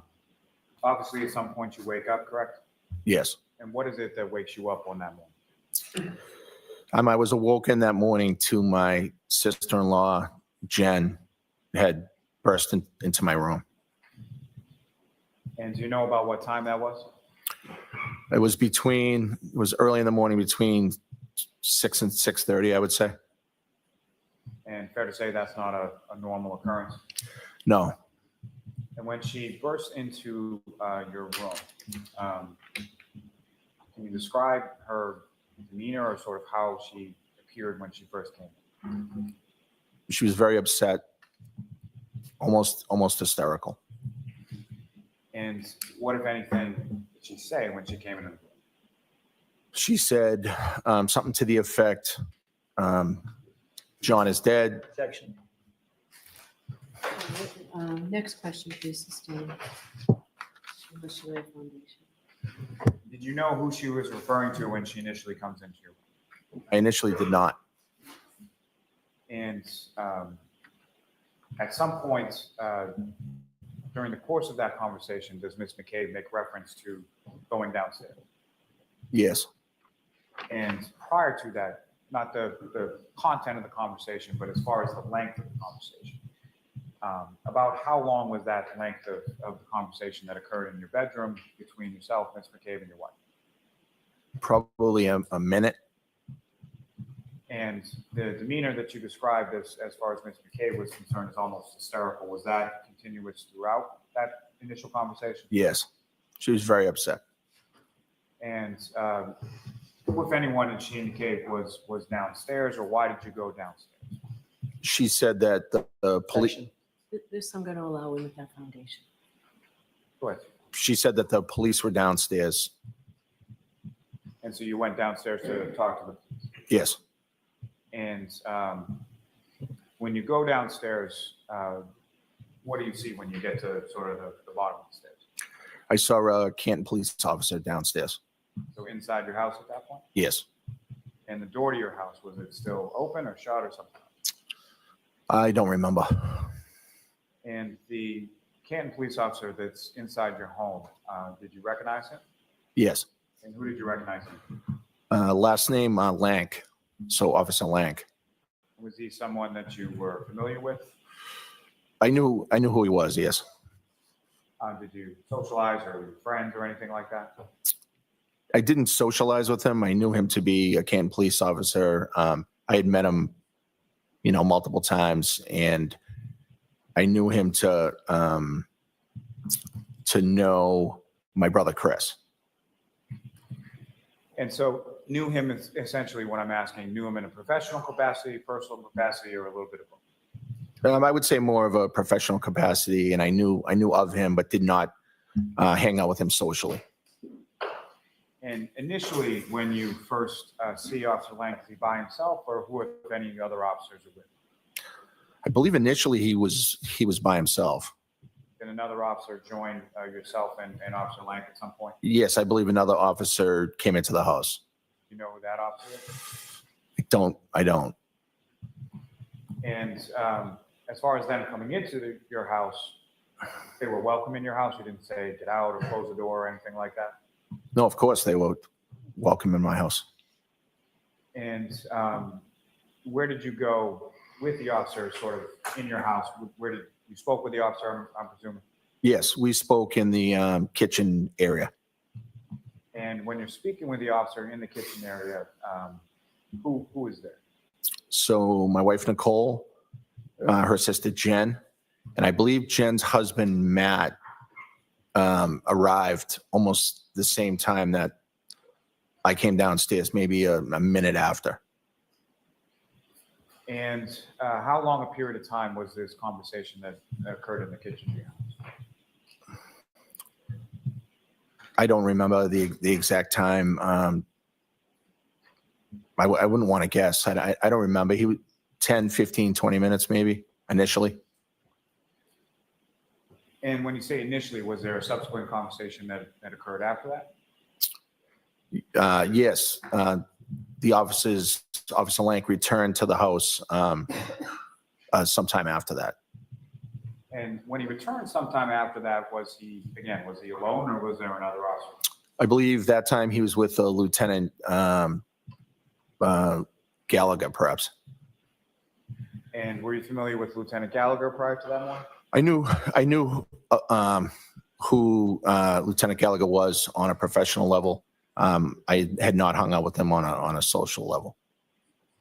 And again, they were welcomed into your home and you spoke with them, is that correct? Yes, the second time they were there, they were invited back to the house via a phone call. And that second conversation within your house, where did that? Same area, family room, kitchen area. And if you know about how long a period of conversation was that second come back to the house? That may have been longer, maybe a half hour. Now,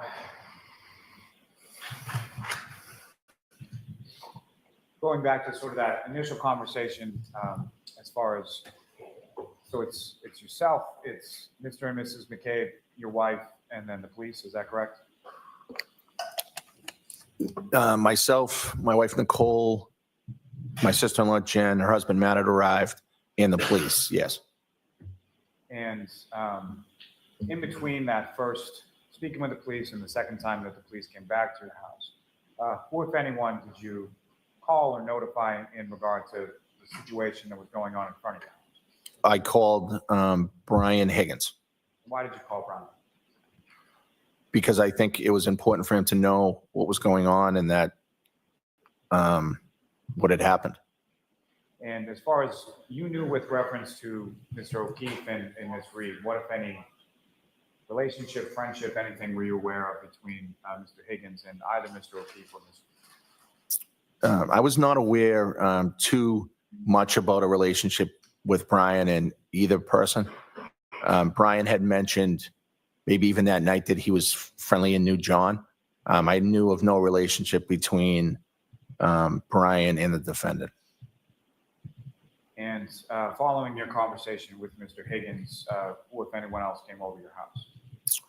So Brian Higgins eventually came over to my house. And my sister-in-law, Julie, also arrived at my house. And do you know why your sister-in-law, Julie, came by your house that night? Yes. And why was that? So she has a routine that when it's someone's birthday, she likes to come by and bring like coffee and donuts. So it was Brian's birthday that night. So my sister-in-law, Julie, was coming by to drop off some donuts and coffee, I think. And where was Julie when you first saw her that morning? She was out front in the driveway. And what, if anything, did you ask Julie to do when you saw her out in the driveway? I asked her to come inside. And when she came inside, is that when you informed her of what had happened?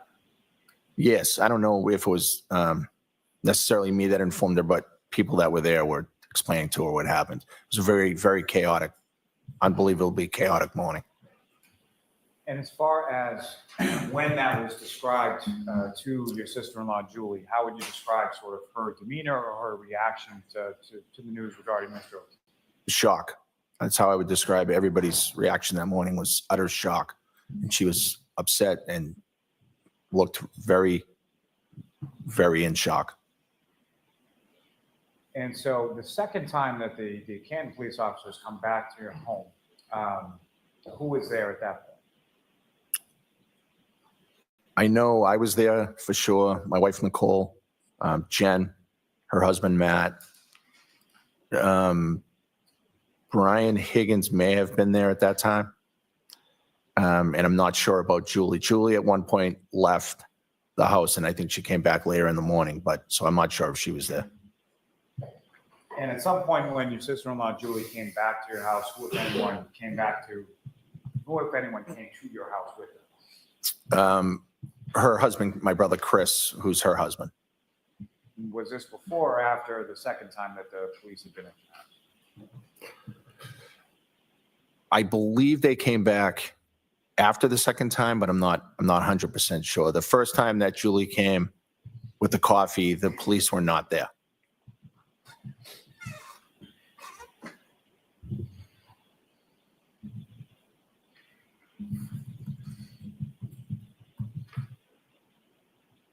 Now,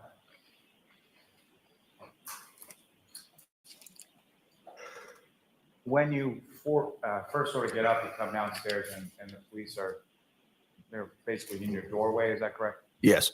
Could you see outside as far as what was going on outside at that time? Not from downstairs, but I had looked out the window after Jen had come up into my room and explained what had happened, and before I went downstairs. When you looked out your window from your bedroom, what did you see?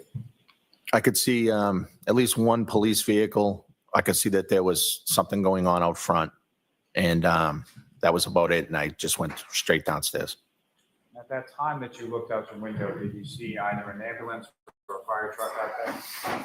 I don't remember if I saw a ambulance. There were emergency vehicles out there, but I can't remember exactly which types. And at any point in time, at that time or subsequent throughout the course of the day, did you go out to that area of your yard where you saw the cruisers and the sort of lights? No. And why? I didn't see that there was a reason to go out to that area. The police had already been in my house. They had already talked to us about what was going on. It was a snowstorm at that point. They were trying to conduct an investigation, and I didn't want to interfere with it or have anything to do with it. Now, as far as what you're learning, sort of when Jennifer McCabe first comes sort of verging in into your bedroom at 6 to 6:30 in the morning, at any point around there were you made aware of where John O'Keefe was at that point? Yes. And what were you made aware of? I was made aware that he was taken to the hospital. So by the time that you're awoken by Mrs. McCabe, John O'Keefe is, to your knowledge, not outside. To my knowledge, I believed he was on the way to the hospital. Now, later on in the course of that day, at some point, did you have occasion to speak with some troopers from the state police? Yes. And if you recall, who is it that you spoke with? So I spoke with Trooper, last name Proctor, and then another trooper, and I don't know the last name, first name Yuri. Would it be Sergeant Buchanan? It could be. And had you met either of those troopers prior to that date? I had never met Trooper Proctor. I had met Trooper, I forget, what is the last name? You met Trooper Yuri? Yuri. I had met him once or twice before. Was that in a professional capacity? Yes. And where did you speak with him on that day? At my sister-in-law Jen's house. And if you recall, about what time of day was it that you spoke with him? It was late morning, early afternoon, the day of the incident. So I don't know the exact time. Before noon, I think. And why was it that later on that day that you were over your sister-in-law Jennifer McCabe? Well, my sister-in-law Jen and her husband Matt were leaving my house. My sister-in-law was distraught. I wanted to be comforting to them and be there for them if they needed anything, and I drove to their house. And this is, and speaking of your sister-in-law Jennifer, this is someone you've known since she was how old? 7 years old. She's like a little sister to me. And at the point that you're going over to the house, did you know that there were going to be troopers from the state police over at the house? Yes. And fair to say they asked to talk to you, is that correct? Yes. And you know who, if anyone else, they spoke to at your sister-in-law's house that day? I believe they spoke with Jen, my sister-in-law Jen, and then her husband Matt, and then myself. And so was that done sort of in a group setting, or was it separate or something? Separate. And so they spoke to you in one area of the house while Jennifer and Matt McCabe were in another area of the house, and vice versa for you. Yes, I spoke with them at the dining room table, and Jen and Matt were not present. I believe they may have been upstairs or somewhere else in the house. And if you know, where were you when the troopers were talking to either Jennifer McCabe or Matt? So I was upstairs when they were being spoken to.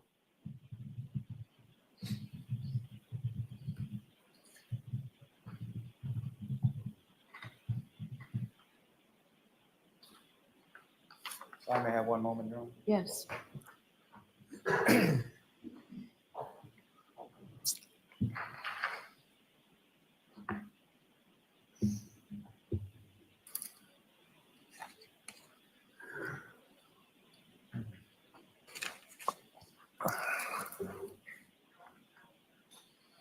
May I approach, Your Honor? Yes.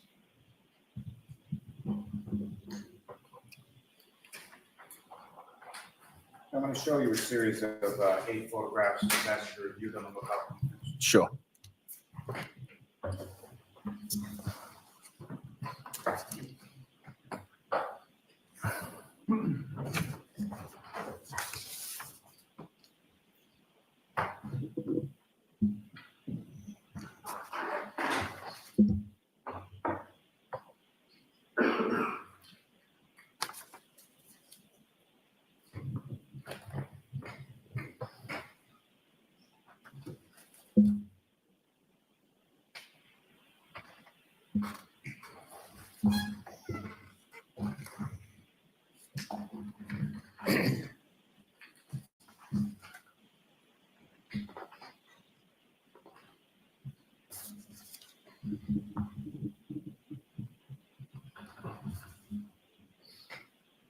And so what I've just presented you with been previously marked as exhibits 58 through 65, and generally speaking, you recognize what's depicted in those photographs? Yes.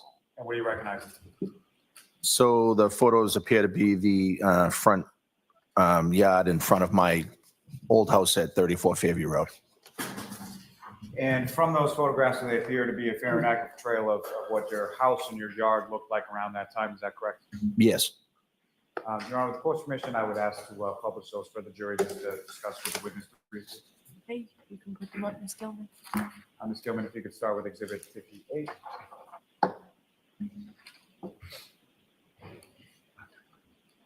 Mr. Albert, sir, there should be on the desk in front of you a laser pointer. Actually, we already talked. I have that, yes. So what's up on the screen currently, do you recognize, is that what's depicted in exhibit 58? Let's see. I have them out of order here. Just give me 1 sec.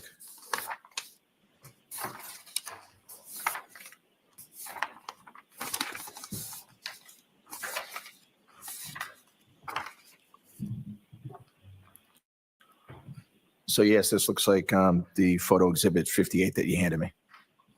And this is a photograph of your house, sort of, if I'm standing on the street to the left side of the property, correct? Yes. And on this sort of left side of your property, let me ask you this first. As far as between the roadway of Fairview Road and your front lawn, is there anything there as far as a sidewalk or anything like that? No, there's no sidewalk. So the grass area goes right to the curb, and then there's the street. And the curb that's in between the grass and the roadway, is that like a straight curb, a straight edge curb, granite curbing, or like rounded curbing? How would you describe that? I would just describe it as a regular curbing. It's not granite. It's the color is black, so it seems like a tar curbing. And in this area of the left side of your property, what, if anything, of note is sort of in that area of the property? So in that area of the property, first of all, that's basically the property line from the neighbor's house. If you're staring at my house from the front, the neighbor to the left, that's the property line area. But there's a fire hydrant there. There is a flagpole with the American flag and the Marine Corps flag. And there is we call it like an electrical box, but I'm not sure what the purpose of it is. And so for all the years that you've lived there, either as a child or as an adult, you really don't know what that electrical box does or what it is? Yes, I don't know if it's operable. Sometimes the door is open. If it's windy, the door of the box blows open, and sometimes it's closed, and we don't really have much to do with it. And the general area where, when you looked out the window in your bedroom on the morning of the 29th, as far as where you saw the police vehicles or the cruisers to be, do you see that in this photograph? Yes, that's the same general area. The same general area as you were describing with the fire hydrant, flagpole, things like that. Yes. Ms. Gilman, if I could have the next exhibit 59.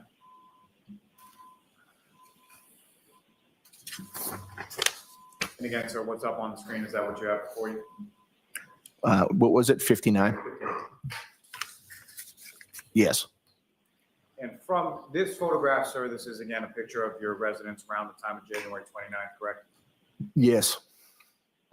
Fair to say this is taken after some of the snow has sort of melted from the storm before?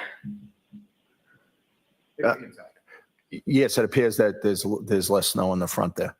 So less snow than what you saw when you looked out your window or at some later point on the 29th.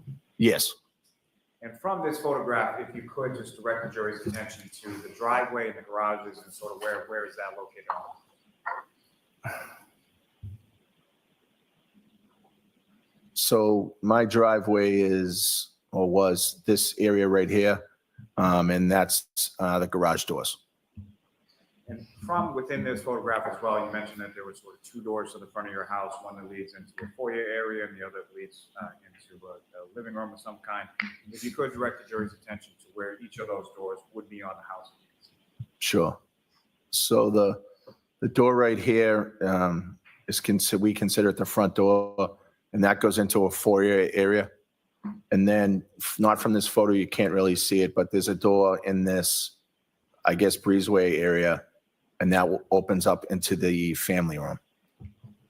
And one last thing from this photograph, sir, if the window that you were looking out, see that window in this photograph as well, and can you draw the jury's attention? Yes, I believe it would be this one right here.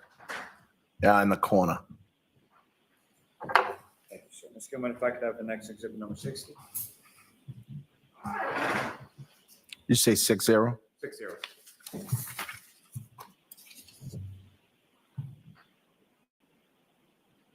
And so what's up on the screen, do you recognize that as what you have before you as exhibit 60? Yes.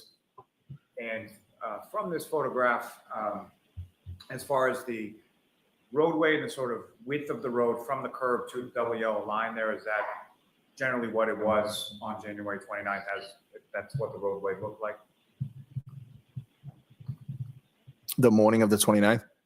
Well, the morning of the 29th, it was snowing, correct? Right. So the roadway, I believe, would have had some snow on it. So what I'm asking is when you came home that evening or the early morning of the 29th, is that essentially what the roadway looked like, absent whatever the snow was covering? Yes. The next photograph, Ms. Gillen.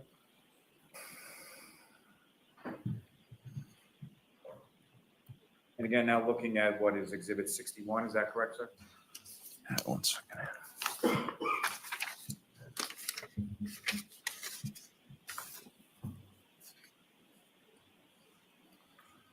Yes. This is essentially a closer up image of the area of the fire hydrant and electrical box and the flagpole that you were talking about before. Yes. And Ms. Gilman, if I could have the next photograph. And again, what's up on the screen, this would be, and I'm sorry, I've lost my train of thought. Is this 62? 62. It appears to be, yes, 62. So you were mentioning earlier in your testimony that the area where you saw the police cruisers when you looked out your window on the morning of the 29th was near sort of where your property abuts the neighboring property, correct? Yes. And do you happen to know what number that next door neighbor's house is? Up or down from 34? I honestly don't. I don't know what number that is. And do you see sort of the property line in between your house and the next door neighbor's? Yes, I believe that row of trees is the property line. So the row of evergreen trees there is sort of where it delineates between your property and the next door neighbor? Yes, they appear to be in line from almost the street to the white fence. And that white fence sort of in the back right of that photograph, is that the fence that you were talking about before that encloses your backyard? Yes.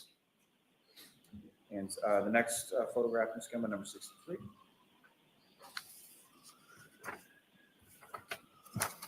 Again, this is just another photograph of sort of that area of your yard, is that correct? 1 second. Sorry. Yes. Now, with reference to this area of the yard at your house when you were living there at 34 Fairview Road, is that an area of the yard that would be of particular use, or did you go in that area of the yard all that much? No, we didn't really use that area too often. There's a large wood chip bed. You can't see it because of the snow, but it kind of covers that area. So we don't really go over there that often. And now, so with reference to this area of the yard, was there any sort of overhead, like ambient lighting, street lights, anything like that in that area? No, so that's a very dark part of the yard. There's no street light there at all. And the next photograph, Ms. Gilman, Mr. Albert, I believe this would be number 64, is that correct? Yes. And with reference to this, can you describe to the jury what are we looking at in this particular photograph, Exhibit 64? So that's the front right door, I guess you could say, to the house.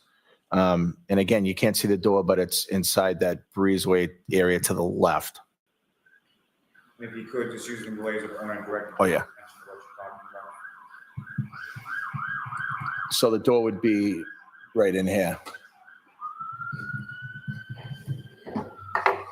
And from the driveway leading up to that front door area you were talking about with the foyer once you get in, what, if anything, is sort of leading you up to the steps there? To the other door, To the other door, the front. there's a brick walkway. So brick walkway leading up the brick steps into the foyer area of your house. Yes. And the last in this set, Ms. Gilman, Mr. Albert, this would be number 65.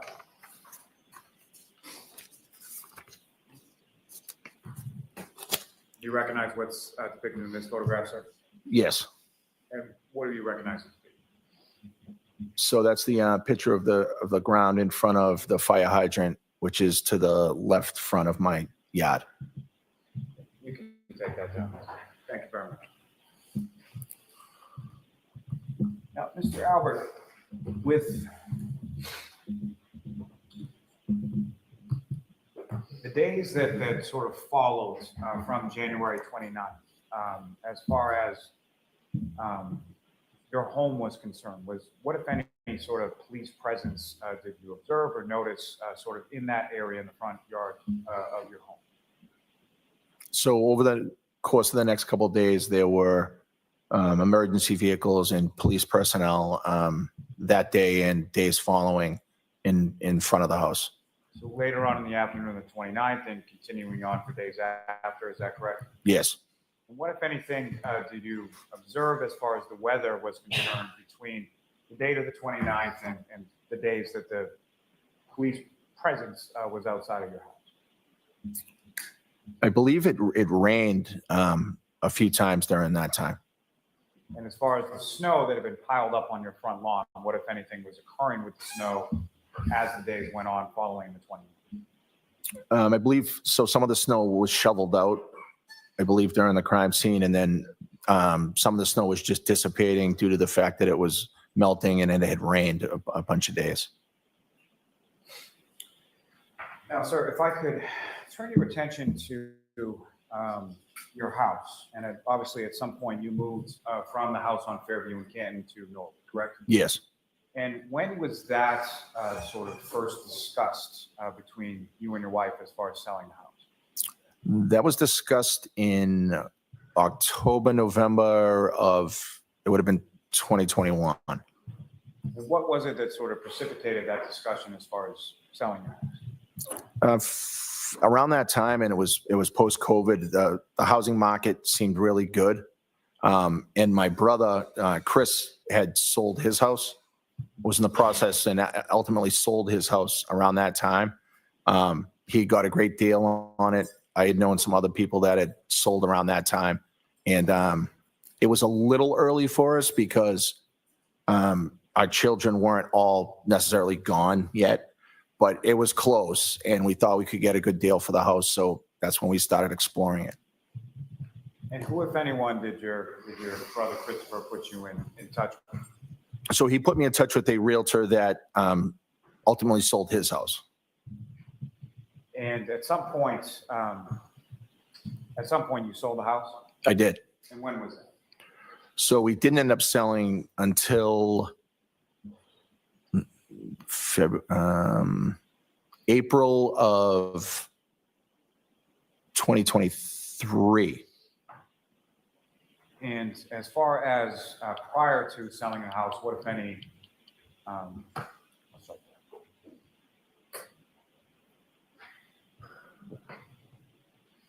did the sale of your house have anything to do with what occurred there on January 29, 2022? Absolutely not.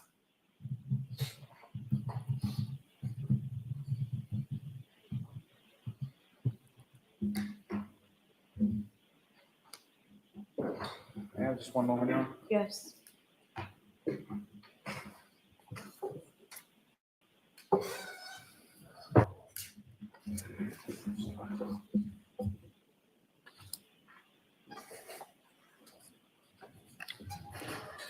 I have nothing further for this witness, Your Honor. All right. Can I see counsel in sidebar for just a second, please?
can stick around. Thank you, Your Honor.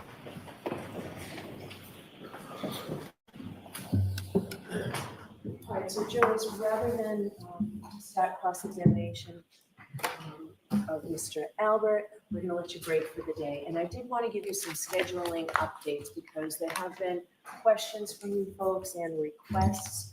So originally, so next week will be a full week with him, every day next week.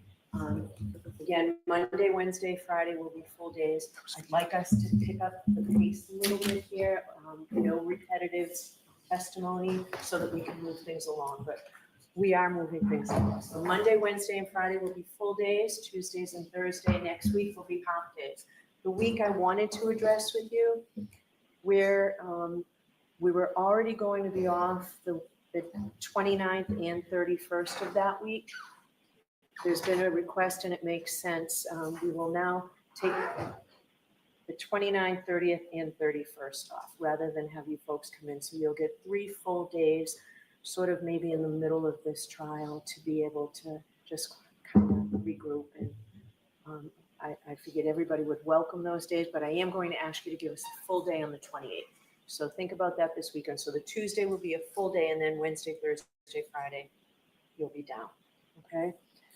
June 7th, we're off. We will end June 6th at noon instead of 1 o'clock, okay? All right, so I do have to give you those 3 cautions. Please do not discuss this case with anyone. Don't do any independent research or investigation into this case. If you happen to see, hear, or read anything about this case, please disregard it. I always like to tell jurors, just leave everything here. You know, folks, literally, figuratively, just leave it here. Have a great weekend, and we'll see you Monday morning. Rise for the jury.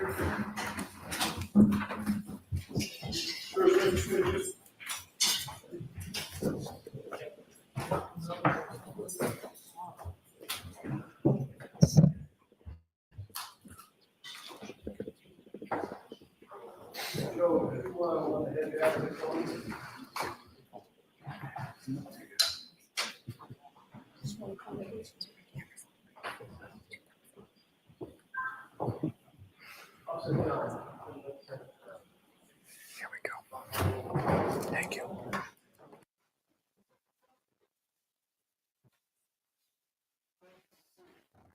Still in session. Any other evidentiary issues I should be prepared to spend some time on this weekend? Not for the Commonwealth, no.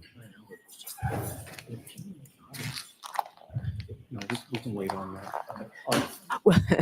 I heard you say we can wait on that, but I'd like to know, is there anything that I should be taking a look at? Right, no, I wasn't, I was talking about something different. I think with regard to Brian Albert, there's really nothing other than I wanted to talk to my co-counsel over the weekend to get the court to potentially revisit the ruling that you just made, which whether you do or you don't, Your Honor, I think you've heard, we can hear more potential. But with regard to Caitlin Albert, Your Honor, there is the issue of the photos between her and Katie McLaughlin. I just wanted to flag that for the court. I think we've addressed that already, and I think the court had said we'd take them on a photo-by-photo basis. No, what I said is you need to approach. So Yeah. before she testifies, let me know where we stand. Will do. Okay? Or before your cross-examination. Will do. All right. Do we expect to hear from her next week? Yes, Okay. I think probably Monday. probably Monday. Okay. All right. Anything else? Nope. All right. Thank No, you. Your Honor, thank you. All rise.